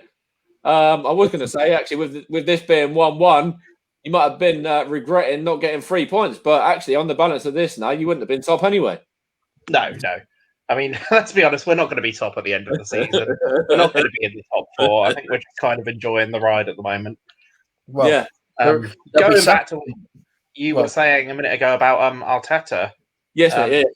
One thing I noticed tonight, I didn't think that there was a lack of conscious effort from Arsenal. I didn't get the impression that they were unhappy as such. I think once those balls were played up to Aubameyang, and once these big players did get on the ball, I thought they did. You looked the more dangerous team within this sort of 16 or 18-yard box. So I didn't think that Arsenal players looked unhappy. They just looked very, very unsure and just void of all confidence. And that's it. And that's with changes as well. Xhaka's out, Bellerin's out. Williams dropped, doesn't get on as well. Lacazette doesn't get on. So he's rested not rested a few players there. Sorry, he's dropped a few players there, and a few players there are unavailable because of their poor discipline. But we're still. When I saw the team, I was relatively happy with the team. I would have liked to have seen Balogun involved possibly to some kind of degree, but bar that, there wasn't anything too much I would have changed differently from what Mirko actually picked. One thing I thought earlier, have you still got Callum Chambers? Yes, he's just coming back from a long injury, yeah. All right, okay. I thought I hadn't heard of him for quite a while. He played at some point. Yeah, he was on the loan at Middlesbrough. He played Europa League last week in Dundalk. He played the game there. He looks all right. Yeah. Yeah, is it? Yeah. I loved Callum Borough. Yeah, he's a good guy. Left us on quite good terms. Yeah. I mean, when you're Southampton, and a lot of players leave us. Yeah, we're a selling club, and we kind of we've almost established that as our identity. It's not necessarily a negative thing, but we do sell our best players, and I think our fans' reaction and our fans' relationship with those players often depends on the way they leave. Yeah, for sure. So the likes of Mane get a very, very good reception at St Mary's because he left on very good terms. The likes of Van Dijk, not so much. Yeah, that's fair enough. Callum left on very good terms, and as did Theo Walcott. Yes, and I just want to ask you, Matt, just briefly, if looking at your next few matches, you've got Man City, Fulham, West Ham, and Liverpool in your next 4 games there. Out of those, which do you think you can get the 3 points in? Do you think you can get? Obviously, you'll probably be able to get them against Fulham. Out of the others, do you think you'll be able to get another 3 points in any of the other matches? So it was Man City, Fulham, West Ham who currently 1-1 with Crystal Palace tonight, currently into 4 minutes of stoppage time. And then Liverpool just after the New Year. I mean, it's got to be the middle 2, hasn't it? To be fair. I mean, 6 points anywhere across that 4 would be a great return. I would take that quite happily. I wouldn't necessarily be disappointed, say, if we beat Fulham and then got a lucky point against Liverpool or Man City and then got a sort of, I guess, an unlucky point against West Ham. I'd take 5 points as well. Oh, you see that? I think it was Cato was just about to come on at the end of the game. He's getting himself ready. He's all stripped and ready to come on. He's about to walk on. Well, the board's about to come up. And Jurgen Klopp and Cato them end up just jumping into a hug with each other in the end because the whistle goes before he even gets to get a He'll be a little bit disappointed, won't he? Yeah. Come on tonight and help secure the win. See the win out, boys. Be happy that this team's got the job without him. Yeah, for sure. Being on as well. It's a good performance from Liverpool as well. And as I said earlier, right, the impact of fans has surely played a part in getting them over the line as well. Yeah, especially a place like Anfield, Yeah. where the fans are just. You say what you like about Liverpool fans; they are a very loud and passionate bunch. Mm-hmm. Yeah. Did Leeds have fans in their ground? No, there's we're tier 3. still in tier 3 at the moment, but depending on things, I'll decide the may have back for the Burnley game just after Christmas. Right. Okay. And there's a lovely comment in there from my mum saying, "Hiya, guys. Lovely to see you, Matt Hill." Obviously, she's not the only one that's commented that. I wonder if she's the only one that thinks that. It's good to have you on stream, Matt. It is. Yeah, thank you very much. Great to be here. And I'm looking forward to grabbing you and putting you involved onto Friday stuff as well with me and Ed and Wayne. It'd be great to get your some more in-depth opinions about Southampton, not just on the game today, but the season as a whole as well. Yeah, I'm looking forward to it. I don't think if I was a neutral, I think I'd want to discuss Southampton. There's a few clubs there's clubs that are more interesting than others, isn't there? For sure. So, if I could ask you, which kind of fan, which would you like to interview most at the moment? Well, from any club? Well, yeah. If you could just grab a fan right now from any club in the league or any club in England. Oh wow, that is a cracking question, mate. You might have to give me a minute to think on that one.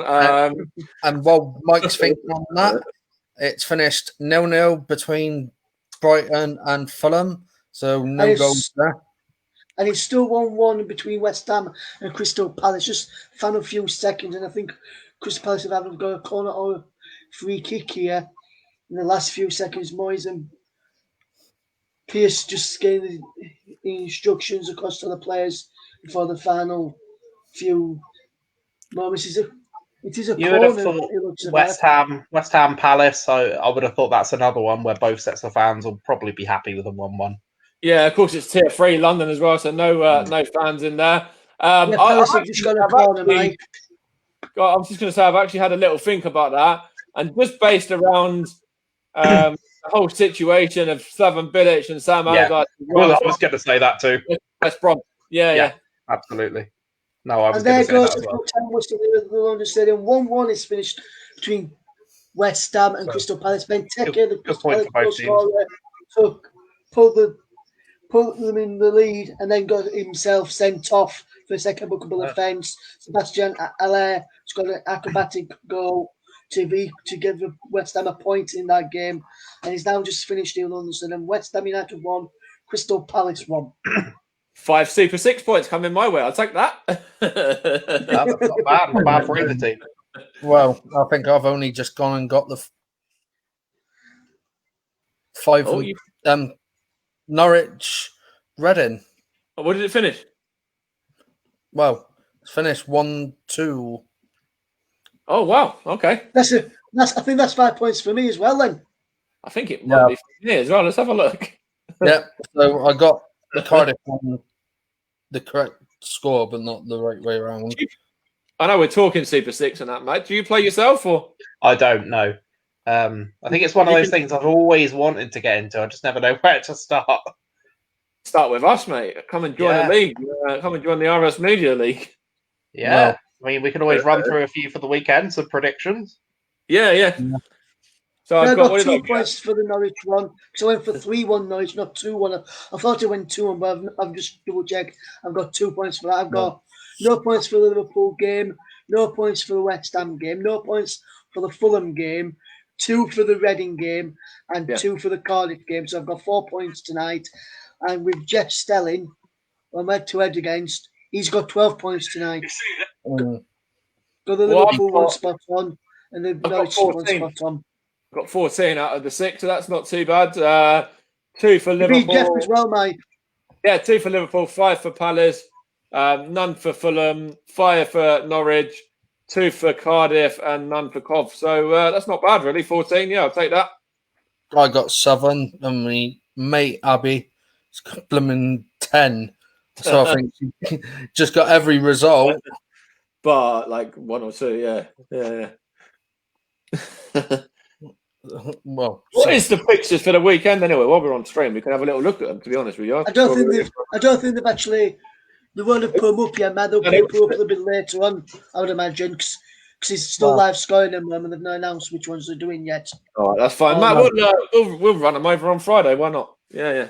No, why not? No, absolutely. I was just thinking going back to what set of fans would you like to? I'd quite like to hear from Sheffield United fans at the moment. Actually. Yeah, down at the bottom on 1 point. I'd love to see what they've got to say. Yeah. I mean, my cousin's a Sheffield Wednesday fan, and he can't revel in it because they're doing even worse. I know, and they've, but they're not though. They've on plus points, but yeah. I don't know if any of y'all seen this. Speaking of Sheffield Wednesday, last night Lewis Grabban scored to make it 2-0 to Nottingham Forest against Sheffield Wednesday.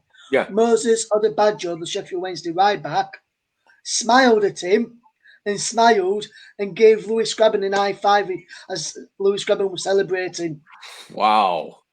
And there was a Sheffield Wednesday player down injured in the box at the time, so he smiled at him, gave him an high five, and then Grabban celebrated with his own teammates after that.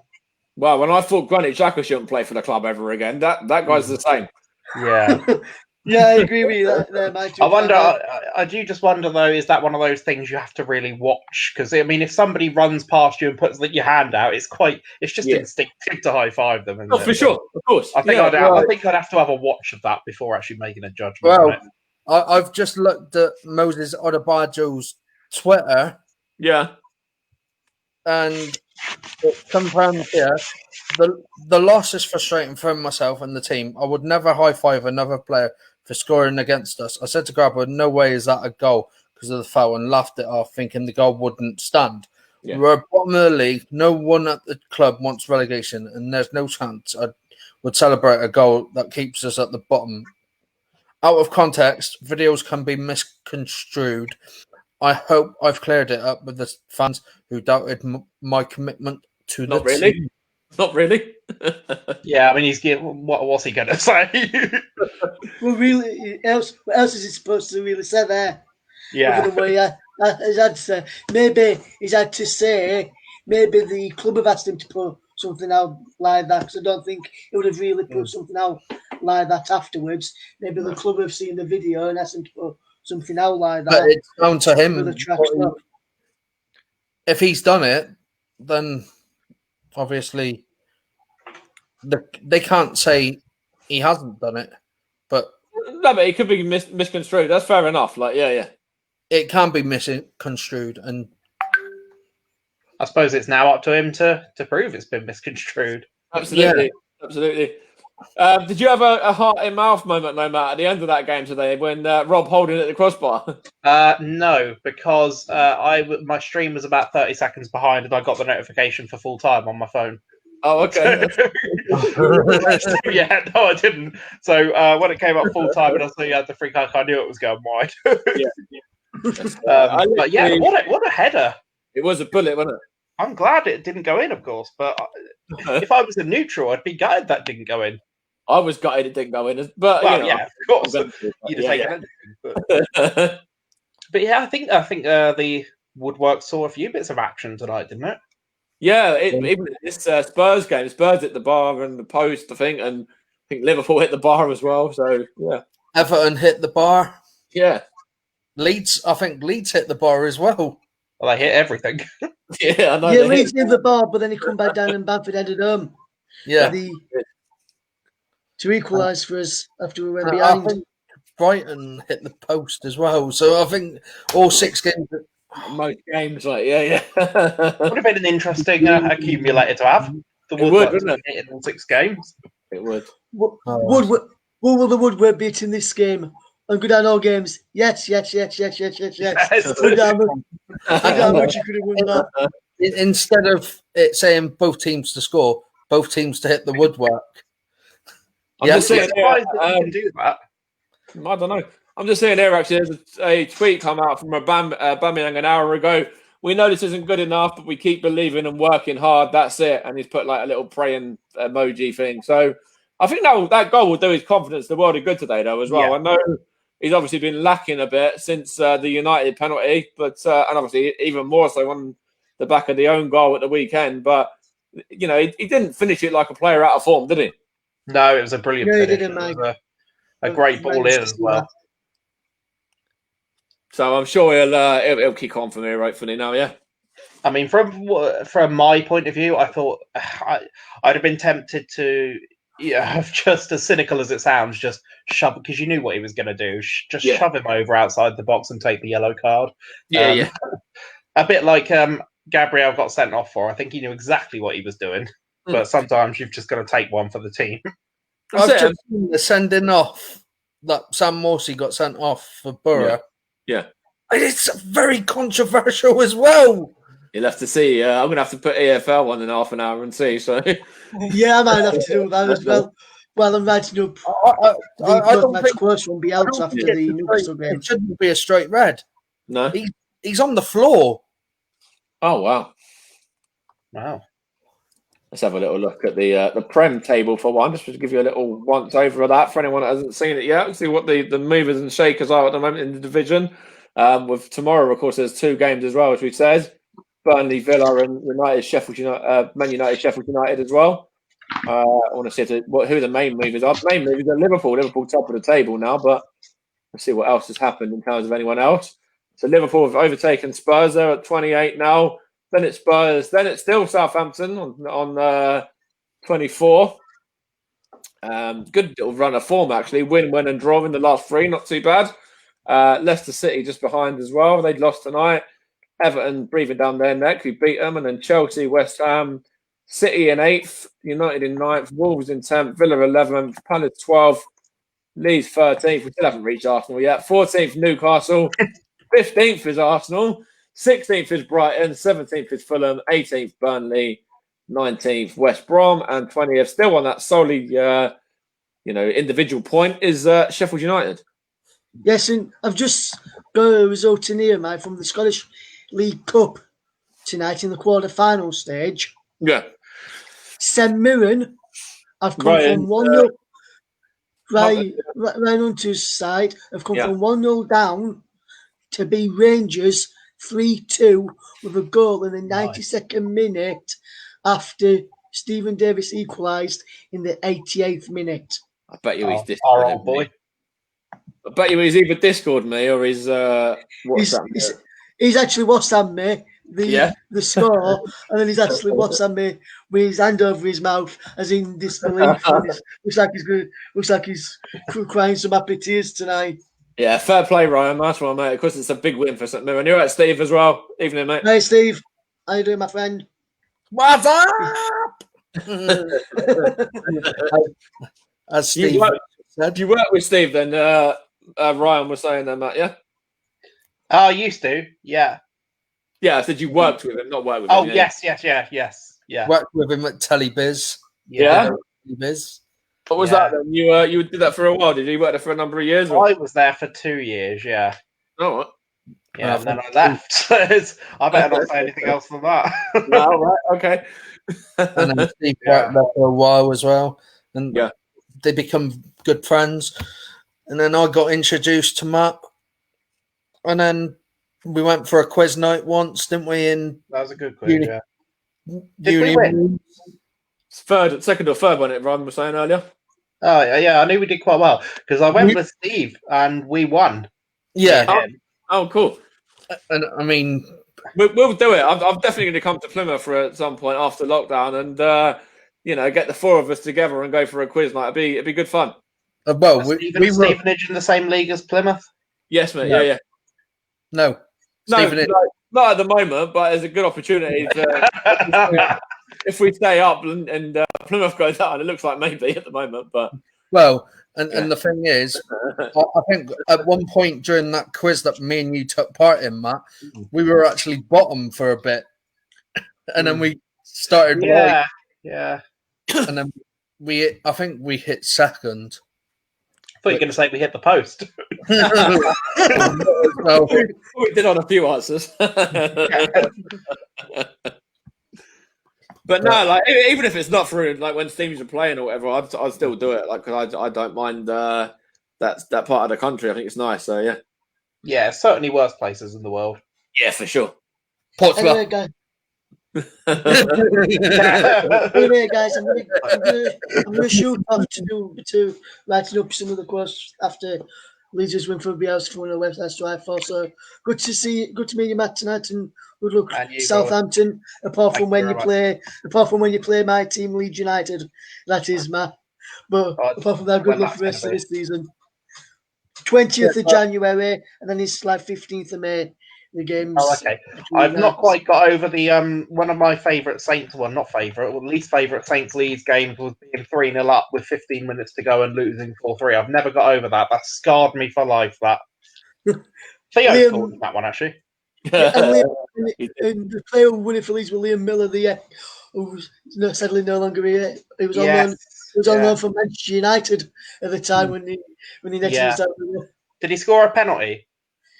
I think he did. Yes, I can't remember now, but I think he scored on that game. That was. I was saying earlier about Arsenal and Southampton as well. I don't know if you were there or might have been there, whatever. I think it was the Emirates when it was the League Cup and you knocked us out of the League Cup. I think it was Nathaniel Klein. Yeah, that's happened a couple of times over the last few years. Yeah. Cheers to John. Nice to meet you guys. Take care, guys, and I'll catch you later. In a bit, Russ. Thanks, mate. All the best, guys. But yeah, I do remember the Nathaniel Klein Thunderbolt. It was September at the time because it was just after my birthday. I remember that's why we went. Yeah. And the other one was a penalty. Because we actually played you again a couple of years later at the Emirates, and that was 2-0 as well. And Jordi Classy, I think, got a goal that game, and that was the year we went on to the final. Yeah, and you were beaten in the final. Yeah. And we had a horrifically unlucky goal disallowed. That's it. Oh wow, ludicrous. But yeah, that was... now. I know he played for you anyway, and he played for Portsmouth. Sorry, and he played for QPR. He's actually a friend of mine on Facebook as well. Scored against Leeds in that day in the 4-3. Nigel Quasi. Yeah, Nigel Quasi. I was seeing him play a couple of times for QPR. My brother was a mascot at QPR in his younger days when he was there. When he was, we met him. He was a lovely bloke, really nice guy. Yeah, he always came across quite well. Yeah. But yeah, I mean, unfortunately, a lot of the players from that time are just tainted with the memories of relegation and then Harry leaving and going back down the road. So yeah, it's quite hard to look back on anybody from that time, no matter how good they were as a footballer and how nice they were. They've just come with these horrific memories. It's like a bit like Danny Higginbottom. I always really liked him as a player, and I loved him when he was playing for Stoke and Sunderland. I thought he was a great player, really nice guy, but he just played for us at such a horrible time. Well, and then he went to Portsmouth at one point as well, didn't he? Danny Higginbottom? I'm sure he did. Did he? I think he did. I'm going to check this now. He might have done it. I don't remember him being there. Let's have a look. What was that Southampton? No. But he had that international spell at Gibraltar. Yes, I remember. Yeah, they're weird. When he was playing in non-league. A weird spell, yeah. So is there a player that's played... I'm trying to think of anyone that's played for us and Stevenage. I don't know. Actually, the player that scored against Southampton for Stevenage that's no longer with us anymore, passed away, he was on Love Island as well, was Michael Felicitas. When was that? Was that a League Cup game or something? Yeah, League Cup. I think Southampton won 2-3-1. Yeah. Yeah, kind of vaguely remember that. Yeah. Let's check. I play for both. There probably is. Maybe like on loan or whatever. I don't really know, to be honest with you. There's got to be a website, hasn't there, where you can type in two clubs and play for both. Yeah, probably. Well, there is. Who's that? Hoskins. Yeah, Sam. Yeah, Sam. We had Sam on loan. Yeah, that's it. Oh, yeah. Which one? Sorry, who was that? Sam Hoskins, the striker. Left. Oh, right. Oh, yeah, I do remember him. I don't know if he ever actually played for us, did he? I know he was in our academy, but I don't know, but he come on loan from Southampton to Stevenage, actually, I think, because the direct link. Yeah. I think, do you know what? I'm sure there's somebody else as well who came in a similar sort of direction. Probably is. Well, there's. It's like, yeah. I mean, Jack Wilshere lives in Hertfordshire. How did you find out that anyway? I don't know. What? Who's played for both clubs? I'll just put in players played for both Southampton and Stevenage. Oh, okay. All right. There probably is, yeah. I was going to say there can't be that many of them. No, there's only one or two. There isn't many. Who's Steve? Because I'm trying to think of anybody that's played for Stevenage, and I'm just wondering if you got like a Kevin Keegan at Scunthorpe, somebody like that no one seems to remember played for Stevenage. Is there anybody sort of who's the most famous player that Stevenage have ever had? Oh, we've had a few. We've had George Boyd, we've had Steve Morrison, we've had Matt Godden, we've had Barry Hales, Effie Sodgy, all the Sodgies actually, Sam as well. Sam McMahon, the old Leicester man. Adrian Clark, the pundit for Arsenal at the moment. We've had a few. Oh, right. No, fair enough. We beat Southampton in the EFL Trophy, didn't we? Like earlier on this season, in fact. What was that? Yeah, it would have been our under 23 or a B team, whatever they call it nowadays. I don't know who scored for you lot that day. I think it was Steve Morrison. You can't forget either. Jake Hesketh, was it? Or I don't remember who scored the goal, but yeah, we won anyway. I don't like us in that thing. I don't like being in it either as a lower league team. No, I don't like our academies, especially because we've been there and we won it when we were in League One, so we know what it's like to do that. I don't like it at all. I was going to say DJ Campbell, but he didn't play for. Oh yeah, there's a blast from the past. Yeah, he did. Okay, Nathan Teller. Oh yeah, he's from Stevenage. Is he? Yeah, because he was in the Arsenal academy. He was born in Stevenage. Yeah. Right. I really like the look of him. There's a fact for you. Yeah, you wouldn't have known that probably otherwise. No, I didn't know that. I knew he was at Arsenal for several years. Yeah. 10 years. But yeah, he's. I really like the look of Teller. I think he'll do well. Yeah, I think he'll go on and do good things. I think he seems to. I mean, he's made a few appearances this season. Made a few at the end of last season, and he seems to have a football brain, which is something you often don't get with these exciting, attacking youth players. There seems to be sort of bundles of energy and then not knowing what to do with it. But he really does seem to have a good head on his shoulders. So I'm really looking forward to seeing a bit more of him. And we've got a cup game against Shrewsbury in a few weeks. So I'm hoping that some of the likes of Teller are going to get a bit of some of the fringe players. I'm really looking forward to seeing. But hey, we can cover all that on Friday if you want. Yeah, for sure, mate. I want to mention Nave anyway because obviously he's from Stevenage. I interview a lot of the old Stevenage players, and I've got my 50th one, my first real milestone of that, which I think is going to be taking place tomorrow. So, all right, something that I do is another little hobby like this of mine. Yeah. Oh, brilliant. Well, I better get going because I'm up for work in a few hours. So, all right, buddy. Thank you very much for having me on. Great game tonight. Thank you very much for coming on, mate. And it's been good to meet you, mate. And of course, we'll catch up Friday anyway as well. I'll be in contact with you to let you know all the scheduling details of what's happening. Yeah. Yeah, brilliant. Well, thanks very much, lads. Have a good night. Good night. Nice one, mate. Thank you. Cheers. Thank you very much to Mike, who's covered 3 games. A couple of games, 2, 3 games. Yeah. And thanks to Russ, who's joined. Thanks to Matt, who's just been on then. We've been on live for 4.5 hours. Yeah. How are you feeling, mate? You're knackered. I've got a nice pizza there, and that's looking more and more appetizing for the minute. And I've got garlic bread, I've got chicken, I've got a whole feast, and I think I've earned it putting in the shift tonight. Right, I'm off, and we'll see you all at the weekend. Yeah, we've got some streams at the weekend. Of course, you did mention that we'll be doing the commentary of Everton Arsenal from the Goodison Park. That's what time was that one? Was that an afternoon one or an evening one? It was 5:30. So we'll do that, and then we've got probably a few other games from the other guys as well. Just want to echo what Rice said. Thanks to Matt. Thanks to Russ as well. Right, thanks for hosting and being a vital part of this as well. And it's been enjoyable. It's been fun. We've done 4.5 hours, as you said. And just I want to just wrap it up really by saying one final congratulations to my cousin as well, Amy, who gave birth, and we found that out today. So nice one for obviously what happened there, and yeah, great news for the family. Congratulations, and be nice to meet him in the when you're over from Australia next. Not distant future. So Yeah. Thank you very much, everyone, and good night. Cheers. Thanks a lot all.